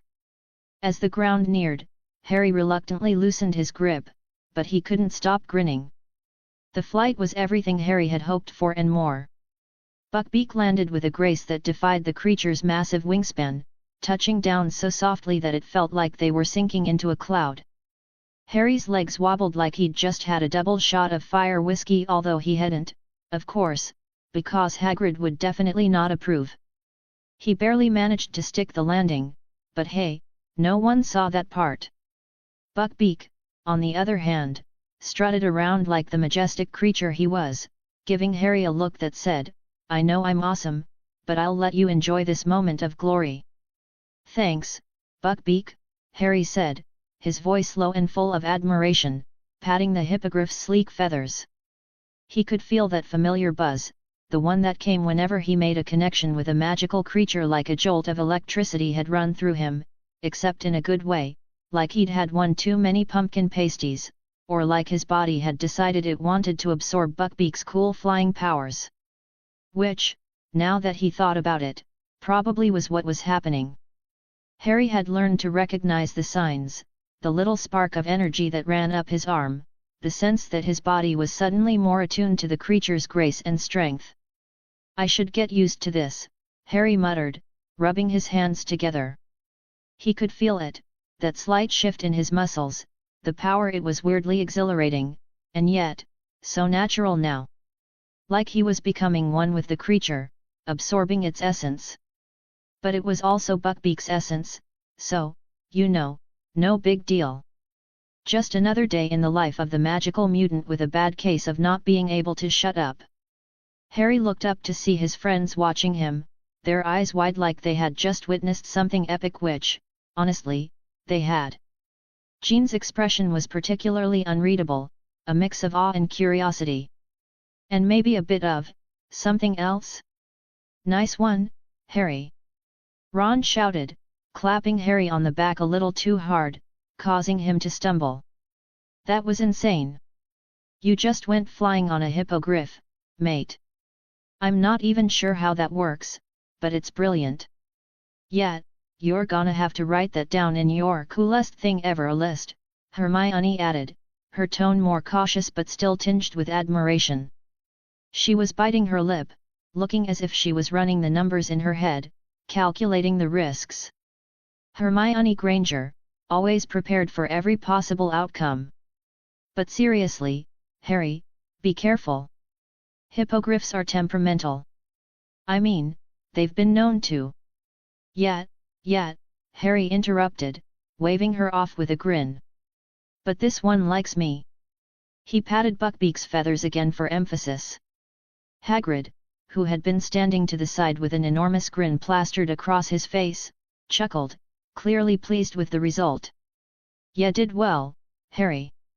Not many get that kind o' response on their first go. Your mum would have been proud." He wiped a suspicious tear from his eye, then looked at the others with a wink. "Now, who's up for tryin' it next?" Jean stepped forward, a soft smile tugging at the corner of her lips as she gazed at Harry.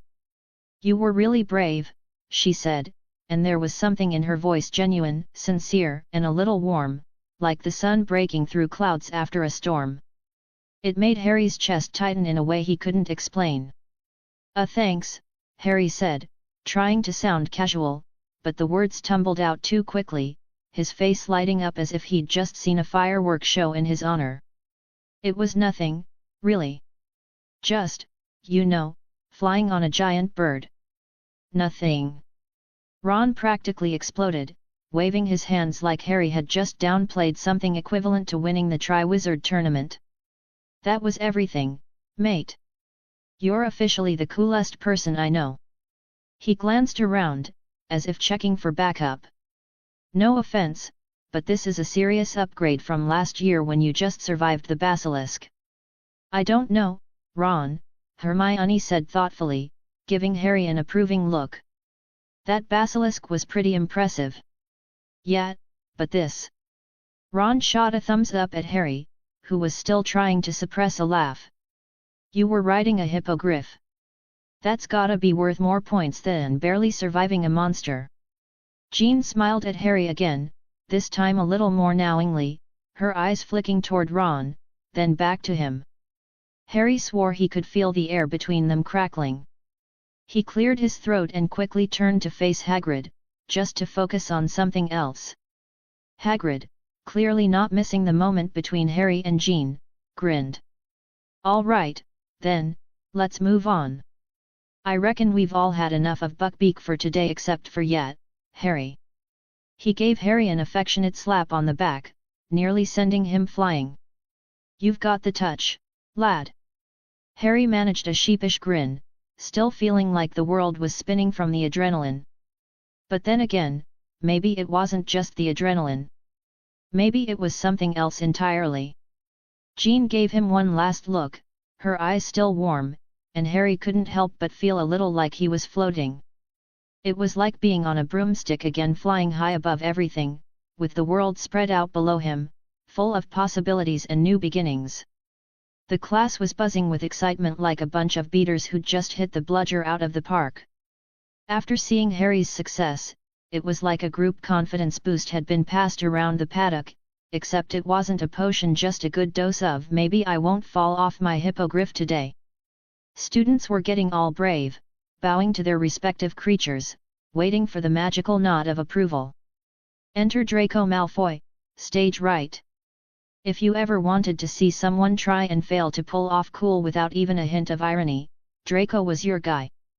He strutted over with that swagger of his, the one that only comes from being raised by a man who spent more time in the mirror than at family dinners. With a smirk that could sour milk, Draco tossed a glance at Buckbeak, the magnificent hippogriff, and spat out, "You're not so special, are you? Just a stupid animal." Oh, Draco! Bless his heart! He clearly hadn't learned the most important lesson about magical creatures: they always know when you're trying to be a jerk. It was like the hippogriff's ears perked up to the sound of an insult, and before anyone could even process what was happening, Draco was in deep. The hippogriff flared its wings with a dramatic whoosh, eyes narrowing in that way only mythical creatures can. It was like something out of a nightmare, but in reverse. Draco was the one about to get roasted. "You've got to be kidding me," Harry muttered, already running toward the scene, his heart doing a weird flip-flop of panic. He didn't even think about it, he just moved. "Malfoy, bow! Now!" Draco, of course, was frozen in place, his brain clearly short-circuiting like a first-year who had no idea how to handle a first day of classes. Buckbeak took one slow step forward, its beak snapping ominously, looking like it was going to turn Malfoy into an accidental kebab. From where he was standing, Harry could feel a surge of urgency, like his mutant senses were telling him this could go from bad to worse in less time than it takes for Hermione to lecture you about breaking a rule. Jean, standing next to Harry, knew exactly what she had to do. It wasn't every day that you saw Draco Malfoy about to meet a creature that didn't give a flying hippogriff's feather about his family name. But Jean? Jean had a thing for fixing messes. Whether it was by telekinetically moving furniture out of the way or shifting people into the right position, she was a pro. With one subtle push of her telekinesis, Draco was shoved backward. It wasn't violent, more like a gentle reminder that personal space existed, especially around angry hippogriffs. "Malfoy, you're going to want to listen to Harry here," Jean called, her voice calm but firm. The gentle breeze around her barely ruffled her hair, but in her eyes, there was something unspoken. Power. Control. The kind that said she could handle a situation like this without breaking a sweat. But back to the chaos. Harry was now in between Draco and Buckbeak, trying to save Draco without getting bucked off by an angry, beak-snapping creature. "Easy, Buckbeak," Harry said, his voice strangely steady despite the adrenaline coursing through him. The hippogriff was still eyeing Draco with the kind of judgment you'd expect from a parent watching their kid make a questionable life choice. "He didn't mean it. Please, calm down." The air was thick, and for a split second, it felt like everyone was holding their breath. Was this it? Was Draco Malfoy about to get up close and personal with a hippogriff speak? It was a very real possibility.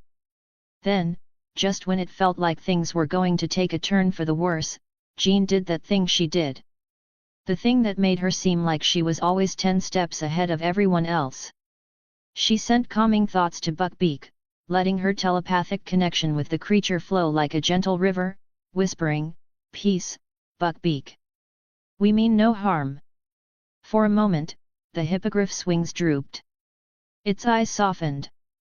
It took a step back, then another, still watching Draco like it was waiting for him to say something else stupid. The tension in the air snapped, just like that. Draco was alive, but barely. Hagrid, who had been watching with a look of absolute horror on his face, lumbered over to Draco, his voice booming with the kind of authority that could make a room full of dragons think twice. "Right, that's enough excitement for today," Hagrid grumbled, pulling Malfoy away from Buckbeak like a father dragging his kid away from a tantrum. Draco didn't even look at anyone, he just turned his back to the paddock and stomped off, looking like someone had just stolen his lunch and his self-esteem in one go. The rest of the class exhaled in unison, as though they'd all been holding their breath. Whispers began to ripple through the group. Some of the students were still wide-eyed, marveling at how Harry and Jean had handled the situation with the grace of two wizards who had saved the day. "Blimey, that was close," Ron muttered, his face pale from the adrenaline rush. "Think Malfoy'll learn his lesson." Hermione, who had been watching the whole thing with a mixture of concern and admiration, nodded thoughtfully. "I don't know if Malfoy has lessons to learn, Ron, but Harry and Jean definitely saved the day." Harry, still feeling the adrenaline, turned to Jean, his face heating up like a blasted Bunsen burner. She had a quiet smile on her face, her eyes sparkling with that mix of mischief and control that only Jean could pull off. "Thanks," Harry said, his voice a little shaky, though he was still trying to look cool. "That was really impressive." Jean, her cheeks flushed a little but her smile wide and genuine, shrugged casually. "I just didn't want to see him get eaten. You know, no biggie." They both shared a look in awkward, "We totally just saved a jerk from a hippogriff" look before turning back to their friends. Ron, being Ron, grinned like a lunatic. "I knew you two had it in you. Heroes, the both of you. Seriously, next time Malfoy tries something, we'll get a giant squid to deal with him." The class broke into laughter, the tension from before finally dissipating. But as Harry glanced over at Jean, his heart did that thing again. And maybe, just maybe, it wasn't just the adrenaline talking. Draco Malfoy wasn't exactly known for his humility. But that day, as he trailed behind Harry and the others on their way back to the castle, it was like someone had switched his usual swagger with a tin can full of reluctance. His usual sneer was replaced with something more like a grimace, the kind of expression you get when you're too proud to admit you're wrong, but you're stuck doing it anyway. "Potter," Draco began, voice unusually tight. I owe you a life debt now, don't I?" This took Harry by surprise. He hadn't exactly been expecting Draco to come up to him with a full-on confession. Harry glanced over at Ron and Hermione, who both looked equally baffled. Ron's eyebrows were practically in his hairline, and Hermione was giving Draco the kind of skeptical stare that only she could pull off. Ron leaned in, his voice low like he was passing on top-secret info. "Life debt, mate. Big deal. Basically, he owes you his life." Harry blinked. "Wait, what? Life debt? What does that even mean?"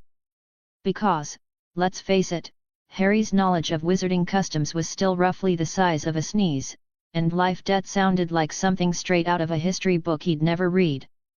Hermione, always the know-it-all, but in the best way, leaned forward, her voice soft but firm.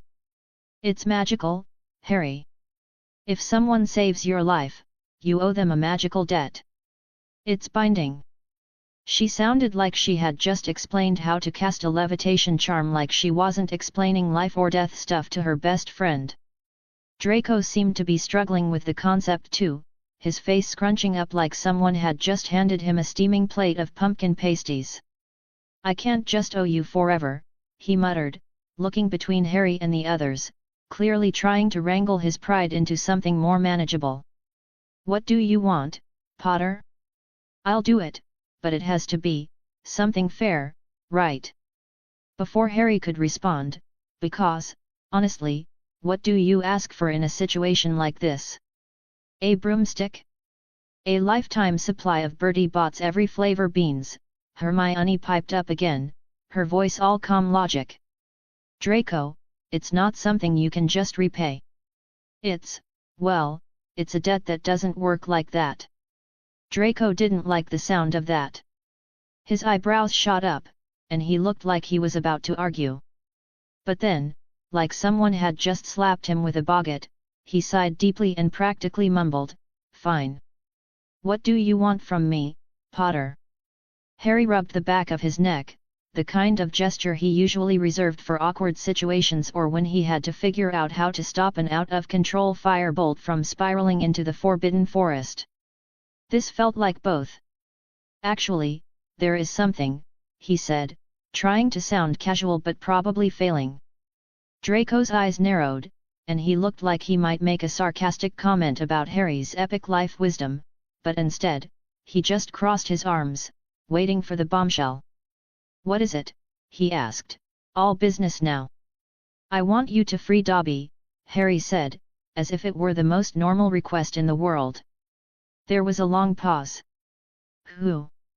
Draco asked, blinking like Harry had just asked him to do a backflip on a broomstick. "Dobby," Ron said, his voice dripping with exasperation, as though the whole thing were some big secret. "Your family's house elf, mate. You know, the one who looks like a cross between a sock and an unhappy garden gnome." Draco's mouth worked like he was trying to swallow a particularly unpleasant pumpkin juice. "What do you mean, free him?" he asked, his voice going a little higher. "He's a house elf. What do you how do you know about him?" Ron couldn't help himself. "Oh, you know, Harry's not just some random kid who falls off broomsticks and gets chased by angry trolls.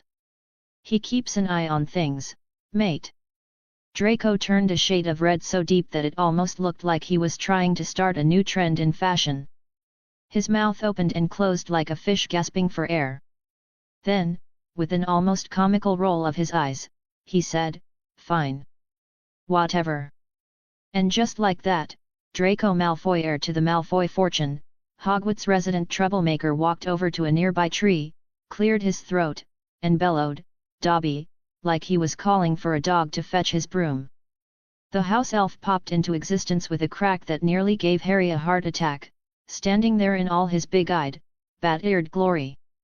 Dobby's enormous eyes were like two full moons, and his face had that eternally perplexed expression of someone who had accidentally spilled something in the middle of a tea party. "Master Draco called Dobby, sir." Dobby squeaked, looking up at Draco like he was waiting for a new set of orders. Yeah, Draco muttered, practically slamming his tie into Dobby's hands. "You're free, elf. Just don't make a big deal out of it." Dobby's eyes nearly bulged out of his head, and his ears wobbled with joy. "Master Draco is freeing Dobby," he squeaked, holding the tie to his chest like it was a $1 billion treasure. His voice went up a few octaves, as if he were about to faint from happiness. "Dobby is free. Free." Harry didn't know who looked more surprised, Dobby, who was doing a little victory dance in the middle of the path, or Draco, who was standing there looking like he just made the biggest mistake of his life. With that, Draco gave Harry a sideways glance, looking somewhat less smug than usual. "There," he muttered, scowling. "Life debt repaid." Harry smiled, kind of surprised that Draco had actually done it. "Thanks, I guess." And with that, Draco turned on his heel and stalked off, leaving Harry, Ron, Hermione, and Jean standing there, wondering if they had just witnessed the world's most awkward moment of redemption. Jean, who had been quietly observing the whole exchange, leaned toward Harry and gave him a wink. "You sure know how to make things interesting," she said, her voice warm with that laugh of hers that made Harry's stomach do a little flip. It was one of those moments where he didn't quite know how to respond, but he smiled anyway, the way you do when someone says something that makes you feel like you're secretly the hero of your own comic book. As if to punctuate the moment, Hermione shook her head with a smile. That was unexpected, she said. But Dobby deserves his freedom. You did the right thing, Harry. Yet, Ron added, Dobby's free now, mate. You did good. Jean smiled at Harry, her eyes glowing. You've got a good heart, Harry. I'm sure Dobby will be just fine. And as they walked back to the castle, with Draco's retreating back and Dobby's joyful little squeals echoing behind them, Harry couldn't help but think maybe, just maybe, he was finally starting to figure this whole doing the right thing out. Just as things were about to go back to normal, which, let's face it, was never really a thing at Hogwarts, Dobby suddenly stepped forward, his eyes practically gleaming with admiration. I mean, if there was a Most Devoted Elf award, Dobby would have it on display in his little corner, probably next to a framed picture of me looking like I'd just eaten a canary. Great Harry Potter, sir! Dobby squeaked, his voice bubbling with sincerity. Dobby is forever grateful to you. Dobby. Dobby would like to be your house elf, if Harry Potter would have him. This was a bit of a shock. I mean, come on, did the elf just ask to be my house elf? I felt my brain do a quick flip-flop, because I was still trying to process everything else, like Draco Malfoy being, well, human for once. Dobby, I started, trying to keep my voice steady, you don't have to do that. You're free now. You can go wherever you want, do whatever you want. You deserve it. But Dobby wasn't hearing it.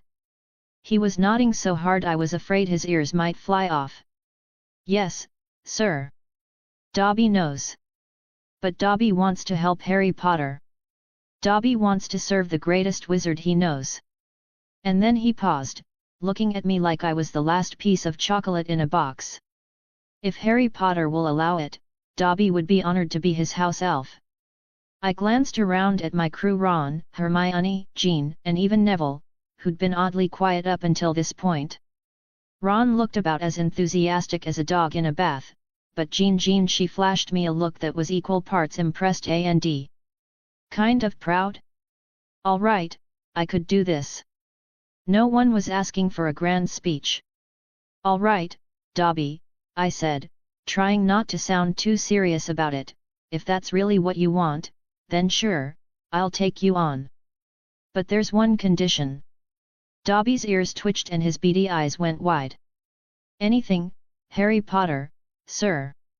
Dobby will do anything. He was practically vibrating with excitement. I gave him a pointed look. You've got to promise me one thing. You're free now. That means you can leave anytime you want. No one should have to serve anyone unless they want to. Dobby's eyes filled with those big, wet elf tears again. And I swear, I thought I saw a small cloud of magic form around him, like he was about to explode from the emotion.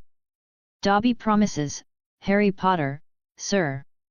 Dobby is free, and Dobby will serve Harry Potter because he chooses to, he said, clutching the tie like it was the last biscuit on a tea tray. I tried to swallow the lump in my throat. I'd made my decision, but this felt different. All right, Dobby. Welcome aboard. Now, if you've never had a house elf pledge their loyalty to you in the most heartwarming, and slightly terrifying, way possible, you haven't really lived. Dobby's eyes were practically sparkling. Thank you, Harry Potter, sir. To officially become Harry Potter's house elf, we must hold hands and make a magically binding pact. I looked down at Dobby's hand, which looked like it could be crushed by a giant's sneeze. But, hey, it was a magic thing, so I gave it a shot. I reached out and clasped his tiny, rough hand in mine. The moment our hands touched, I felt this strange, almost shocking sensation like a wave of warmth mixed with magic, if that makes sense. It was like electricity running up my arm, but in a good way. For a moment, I thought I might actually turn into a house elf, which, no offense to Dobby, was not a look I was going for. The golden light surrounding us flickered, flared, and then disappeared, leaving me a bit disoriented but feeling strangely empowered. Like I'd just unlocked a bonus power-up or something. Dobby's eyes were now shining with an impossible level of joy. "It is done, Harry Potter, sir. Dobby is now your house elf." "Great," I muttered, giving his hand a final squeeze before letting go. "Thanks, Dobby." "Really?" At this point, I had no idea what I'd just signed myself up for, but it was too late now. Hermione, who'd been watching the whole thing like she was about to start taking notes, raised an eyebrow. "So, that was official, right? I mean, I'm still trying to wrap my head around all this."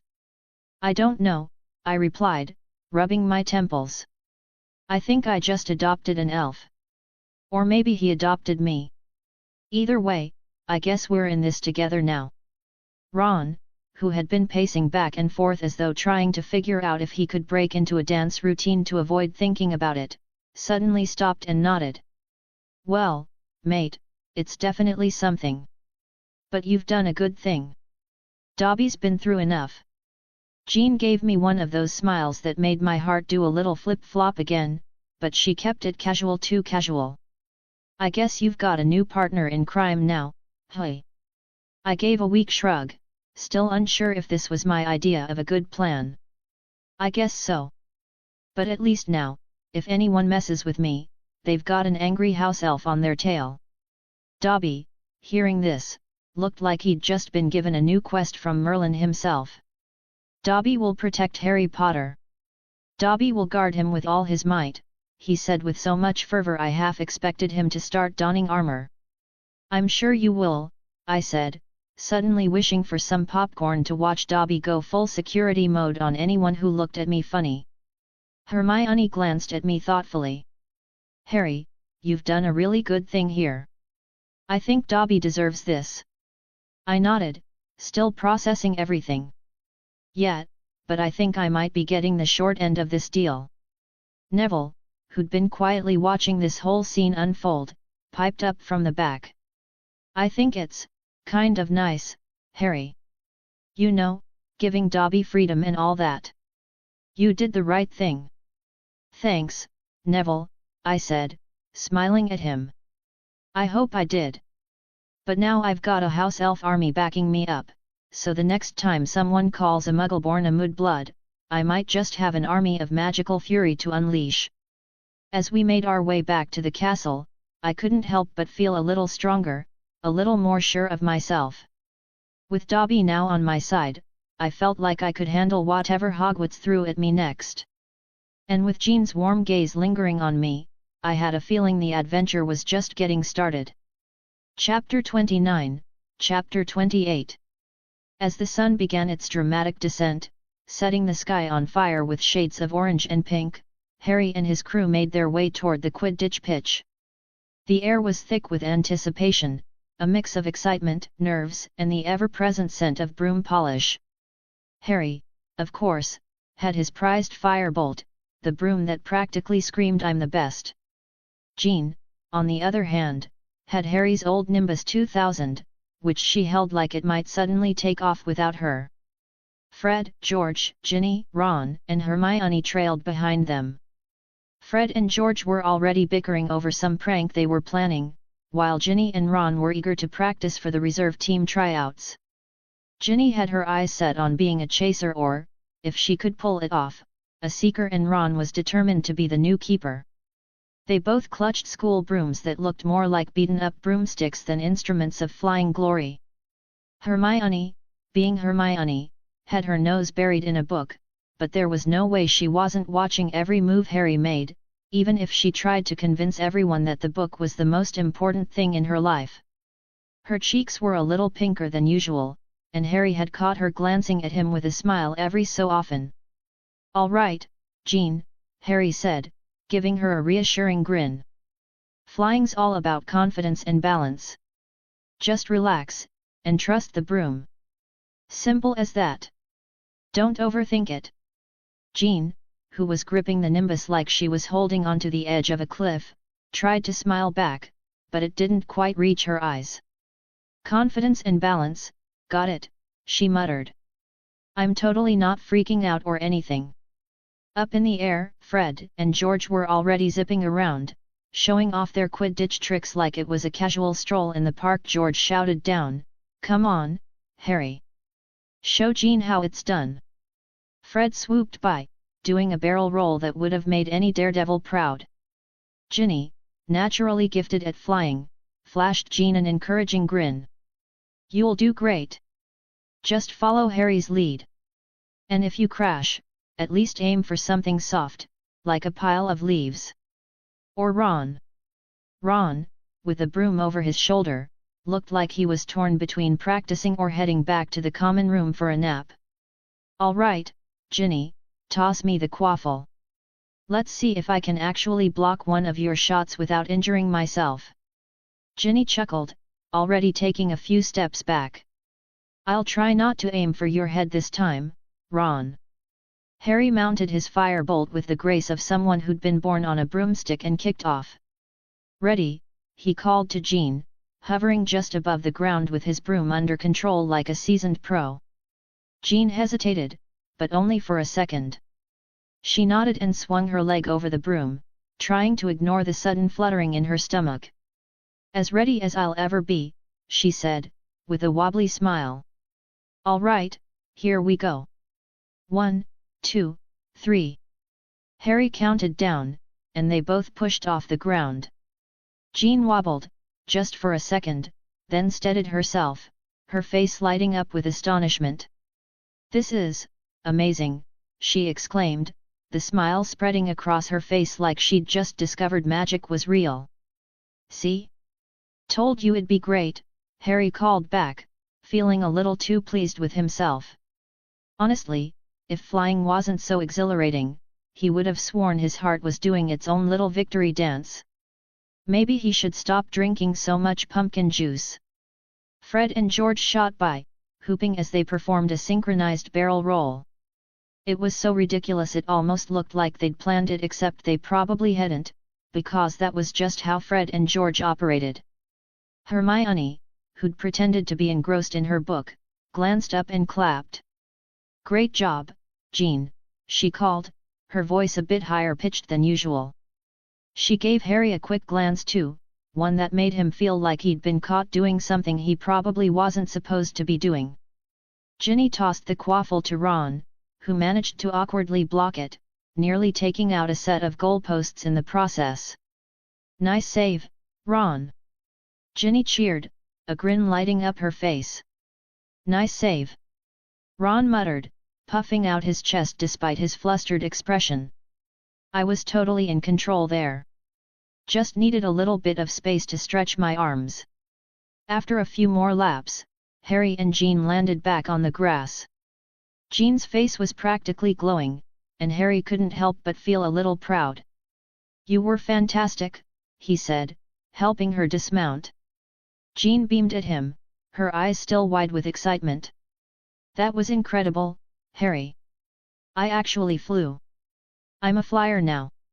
This is definitely going to make me cooler." Fred and George landed beside them, looking impossibly smug. "You sure you're not part Weasley?" Fred asked, waggling his eyebrows at Jean. "You've got some serious natural talent." "Yeah, better than Ron was at it," George added with a cheeky grin, just to get under Ron's skin. Ron, predictably, scowled. "Oi! I wasn't that bad. I just had to work through my, unique style."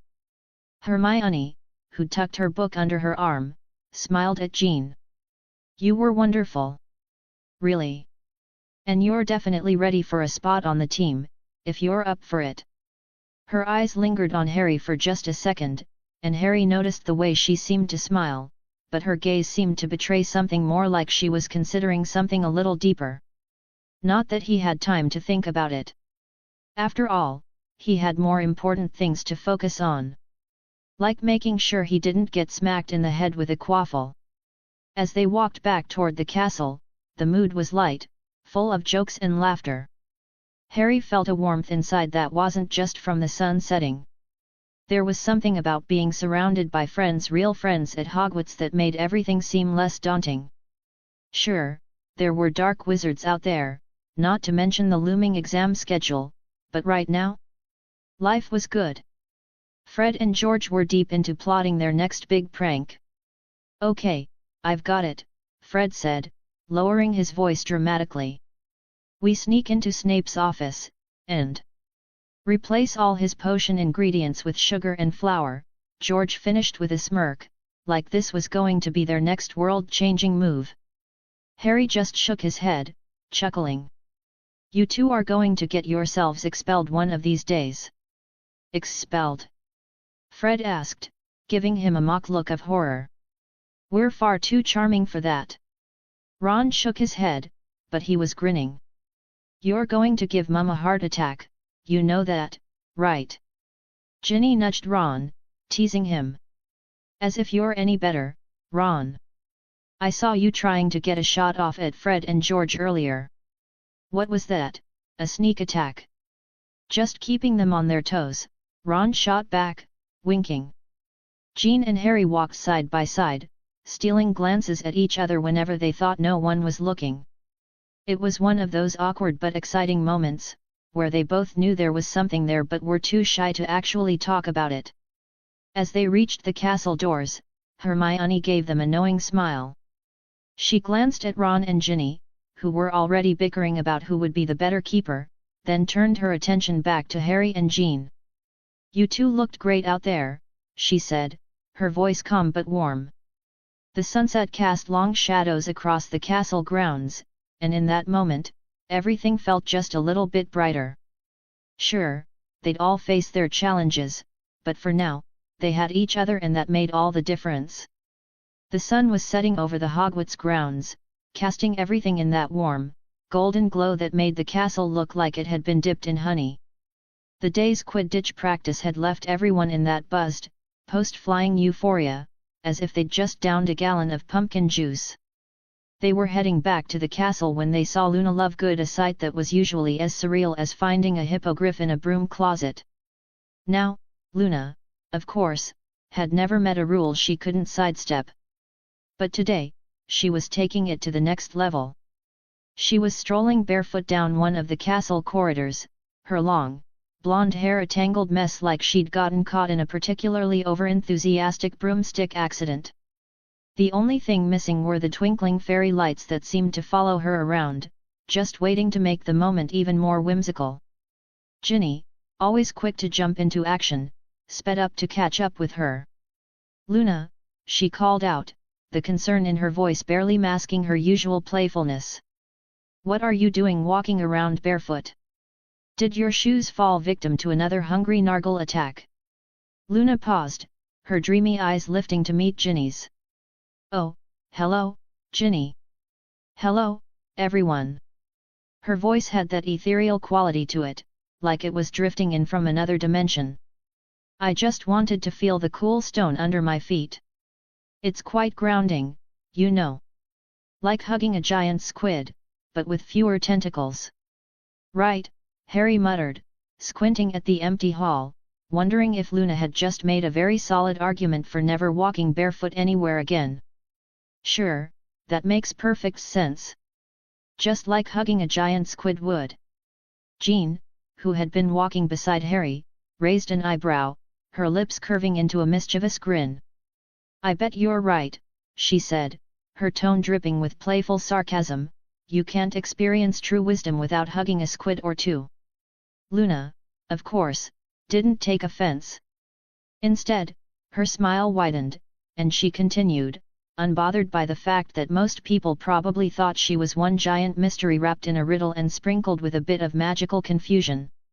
Do those Ravenclaw seniors keep giving you grief again? Ginny asked, her tone suddenly serious as she slowed her pace, catching up with Luna. Luna sighed, glancing at the ornate tapestries hanging from the walls, each one depicting some bizarre historical moment involving wizards who could apparently never quite remember how to dance. Oh, not really, she said in that faraway way of hers, as if she were discussing the weather on a different planet. They just don't understand. They think I'm odd for talking about blibbering humdingers and crumplehorn snorkacks. But honestly, I think they're the ones missing out.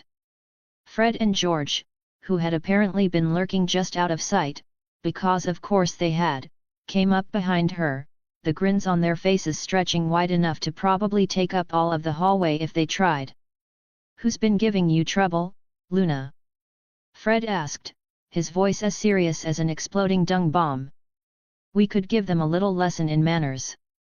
"Yeah," George added, cracking his knuckles in that way that suggested the next prank would be one for the history books. "Maybe something with enchanted mops that follow them around and clean their faces. That would really teach them a lesson."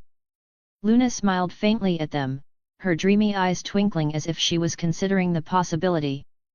"That's kind of you. But it's okay. They just don't know any better. Besides, pranks can be quite fun." Her gaze flicked over to the nearest suit of armor. "Perhaps we could turn their robes into flutterby bushes next time." Ginny rolled her eyes, though she was clearly trying not to smile. "Luna, you really shouldn't have to put up with that nonsense. You're a Ravenclaw. You're smart, creative, and just amazing the way you are. No one gets to make you feel small. Not even with flutterby bushes." Jean stepped forward then, her tone soft but determined. "Luna, you should never apologize for being yourself. You've got a gift that most people couldn't even begin to comprehend. If they can't see that, it's their loss, and you should let them know it." She paused, offering Luna a smile that held a bit more warmth than usual. "And, who else would be reminding us about the Raxperts?" Luna blinked at Jean, as if this was the most profound thing anyone had ever said. "Oh, you're right," she said, looking a little brighter. "Thank you, Jean. You're like a thestral in a field of puffskeins. Very rare and hard to find, but quite valuable when you do." Ron, who had been quiet up until now, glanced at Harry, his face scrunched with a mix of confusion and concern. "You know what? I'm done with people picking on Luna. She's part of this school, and anyone who doesn't see that can deal with me and my brothers." He cracked his knuckles, looking just as ready for a fight as the twins. "Maybe they need a few lessons in Don't Be a Jerk 101. Luna's smile stretched wider. "Thank you, Ron. You're all very kind. Kindness is like a warm cup of butterbeer on a cold day. It makes everything better." "I'll take your word for it," Ron muttered, though it was clear he was secretly pleased by Luna's words. "But if anyone gives you trouble, just let us know. We've got a few tricks up our sleeves." Harry, who had been quietly observing the scene unfold like he was watching a particularly good play, suddenly felt something settle in his chest, a warmth that came from knowing these people had his back. He stepped up next to Luna, a rare, earnest smile pulling at his lips. "Luna, if anyone ever gives you trouble again, we're all here. We're your personal anti-bully squad, armed with wands, wisdom, and a few well-placed pranks."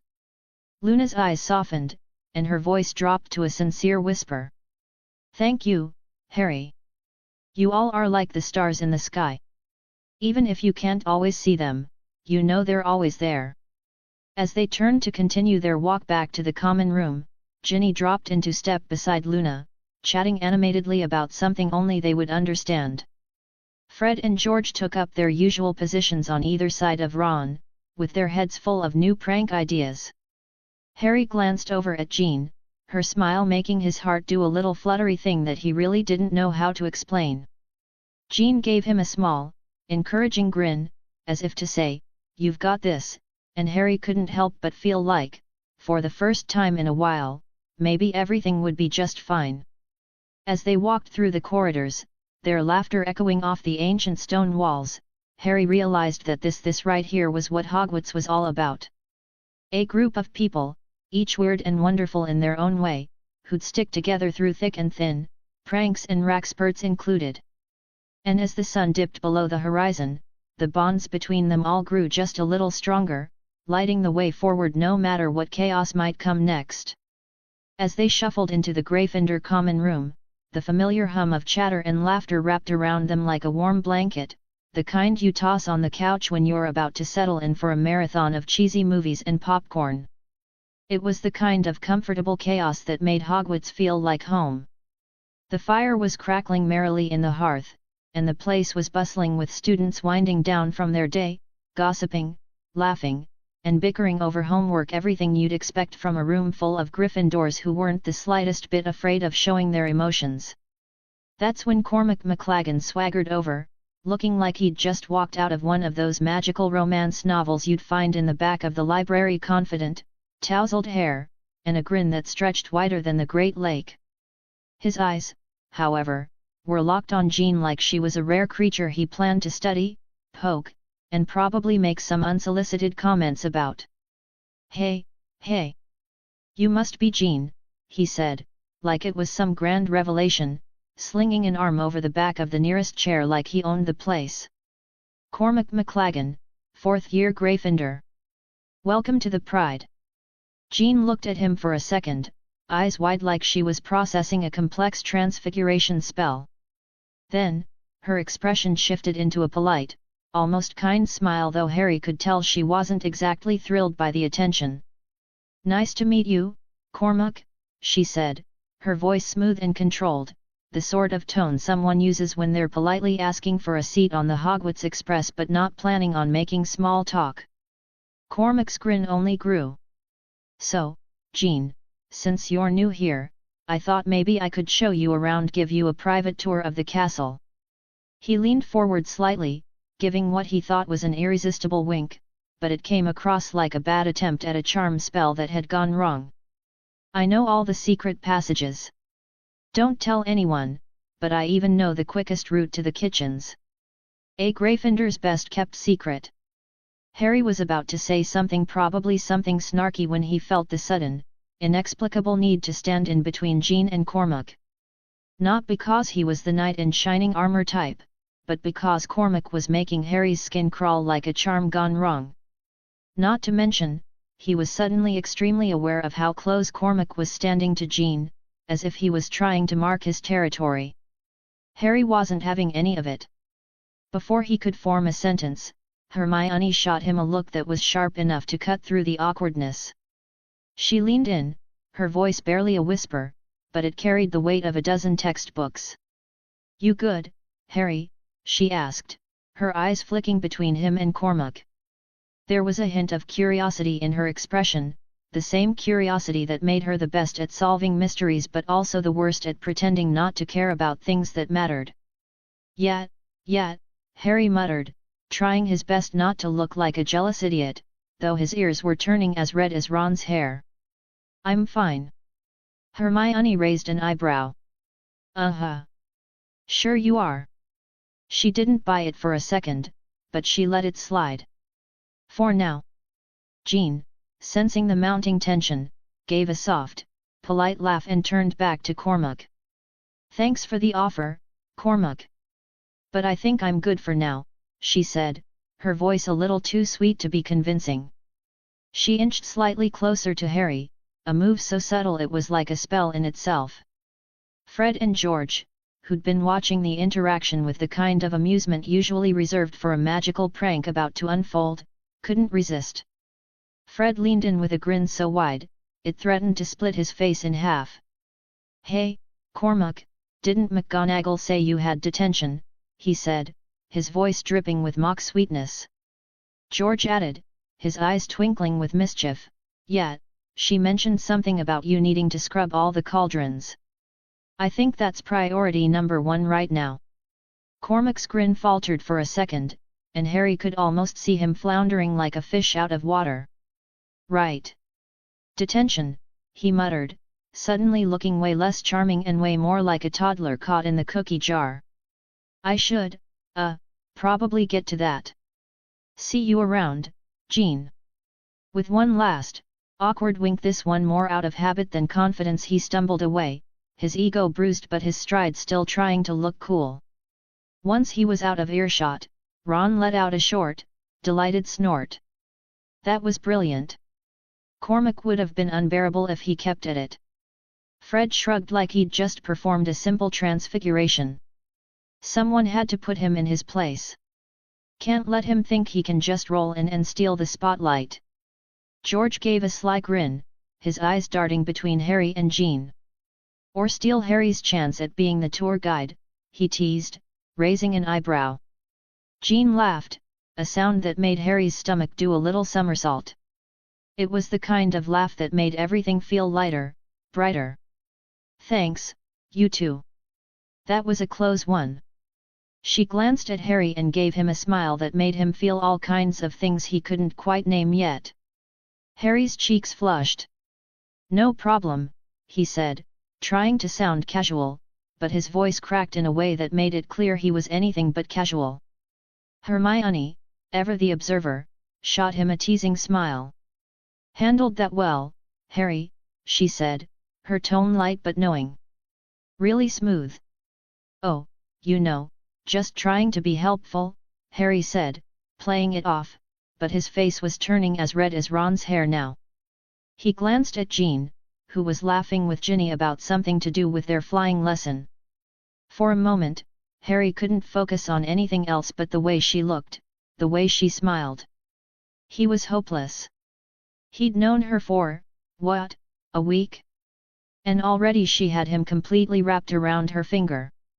Hermione leaned in closer, a sly smile tugging at the corner of her mouth. You know, Harry, we're all here if you need help with, well, anything. Her voice was teasing, but there was a warm edge to it, the kind that only a friend could offer. Right, Harry said quickly, his mind whirling.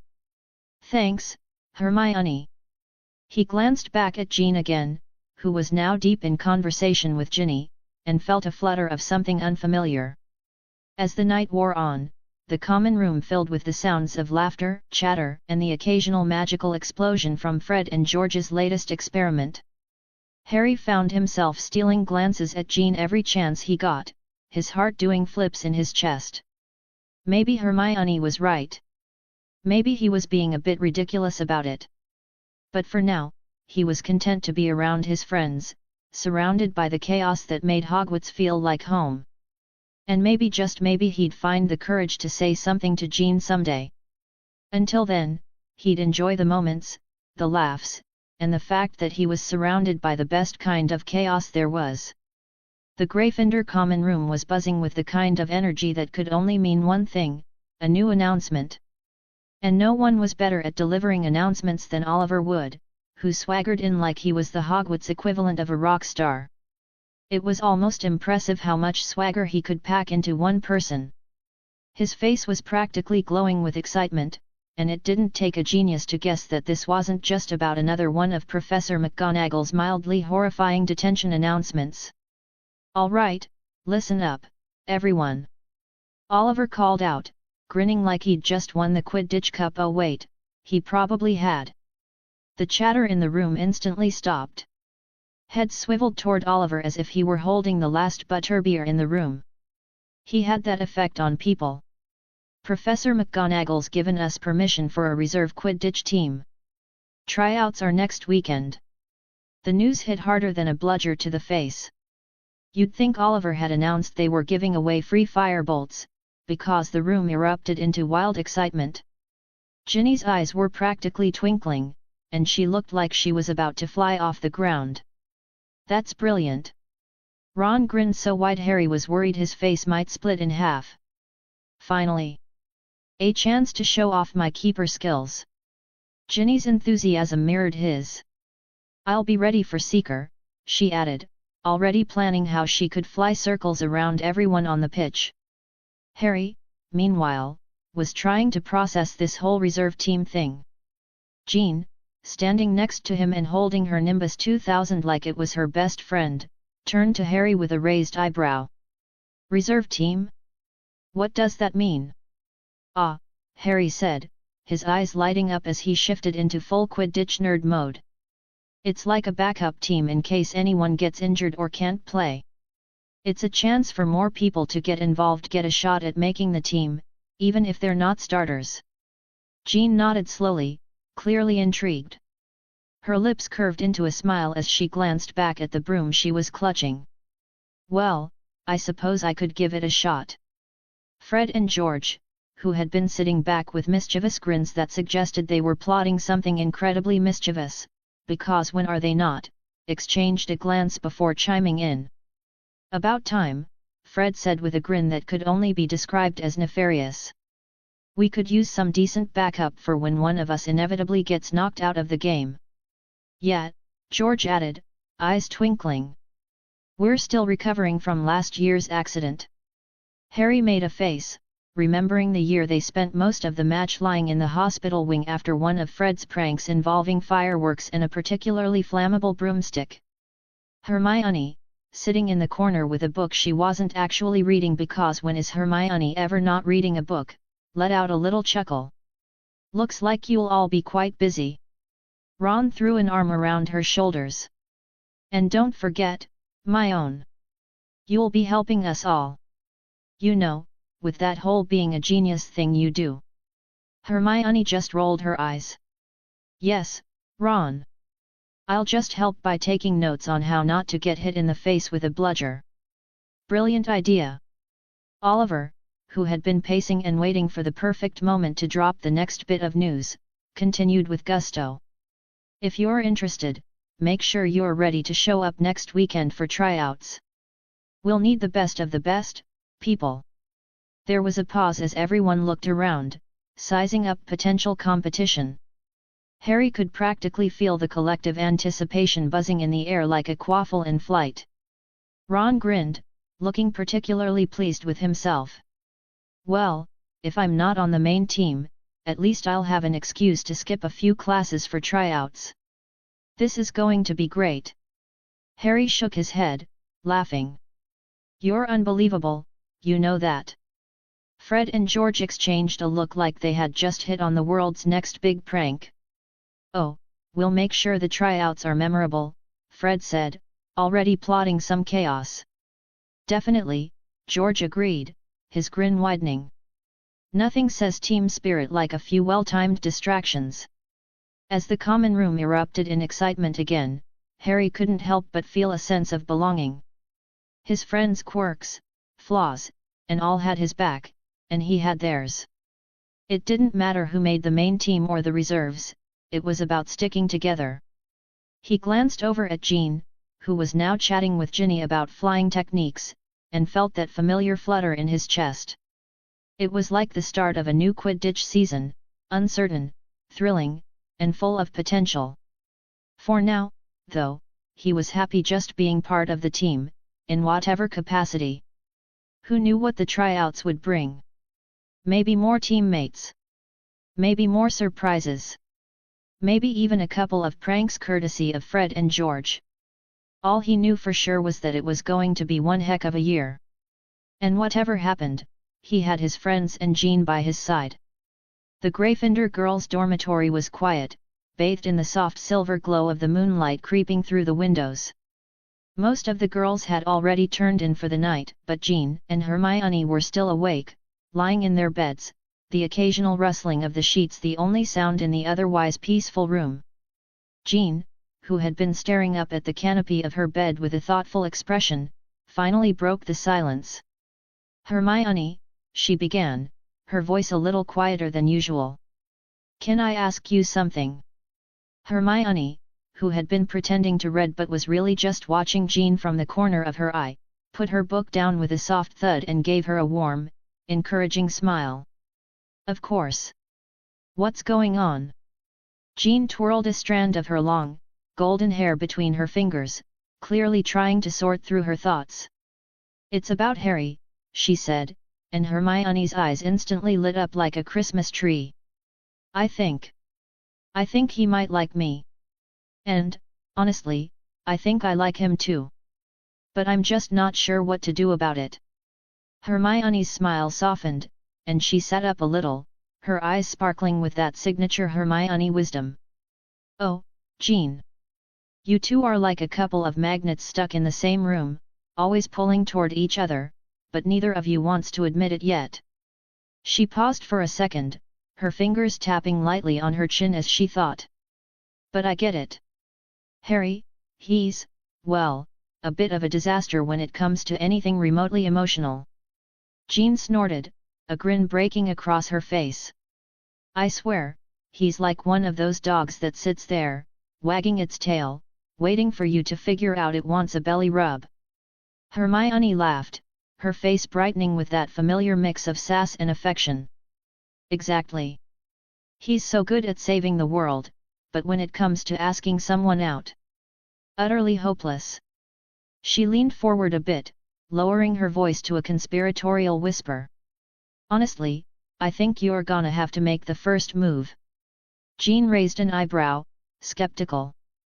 Wait, I should make the first move? I can barely make eye contact with him when he looks at me for too long. I'm not exactly the bold type. Hermione crossed her arms, her gaze turning resolute, the way it always did when she was about to drop some serious truth. Trust me, if you wait around for Harry to realize what's right in front of him, you'll be waiting until the next Quidditch World Cup. And besides, you're awesome. He doesn't need to figure it out on his own. Hermione paused, her eyes glinting with mischief. So why not take advantage of the next Hogsmeade trip? It's a perfect opportunity.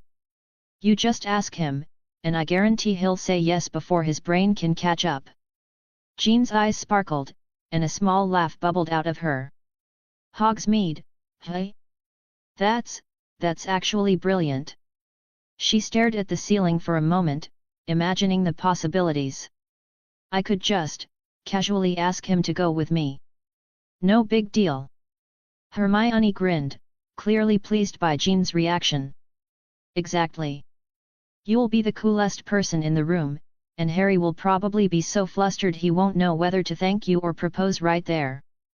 She winked. The poor guy's so awkward when it comes to feelings, it's like watching a puppy try to figure out how to fetch a stick. Jean laughed again, feeling a little more at ease. Okay. I can do this. I think. Thanks, Hermione. I really needed that. Hermione gave her a gentle nod, her expression softening. Anytime, Jean. Honestly, you've got this. Just be yourself, and the rest will fall into place. If there's one thing I know, it's that Harry's a bit of a disaster in most areas, but when it comes to someone as brilliant and kind as you. She smiled warmly. He won't be able to resist. Jean smiled back, feeling a wave of warmth and gratitude. For the first time in a while, the idea of taking a leap felt a lot less daunting. She wasn't sure how it would go, but Hermione's pep talk had certainly given her the boost she needed. As they both settled back into their beds, the conversation drifted off, and the moonlight outside the window seemed to hold its breath, watching the girls as they fell into a quiet, comfortable silence. Hermione lay on her back, staring at the canopy above, her mind still spinning, but not in the same way as Jean's. There was something about watching the girl she considered her closest friend navigate these emotions that stirred a deeper feeling in Hermione, one she wasn't quite ready to deal with. For now, though, she let it be. She was happy for Jean. And as for Jean, well, she could hardly keep her eyes closed as she imagined the possibilities of the upcoming Hogsmeade trip. With Hermione's encouragement, it felt like the perfect chance to make a move. Maybe it would be awkward. Maybe it would be hilarious. But either way, Jean was ready for whatever came next. The night passed on, filled with dreams of broomsticks, Hogsmeade weekends, and a certain boy who had a way of making Jean's heart race with just one look. And maybe, just maybe, things were about to get a whole lot more interesting. Chapter 30, Chapter 29. Harry woke up before the sun had even considered showing its face, the kind of early morning that only madmen, wizards with too many secrets, or, apparently, Harry Potter, would willingly endure. The castle was eerily quiet, and the dark sky through the window looked like it was still holding its breath, waiting for something. Harry glanced at the clock. 5:30. If this was a normal Saturday morning, he'd still be drooling on his pillow. But not today. Today, there were people to meet. Important people. Or at least, people who were important to him. He turned to Ron, who was asleep like a rock, a snoring, blanket-hogging rock. Seriously, the guy could sleep through a herd of stampeding centaurs. Harry poked him in the side. Ron, wake up. We've got to get dressed. We're meeting people. Ron's response was a muffled grunt that sounded almost too much like "It's Saturday, mate," before he curled up into what could only be described as a human burrito. Harry sighed, but there was no time for this. Ron. Come in. If we don't get moving, we'll miss the sunrise. And you know how McGonagall gets when we're late. Ron's groan was so exaggerated, Harry half expected him to start quoting some ancient curse he'd read about in a Quidditch rulebook. But instead, Ron shifted just enough to send his pillow flying. Fine. Fine. I'm up, he grumbled, sitting up in bed, looking like a cat who'd just learned about water. But if I miss breakfast for this, I'm hexing you with something Fred and George taught me. Harry couldn't help but laugh. No worries, mate. I'm sure breakfast will still be there when we get back. It's not going anywhere. Ron, who was now halfway through pulling on his robes, shot him a bleary-eyed look. You sure about that? Because the idea of missing a full English. Ron, Harry said, cutting him off with an amused smirk, there's no way you'd skip breakfast for anything. True, Ron admitted, pulling on a sock that, to be honest, looked a little too eager to join its matching pair. But I reserve the right to be grumpy when I don't get my sausages. With that settled, Harry moved to Neville's bed. If there was anyone who needed convincing to leave a warm bed, it was Neville Longbottom. As Harry gently shook Neville's shoulder, he couldn't help but notice that Neville had somehow managed to tuck himself in so thoroughly that he looked like a little plant nestled in a pot. Neville, Harry whispered. It's time to get up. We're meeting people on the grounds. Neville's eyes fluttered open slowly, and his face had that look of utter confusion that only comes when you're suddenly yanked from the cozy comfort of sleep into the cold, harsh reality of having to be awake. What? What's going on, Harry? Am I late for something? Should I be holding my wand? It's fine, Neville, Harry said, chuckling softly. We're just meeting people. Get up, get dressed.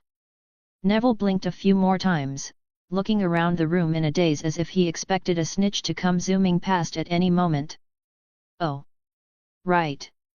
Meeting people, he said with a slow nod, still looking like he had no idea who, what, or where he was. But, to his credit, Neville was nothing if not dependable. As he swung his legs off the bed and stood, Harry noticed the assortment of plants on Neville's bedside table. Some of them were stretching their leaves toward the faint light coming through the window like they had a meeting of their own to attend. Neville, wearing the same expression he always did when he was still a bit half asleep, grabbed his robes and began fumbling around for socks like they were some rare treasure. Hold on, he muttered, patting down his pockets. I'm sure I put my wand somewhere. I swear, I had it last night. You're fine, Harry said, shaking his head fondly. Neville's knack for misplacing things was legendary, but it was part of his charm. Just make sure you don't leave it behind in the common room like last time. Neville grimaced, remembering how he'd once lost his wand to a rogue book from the library. Not funny, mate. Okay, maybe a little funny, Harry admitted with a grin, watching Neville finally pull on his robes without tripping over his own feet, which was honestly impressive at this hour. With the boys finally dressed and ready, Ron was grumbling about needing a coffee.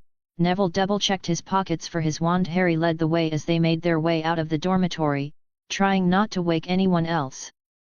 I still don't understand why anyone would willingly get up this early when they don't have to, Ron muttered as they made their way down the hall. Because, Ron, we're not just meeting people, Harry said with a mischievous grin. We're about to see something amazing. Trust me. Ron stopped mid-step, eyes narrowing. That sounds suspiciously like you're about to tell me some grand tale about a secret plot involving dark wizards or an underground Quidditch match. Well, not quite, Harry said with a laugh. But if you're not careful, you might miss the sunrise, and that's even worse than a secret plot. Fine, Ron said with exaggerated resignation, but when I get a bowl of porridge in me, you're on your own for whatever this is. He looked up at the looming stone walls of Hogwarts. Though, I suppose if we survive whatever this meeting is, maybe I'll finally forgive you for dragging me out of bed. Harry smiled, walking ahead of his friends. Deal. By the time Harry and his crew made it to the Gryffindor common room, Hermione and Jean were already there. Hermione was sitting with her arms crossed and her brow furrowed, seriously studying something as usual, while Jean was leaning casually against the fireplace, a grin on her face like she'd just cracked the code for perfect happiness. "Ready?" Jean asked, her voice practically glowing with energy, as if she'd just eaten a box of sugar-covered enthusiasm. Her smile hit Harry like a jolt of electricity, and for a second, he forgot how to breathe. Which, given how often he forgot how to breathe when Jean was around, was a pretty bad habit. "The sun's up, and I'm feeling like today's going to be amazing." Harry opened his mouth to respond, but instead he just nodded. His brain had switched into fight or flight mode. Seriously, why did she have to look that cute? So all he managed was, "Yeah, let's go." He tried to keep his voice casual, but on the inside, he was freaking out. The whole "we like each other, but no one's actually saying it" thing was honestly more awkward than trying to kiss a pygmy puff in front of a crowd. Ugh, smooth, Potter, really smooth. Jean chuckled lightly, clearly noticing his nervousness, but it wasn't teasing, more like comforting. "Seriously, what is she doing to my insides?" Behind them, Neville was muttering under his breath, holding up his robes with one hand while clutching a rogue sock in the other. "I could have sworn I grabbed my wand. Maybe it's under my bed? Or maybe in my shoes? Or..." He trailed off, getting distracted by his own inner turmoil. Harry didn't know if Neville was more likely to invent a new spell or just randomly blow something up every time he went looking for his wand. "Mate," Ron groaned from somewhere behind Neville. "It's too early for this much drama. Can't we just skip to the part where we're eating bacon?"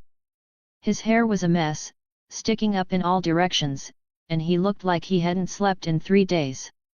Typical Ron. "I'm with you on that one," Neville agreed, still clutching his sock like it was his life's work. "Come on, Ron," Harry teased, grinning. "You're the one who insisted we leave at the crack of dawn to watch the sunrise. You can't back out now." "I was hoping for breakfast," Ron grumbled, rubbing his eyes. "Not a philosophical lecture about sunrises or some wizard's cult meeting at the edge of the grounds." Harry rolled his eyes. "It's not a cult, Ron. It's just important." Jean shot Ron an amused look. "You know, I love how you manage to be both cynical and charming at the same time, Weasley. It's like a superpower." Ron blinked and then gave a cheeky grin. "Well, I do my best." Harry tried not to laugh. They were almost at the meeting place now, so he turned his attention back to Hermione, who was walking just a step behind Jean. She was glancing between the two of them, a mixture of curiosity and something that looked like concern. She was the smart one of the group, always reading between the lines.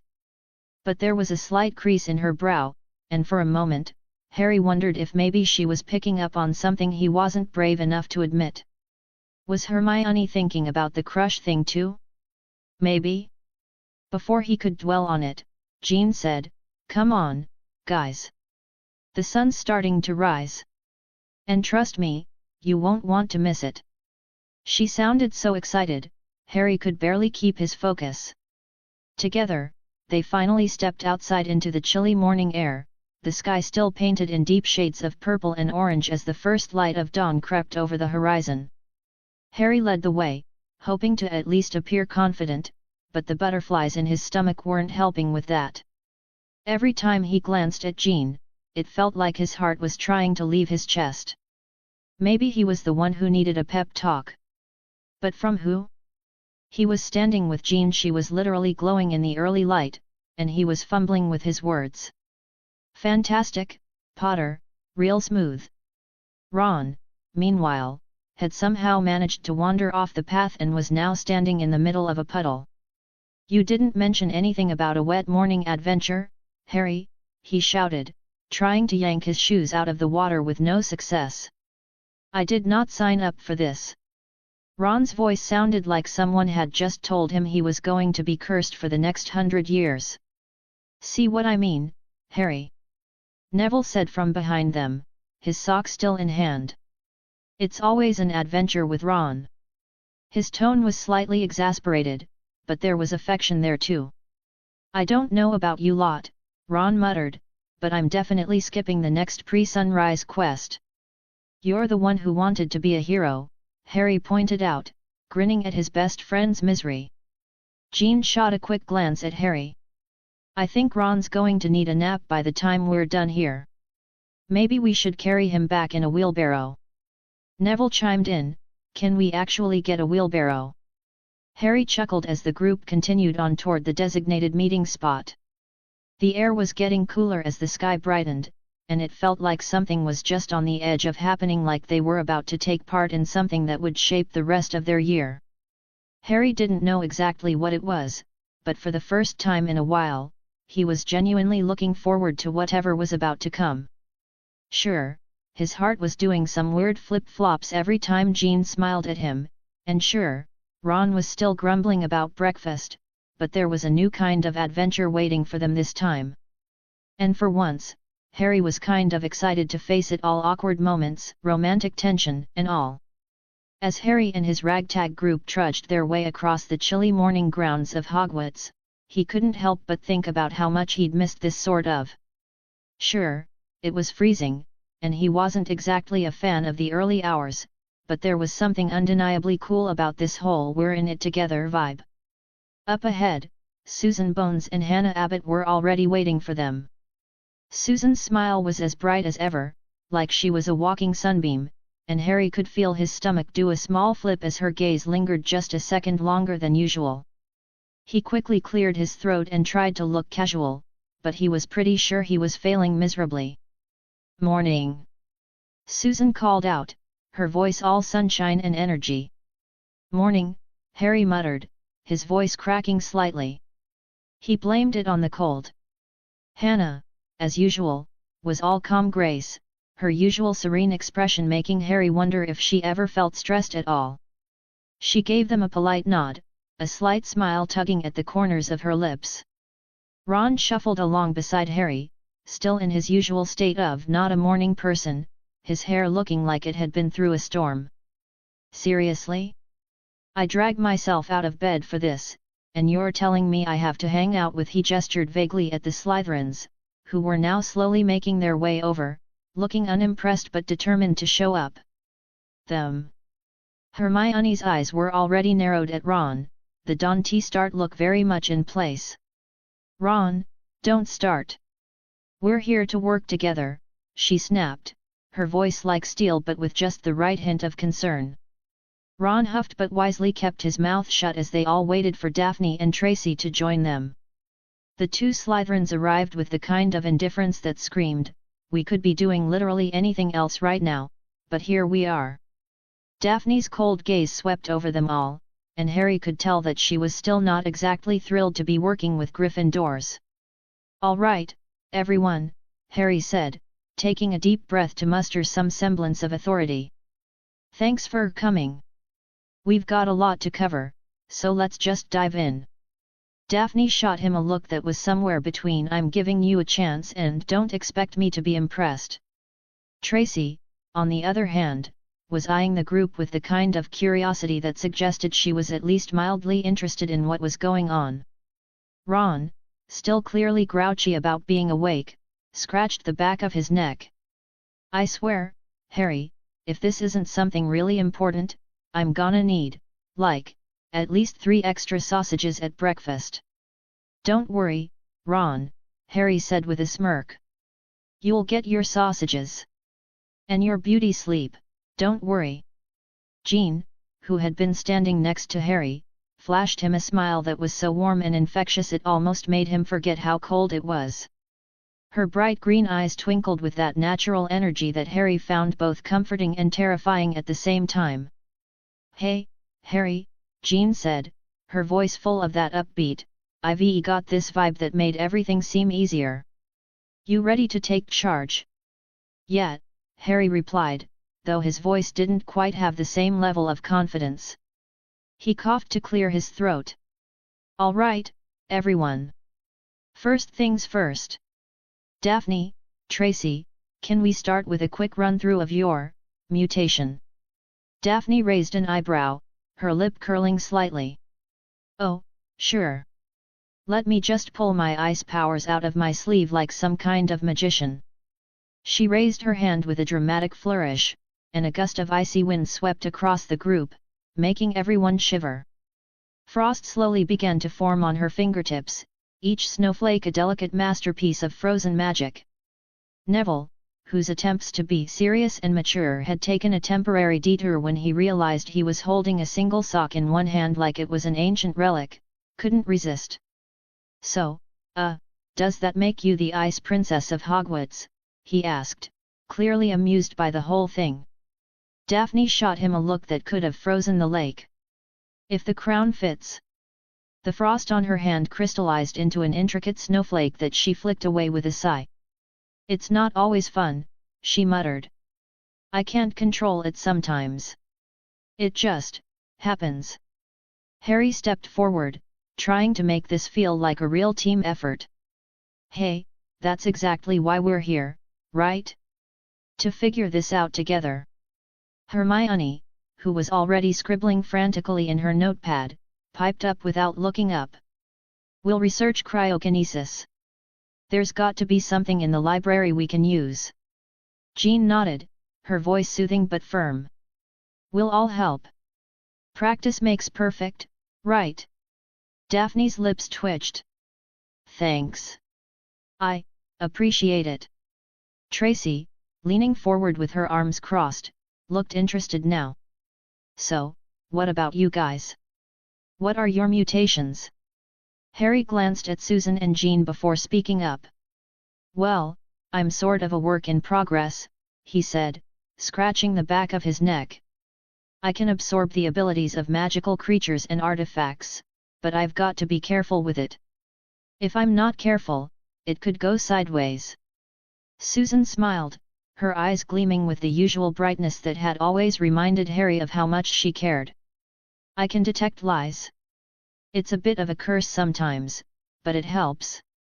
Like, I can tell if someone's lying to me, which is yet a lot." Jean laughed softly, her smile growing. "As for me, I've got telekinesis and telepathy. So, I can move things with my mind, and I can hear thoughts without saying anything. It's cool but kind of exhausting, you know." Tracy's eyes widened a bit. "That's, wow. Kind of intimidating, though." Hermione, still scribbling notes like her life depended on it, added, "It's a lot, but we'll figure it out together. That's what friends are for." Ron, who had started to look genuinely interested now, chimed in, "Yeah, we've got each other's backs. We'll make sure we all get through this." And just like that, as the first rays of the sun poked over the horizon, the group stood united. They may have been a bunch of misfits, but they were in this together, and that made everything feel just a little bit more possible. Harry, Ron, Neville, Jean, and Hermione found themselves racing through the corridors of Hogwarts like they were late for a Quidditch match, or maybe more like they were running from a pack of Hungarian horntails. The chilly morning air nipped at their cheeks, and Harry had the distinct feeling he might freeze before he even made it to the Great Hall. But, of course, nothing could slow down Hermione, who was already 20 steps ahead, muttering to herself about something in the Daily Prophet that seemed particularly pressing, probably some new crisis in the wizarding world. "No time for reading, Hermione!" Harry called out, half laughing, half breathless. You can't solve the world's problems before breakfast. I'm just trying to keep us informed.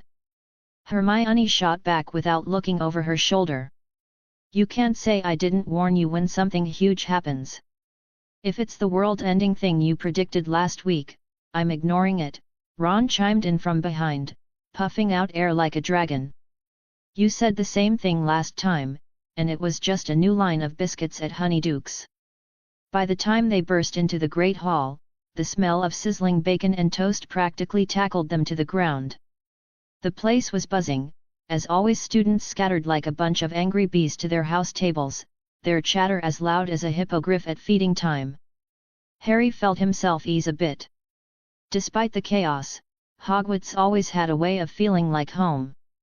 That, and the fact that breakfast at Hogwarts was basically a religion. The moment his plate was stacked with eggs, bacon, and toast, maybe a little too much toast, Harry wasn't about to judge. He dug in like he hadn't eaten in days. Meanwhile, Hermione, still obsessing over her book, barely looked up as she grabbed a piece of toast and pointedly crunched it as if it were a piece of parchment. Neville, across the table, was trying his hardest to balance his breakfast without breaking anything. He had a tendency to lose control over things at the most inconvenient times. Last week, he'd somehow turned his fork into a ferret, and it had taken him a full 10 minutes to retrieve it from under the table. You've got toast on your chin, Neville, Harry said, trying not to snicker as Neville wiped furiously at his face with the back of his hand. Do I? Neville said, blinking like he'd just been hit with a spell that scrambled his brain. I swear it wasn't there a second ago. Do you ever not have toast on your face, mate? Ron asked, with a grin that was somewhere between fond and exasperated. That's the mystery of the century, isn't it? Harry shot back, elbowing Ron playfully. Just then, the table seemed to grow 3 sizes larger as Cormac McLaggen strolled over with all the subtlety of a fire-breathing dragon. His smug grin stretched across his face like he was the star of some poorly written soap opera. Well, if it isn't the famous Jean, Cormac said, as though he were addressing royalty rather than someone trying to eat in peace. Jean, sitting next to Harry, glanced up at him with a polite but distinctly unamused expression. She looked like she'd rather be anywhere else, and Harry couldn't blame her. If Cormac had been any more self-important, he'd need his own postage stamp. Morning, Jean replied, her voice calm but with a hint of steel. She glanced at Harry, then back at Cormac, as if making it clear she wasn't interested in his attention. Ron, who had been in the middle of taking a particularly large bite of bacon, nearly choked. He swallowed hard, glaring at Cormac with the kind of intensity usually reserved for Death Eaters. Honestly, mate, Ron muttered, if his ego gets any bigger, it's gonna start blocking out the Sunday. Hermione, who was more aware than she let on, gave Harry a sideways glance. She'd noticed the tension in the air between him and Jean mostly because it was about as subtle as a hippogriff in a tutu. I don't think you're doing any favors by making that obvious, Hermione said quietly, her eyes flicking between Harry and Jean before turning back to her book. But, you know, no pressure. Harry blinked at her, momentarily thrown off. What? I wasn't. You so were, she interrupted, not looking up from her reading. But before Harry could answer, Cormac was back at it. So, Jean, he began, leaning in closer like a guy who just learned the word flirtation in a textbook. What do you think about a little walk after breakfast? I know the best place for a quiet chat. Jean's expression was like ice. I'm not interested, McLaggen, she said, so coldly that even Harry shivered. Please leave. Cormac blinked like she'd just slapped him with a bucket of cold water. Harry, who had been gripping his fork so hard he thought he might break it, resisted the urge to glare at the guy. His jealousy was about as subtle as Ron's hatred for spiders, but he tried to play it cool. It wasn't like he had any claim on Jean, yet. Well, I tried, Cormac said with a shrug, walking off like he hadn't just been turned down by the only person at the table who didn't think he was the man. I swear, if he doesn't get the hint, I might have to put him in a full-body bind," Harry muttered under his breath, barely resisting the urge to throw his toast at Cormac's retreating back. Jean chuckled softly, clearly amused by Harry's irritation. "I think he got the hint," she said dryly, then returned to her breakfast like it had never happened. Ron, who had been silently cheering her on in his own way, shot Harry a look. "You're lucky I like you, mate," he said, grabbing another slice of bacon. "Otherwise, I'd really be tempted to hex McLaggen. Just to see if it actually worked." As the chatter of the hall continued around them, Harry couldn't help but smile. Sure, he was tangled up in the mess of teenage crushes and unwanted attention, but that was just part of Hogwarts. Besides, he had his friends by his side, and with them, he was pretty sure he could handle whatever weirdness the day threw at him. Even if it involved Cormac McLaggen and his overinflated ego. The halls of Hogwarts were as bustling as ever, students darting through the corridors like hyperactive nifflers on a sugar rush. Harry, Jean, Hermione, Susan, and Hannah, all in various stages of late-morning disarray, navigated the crowd on their way to arithmancy, their first class of the day. If Hogwarts was a maze of enchanted stone, then mornings were a maze of teenagers in a hurry. Every now and then, someone would stumble into them, causing the group to briefly split up before coming back together again. "Are we ever going to make it through a single hallway without bumping into someone?" Hermione muttered, not looking up from her book. "It's like a game of human bumper cars around here."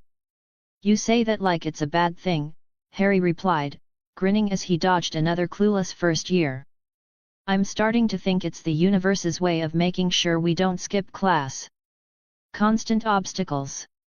Jean, walking beside him, raised an eyebrow, her usual calm demeanor contrasted by a slight smirk. "I think you might be onto something there, Harry. Maybe the stairs aren't the real trap, maybe it's just bad timing and people with no sense of personal space." "Well, that's what I get for being a Gryffindor," Harry said, making a dramatic face.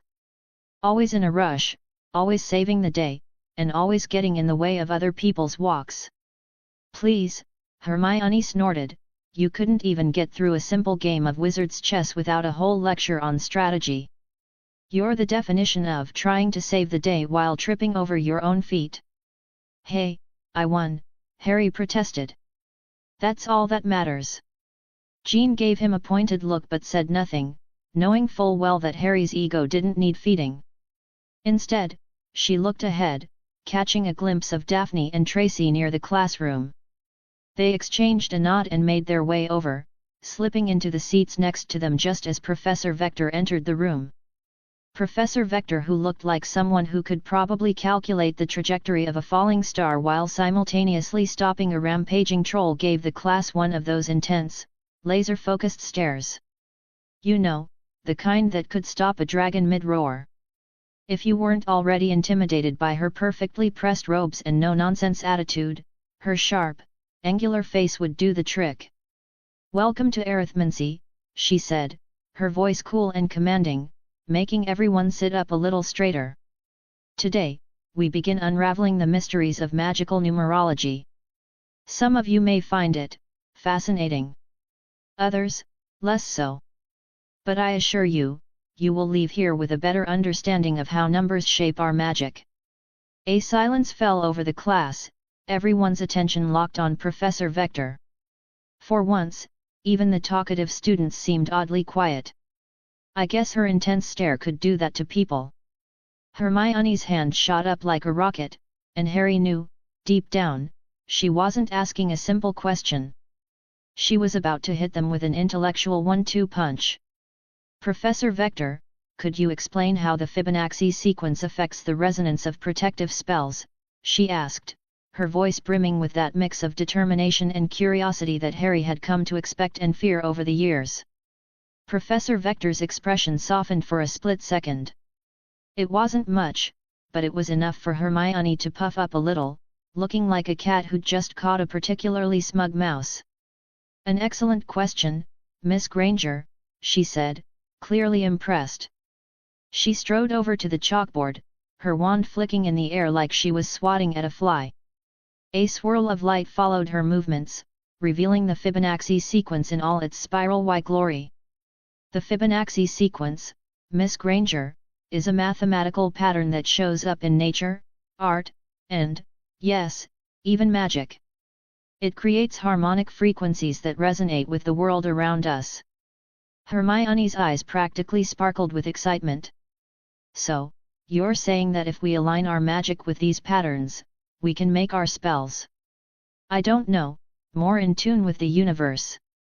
Professor Vector gave a single, approving nod. Precisely. The more aligned your magic is with natural patterns, the stronger and more lasting the effects of your spells. In protective magic, it's particularly useful, as it creates an aura of harmony that repels negative forces. As if that explanation wasn't cool enough, Jean piped up next, her voice smooth as velvet but with a tone that carried authority. Professor, what about prime numbers? Could they be used in potion brewing to affect the stability of ingredients? Harry was already bracing for another intellectual showdown, but Professor Vector's rare smile was all the encouragement Jean needed. Another insightful question, Miss Grey, Vector said, giving Jean a look that almost made her seem approving. Jean's brain was likely already whirling with the new knowledge, her mind as sharp as a razor blade. Indeed, prime numbers have unique properties that can stabilize and enhance certain magical potions. Harry leaned forward, feeling his own curiosity piqued. So, if you add prime numbers into a healing potion, would it help with tissue regeneration? Jean looked at him, eyebrows raised. You're asking me that? I just thought, it was a valid question. Not everything's about fighting or saving the day. Harry shrugged. But now that you mention it, if prime numbers can stabilize potions, maybe they could enhance other magical effects. Professor Vector's approving look settled on Harry, and he felt his chest puff up a little. Indeed, Mr. Potter, prime numbers can enhance a potion's regenerative properties. It creates a foundation for consistency in healing spells. The bell rang a moment later, and the class, buzzing with theories, began to pour out into the hall. Harry, Jean, and Hermione exchanged a few quick glances. The awkward electricity in the air was palpable, the kind that came from unspoken words and unfinished conversations. They were still figuring each other out, like characters in the middle of a romance novel where neither party had quite admitted they liked each other yet. Susan and Hannah fell into step beside them, chatting away about the difficulty of the lesson. I think I'm finally starting to get it, Susan said, her voice a mixture of determination and mild frustration. But magic with numbers? It's a bit much for me right now. Hannah laughed, the sound light and carefree. Tell me about it. But I'll admit, I kind of like how it makes everything feel more connected. Like magic isn't just a random, chaotic thing, but something that follows patterns. Makes it seem more like an art. Harry couldn't help but smile. Hogwarts, with all its chaos, was a lot like that, magic, mysteries, and even awkward crushes, all tied together by invisible threads. And in that moment, he was pretty sure he wouldn't mind spending the rest of his life trying to figure out how it all worked. Chapter 31, Chapter 30. Sirius Black strode through the Ministry of Magic's atrium like he owned the place which, considering his legendary status, was almost true. The usual bustle of witches and wizards zoomed around him, their faces a blur of excitement and panic. No one dared get in his way. Maybe it was the long black coat billowing behind him, or maybe it was the dangerous air about him that made everyone take a step back. Either way, Sirius Black was on a mission, and nothing was going to stop him, not even the Ministry's chaotic, coffee-fueled madness. He was heading straight for the Department of Magical Law Enforcement, his mind laser-focused on one thing, Peter Pettigrew. The rat who had betrayed his best friends, James and Lily Potter, and sent Sirius to Azkaban for 12 years. That guy had a lot to answer for. And Sirius wasn't about to wait around for the Ministry to finally get its act together. As he reached the department, he spotted Amelia Bones, the head of the department, talking to a junior auror. Amelia was one of the few people who could match Sirius' sharpness and one of the few who didn't make him feel like a total screw-up. Her presence alone was enough to make the whole department fall into line, but as soon as her eyes landed on Sirius, her expression softened just the tiniest bit. "Sirius," she said, her voice steady, but there was a flicker of something more, maybe recognition, maybe amusement, definitely irritation. "What are you doing here?" Sirius flashed his trademark grin. "Well, I was just thinking how lovely it would be to catch up, you know, over a cup of tea, perhaps, or maybe over dinner. I've heard that food makes the best conversations. And I'm sure we've got plenty to discuss." Amelia raised an eyebrow. "Sirius," she said, her tone halfway between exasperation and affection. "You know better than to joke about things like this. What do you want? Straight to the point, hey?" "I like it," Sirius replied, leaning in just a little too close for comfort because why not? It was Amelia Bones, after all, and he could never resist pushing her buttons.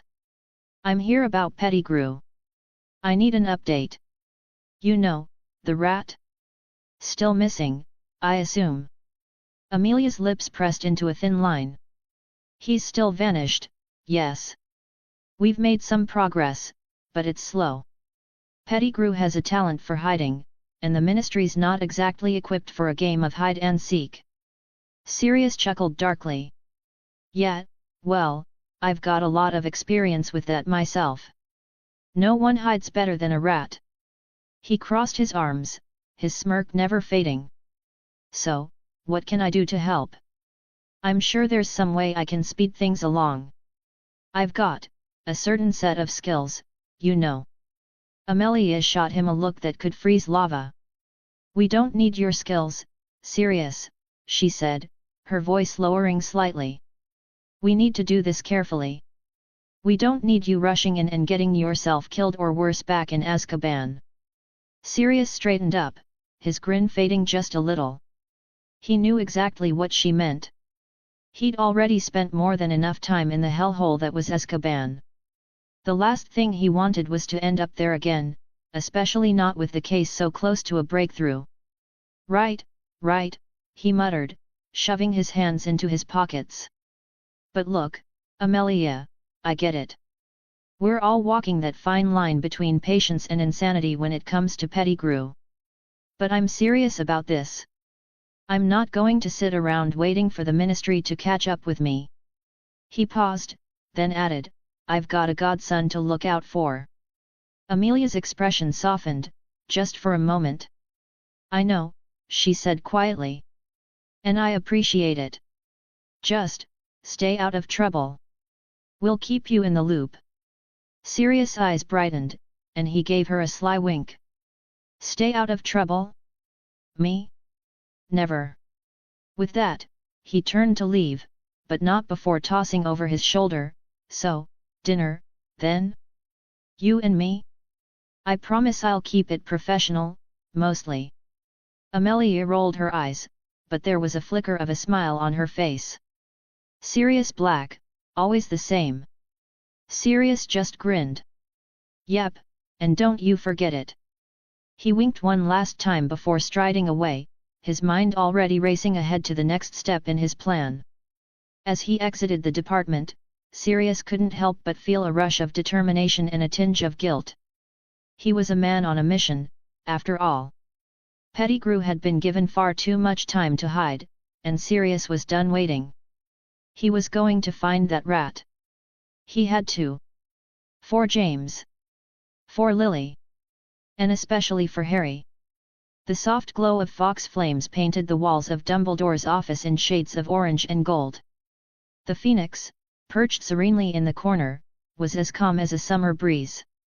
The only thing more tranquil than the bird's glowing feathers was the atmosphere of the room itself, as if Hogwarts itself was holding its breath for whatever came next. Albus Dumbledore, sitting behind his cluttered desk, twinkled as usual, his eyes practically glowing with that perpetual spark of curiosity and mischief. If anyone could be described as otherworldly while still being totally relatable, it was him. His half-moon spectacles caught the light, making him look like a wizard version of your favorite eccentric grandparent who probably had more adventures than you could count. And across from him sat Remus Lupin, who looked as though he'd been told he won the lottery, but with a little less jumping up and down and a lot more understated British restraint. In his worn but comfortable robes, his demeanor was steady, almost like he was trying to contain a burst of joy that would have looked out of place in his usually composed posture. "So, Headmaster," Remus started, his voice steady but with an edge of something that could only be described as "Is this actually happening? I've got some pretty wild news. Thanks to Harry's mutant powers, I haven't needed the Wolfsbane potion. I didn't transform during the last full moon." Dumbledore's eyes gleamed like a boy who'd just been given the secret to the universe, and to be honest, that was probably as close as anyone could get to describing him in this moment. He leaned back in his chair with a look of mild shock, as though this was just another Tuesday for him. "Remarkable," Dumbledore said, his voice the picture of controlled excitement. "It seems young Harry's abilities continue to surprise us. Mutants, wolves, full moons. Truly, we're in uncharted territory." Remus let out a small laugh, shaking his head as he looked out the window. The grounds of Hogwarts sprawled out beneath them, green, lush, and full of life, just like the possibilities that now seemed endless to him. "It's a bit like a dream come true," he murmured, his voice thick with the wonder of someone who'd been waiting for something their entire life and had only just realized it was finally here. "For the first time in my life, I can look at the full moon and not dread it. Not worry about losing control." Dumbledore gave him one of those rare, knowing smiles, the kind that spoke volumes without a single word. "I would say that this new chapter in your life is long overdue, Remus. The moon may not have changed, but you have." Remus's breath caught in his chest. He wasn't sure what exactly he had expected, but hearing that coming from Dumbledore, well, it felt like the universe had just given him permission to relax for once. To not be haunted by the curse he had lived with for years. "You've always shown remarkable strength, Remus," Dumbledore continued, rising from his chair with all the grace of a man who had lived through centuries of change and wisdom. "But this is a gift, not just for you, but for all of us. You have been given a chance at something rare." Remus chuckled softly, rubbing the back of his neck like he always did when he was trying to shake off the overwhelming emotions he didn't quite know how to express. "I never thought I'd live to see the day when I could embrace it instead of running from it." His eyes wandered back to the window, as if searching for the words to explain what he was feeling, but nothing seemed to quite fit. The full moon would no longer be his enemy. Dumbledore's voice, warm and rich with understanding, cut through the moment like a soothing balm. "You are a living reminder, Remus, that we all have the power to change. And that we don't always have to fight against what we are. Sometimes, we just need the right people and the right magic to help us see it." Remus nodded, a grin tugging at his lips despite the deep sincerity of the moment. "Harry's powers have given me that. I never thought I'd find peace, but it feels like it's within reach now. Like I can breathe again." Dumbledore gave him a knowing smile, his eyes twinkling as though he knew that Remus was about to take this newfound freedom and run with it. "The road ahead may still have its challenges, but I have no doubt that you will face them with the same courage you've always had." With that, Dumbledore placed a hand on Remus's shoulder, reassuring, "Steady. If ever you need help, remember that Hogwarts will always be here for you, Remus. And so will I." Remus looked up, meeting Dumbledore's eyes with gratitude and something close to awe. He nodded, trying to choke back the lump in his throat, because there were no words that would do this moment justice. "Thank you, Headmaster," he said, his voice quieter now, filled with more sincerity than he'd probably ever shown. "For everything." As Remus Lupin turned to leave Dumbledore's office, he could have sworn the gargoyles by the staircase were squirming in anticipation. Maybe they were excited about the drama that was about to unfold. Who could blame them? The Hogwarts gossip mill had been going at full throttle, and the gargoyles looked like they had an announcement as thrilling as a flying broomstick chase. "The students are here," the gargoyle croaked, sounding like it was about to cough up a furball. "Harry Potter, Jean Grey, and Susan Bones request entry." Remus paused, feeling a grin tug at his lips. Oh, this was going to be good. "Let them in," he said, his voice as calm as a cool breeze on a warm day, but there was that gleam in his eyes that said, "I know something you don't." Dumbledore, of course, was trying, and failing, to hide his amusement. The old man was practically glowing with joy. The gargoyle shifted aside with all the grace of a stubborn brick wall, and there they were, Harry, Jean, and Susan, standing in the doorway like the start of a superhero squad. Harry was the first to walk in, his usual look of determined seriousness making him seem like the kind of guy who could save the world before breakfast. Jean followed, her fiery red hair practically sparkling with resolve. She had the air of someone who could knock down walls without even trying. And Susan? Well, Susan looked like she'd just had an awkward run-in with a dragon. Nervously excited was a good way to describe her. "Should I wave? Is that too much? Do I look cool?" "Good afternoon, Harry, Jean, Susan," Dumbledore greeted them with his trademark twinkle in his eyes, the kind that made him look like he was in on some cosmic joke. "To what do I owe the pleasure of this visit?" Harry didn't waste any time, stepping forward with a posture that screamed, "I've got important information. Professor Dumbledore, we've found something huge. Daphne Greengrass is a mutant. She's got cryokinesis, she can control ice. And we think Neville Longbottom might be one too, though his X-gene is still in the process of awakening, for lack of a better term." Dumbledore's eyes practically sparkled with interest. "A mutant with the power of ice." His voice was light, but his gaze was intense, as if he was calculating the implications of that statement like a wizard doing algebra. "That is, quite the revelation." Jean, always calm, nodded and added, "We've noticed that mutants aren't just popping up outside of Hogwarts. They're showing up right under our noses. And it's not just magical abilities anymore. There's a whole new layer of powers we've got to deal with." Remus, who had been standing off to the side as the ever-observant cool-headed mentor, joined the conversation. "It's fascinating, but it's also a little concerning. Mutants, magic, the combination of those two things? It's uncharted territory." Dumbledore leaned back in his chair, twirling his wand between his fingers like he was trying to decide between two incredibly interesting, but entirely different, choices for dinner. "Indeed, Remus. A convergence of magical and mutant traits. It is both a blessing and a challenge. The possibilities are endless." Harry nodded, not at all fazed by Dumbledore's philosophical musings. "The thing is, Professor, these students, Daphne, Neville, they need guidance. They're dealing with something that's completely outside of their control, and Hogwarts needs to be ready to support them." Dumbledore's smile softened, and his voice took on that tone of quiet encouragement. "Your concern for your fellow students is admirable, Harry.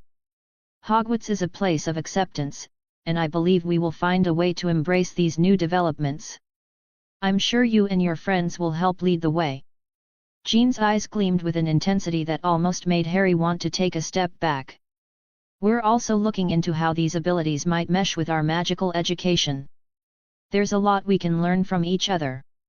Mutants, wizards, witches, we all have something unique to offer." "That's the spirit," Dumbledore said, nodding approvingly. "When we all come together, there's little we cannot accomplish." Harry leaned forward slightly, a concerned expression crossing his face. "Professor, we were wondering.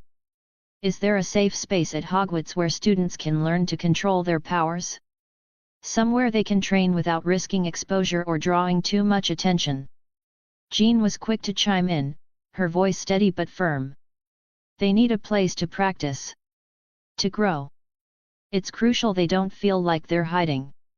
Dumbledore stroked his beard thoughtfully for a moment before raising one hand in that signature, almost theatrical fashion that made everyone feel like they were part of a bigger plan. "Leave it to me." With a pop that could have made a frog leap out of its skin, a house elf appeared in the room, bowing so low it looked like it was trying to kiss the floor. "Blinky is here to serve," it squeaked. "Ah, Blinky," Dumbledore said, his eyes lighting up. "Could you show our friends to the come-and-go room? They're in need of a secure training space." "Of course, Professor. Blinky knows just the place," the elf said, practically bouncing on its tiny toes like a ball of pure joy. Without another word, it dashed off, leading the group through a maze of corridors. As they walked, Harry couldn't help but raise an eyebrow. This had better be good. They reached the 7th floor, and Blinky halted in front of a plain, seemingly ordinary wall. "Here we is," Blinky announced with great flourish, as if it had just opened the gates of a hidden treasure trove. "This is the come-and-go room. It shows up whenever you need it, and it's perfect for practicing." Harry shot a dubious glance at Jean. "How exactly does this work?" Blinky grinned, its large ears twitching with excitement. "You walk past the wall 3 times, thinking about what you need. The room will appear. It's magic, but the best kind." With a snap of his fingers, the wall seemed to melt away, revealing a spacious room that looked like something straight out of a Hogwarts version of America's Got Talent minus the flashy judges. Training dummies, magical targets, and assorted apparatuses lined the space. Jean stepped forward, eyes wide with relief. This is perfect. Thanks, Professor Dumbledore, and thank you, Blinky." Dumbledore smiled warmly, his eyes twinkling behind his half-moon glasses. "It's always a pleasure to help. Hogwarts has always been a place where every student's potential is nurtured, no matter where it comes from." As Harry, Jean, and Susan began to explore the new training space, talking about their plans for Daphne and Neville, Dumbledore lingered at the doorway, watching them with a proud gleam in his eye. The future was uncertain, but he felt, for the first time in a long while, that things were moving in the right direction. As for Blinky, the house elf, he vanished with a pop, no doubt already plotting his next round of elfie service. Luna Lovegood wasn't like other students at Hogwarts. While most people rushed through the hallways, focused on getting to class, to lunch, or to whatever the latest drama was, Luna floated through the corridors like she was walking through a dream. Her eyes didn't just see the mundane, they saw the extraordinary. Hallways turned into magical landscapes, invisible creatures flitting about, and the walls seemed to hum with energy that only she could hear. No one really understood it, but to Luna, it was just another Tuesday. She strolled down the hall, barefoot as usual, because shoes were for people who didn't appreciate the tactile joys of stone floors, when she caught sight of a few rackspurts swirling above the heads of a group of students from Gryffindor. They were frowning, rushing, probably late for something important like figuring out how to make their latest adventure sound way more exciting than it actually was. Luna giggled to herself. The rackspurts loved that kind of energy. They clung to confusion, worry, and doubt like moths to a flame. If the students had any idea that they were basically hosting invisible pixie dust around their heads, they'd probably flip out. But Luna was cool with it. She didn't mind being the only one who could see them. Besides, explaining the finer details of magical creatures to anyone who didn't get it was like trying to explain calculus to a troll. It just wasn't worth the effort. As Luna passed the library, her attention snagged on Cho Chang, who was sitting on a bench nearby. Cho was surrounded by what Luna could only describe as a perfectly synchronized flock of blibbering humdingers. They flitted around her like tiny blue birds, making their signature soft, cheerful noises. Cho's aura was a warm, glowing kind of blue, a far cry from the frazzled energy Luna had just witnessed. Luna beamed, practically floating over to Cho. "Hey, Cho! Your blibbering humdingers are really putting on a show today," she said in that soft, musical voice of hers. Cho looked up from her book, grinning at Luna. "Thanks, Luna. It's been a pretty nice day so far." The humdingers are in a good mood, I guess.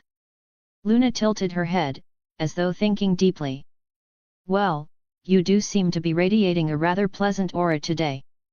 Like sunlight breaking through clouds, or maybe the first sip of pumpkin juice after a long, cold morning. Very calming. Cho chuckled, clearly used to Luna's unusual way of speaking. I think that's one of the nicest things anyone's said to me all week. Thanks, Luna. With that, Luna waved a dreamy, graceful wave and continued on her way. She didn't need a reason to stop and chat, just passing through the library and giving Cho a little compliment was enough. After all, she was a bit of a wanderer in the grand scheme of things. Next stop, the dungeons. It wasn't a place most people enjoyed, damp, dark, and full of weird echoes. But Luna didn't mind. She always found something fascinating about the dungeons, even if it was just the way the shadows moved differently when she walked by. And today, she was on a very specific mission. She was looking for someone with an aura clouded by the unmistakable signature of Nargles. She found him sitting by a stone pillar, one of the Slytherins who always seemed like he was in his own world. Luna studied him for a second, noting the way the Nargles swirled around him in a storm of negativity. Nargles, those pesky little creatures, seemed to thrive in places where people felt down or anxious. And right now, he didn't look like he was having the best day. Luna paused. She considered stopping to say something encouraging, but then she thought better of it. Some people weren't ready for Luna's life lessons, as her friends liked to call them. So, she just whispered a quiet good luck, as she passed by, hoping her soft words would reach him, even if he didn't know it. Moving on, she made her way to the Hufflepuff common room. The prefect standing by the entrance was surrounded by the familiar golden glow of snorkax. To Luna, snorkax were like little magical beacons of hope, symbols of resilience and joy that made everything feel a little bit lighter. Good afternoon. Luna chirped, her voice filled with the kind of cheer only someone like her could muster at 8:30 in the morning. The Hufflepuff prefect gave her a warm smile in return. Good afternoon, Luna. Are you off on another one of your adventures? Luna nodded, her eyes twinkling. Every day is an adventure, she said as though it was the most obvious thing in the world. You never know what you might discover, like finding a lost shoe or learning what's hiding in the Forbidden Forest. It's always something. The prefect laughed softly, clearly amused by Luna's take on life. Well, I hope today's adventure is a good one, Luna. With a dreamy smile, Luna floated past, off to her next stop, the astronomy tower. The view from the top was her favorite part of the castle. She stood at the edge of the tower, gazing out over the forbidden forest below. The centaurs' auras shimmered in the distance, and the unicorn's glowing light reflected off the mist that rolled across the ground. It was as if the entire forest was alive with magic, and Luna was part of it all. A tiny ripple of joy fluttered in her chest as she closed her eyes, just for a moment, and let the peacefulness of the scene wash over her. It wasn't a day for grand quests or epic adventures, but Luna didn't mind. She was happy just being in the moment, in her own little world. A world where she could see magic wherever she looked and where Hogwarts was the perfect place to belong. Later, back in the Ravenclaw common room, Luna sat by her usual window seat. Her sketchbook was open in her lap, and she was drawing the magical creatures she'd encountered today. She didn't need much to feel content, just a good sketch, a little imagination, and the understanding that there was always magic in the world, even if most people couldn't see it. She smiled, her pencil flying across the page as she added another snorkax to her drawing, a perfect symbol of the quiet hope that filled the corners of her heart. Neville Longbottom was sound asleep in his dormitory, blissfully unaware of the chaos he was about to unleash. He was dreaming of wandering through an enchanted forest, trying to talk to a rather sassy tree, when things started to get weird. You see, Neville wasn't just your average Gryffindor. He might have been clumsy and a little shy, but he also had some latent magical talents that were about to make their grand entrance whether he liked it or not. His fingers brushed against the potted fluxweed on his bedside table, and, in that moment, something shifted. The plant, which had been sitting there, boringly waiting for water and sunlight, began to glow with an eerie green light. The light pulsed in rhythm with Neville's breathing, like it was syncing up with his dreams, except that it wasn't just the fluxweed. Oh no! The entire room seemed to come alive, as though the walls themselves were taking part in Neville's subconscious adventure. Now, if Neville had been awake, he'd probably have panicked. But, as it was, he was completely out of it, having a very meaningful conversation with the imaginary tree in his dream, completely oblivious to the fact that his dormitory was slowly transforming into a miniature jungle. Ron Weasley, on the other hand, was awake sort of. He was lying in his bed, snoring like a chainsaw, when the sounds of rustling and the strange smells wafted into his nostrils. He blinked groggily, rubbing his eyes like someone who had just woken up from a really weird nap. The first thing he saw was the fluxweed. It was glowing, pulsing, and was it growing? The second thing he saw was his bed. And the third was Neville, still fast asleep, completely unaware that he had just turned their room into a botanical garden on a rampage. "Oi, Neville!" Ron grumbled, sitting up in bed and wiping the sleep from his eyes. "What the heck did you do to our room?" Neville stirred, mumbling something unintelligible, his face still nestled in the pillow like a kid trying to avoid morning. He blinked at the glowing green light and, for a second, he thought he was still dreaming. I don't know," Neville stammered, rubbing his eyes, clearly confused. "I was just sleeping. This is a bit more than I expected, though." He glanced around the room at the writhing tendrils of fluxweed that were creeping up the walls and snaking around his bedposts. Some of the flowers had started to bloom, filling the air with a sweet, almost magical fragrance. It was like a scene from Avatar, if Avatar had been about gardening gone rogue. Ron scratched his head, not sure whether he was still in his bed or trapped inside some weird magical reality show.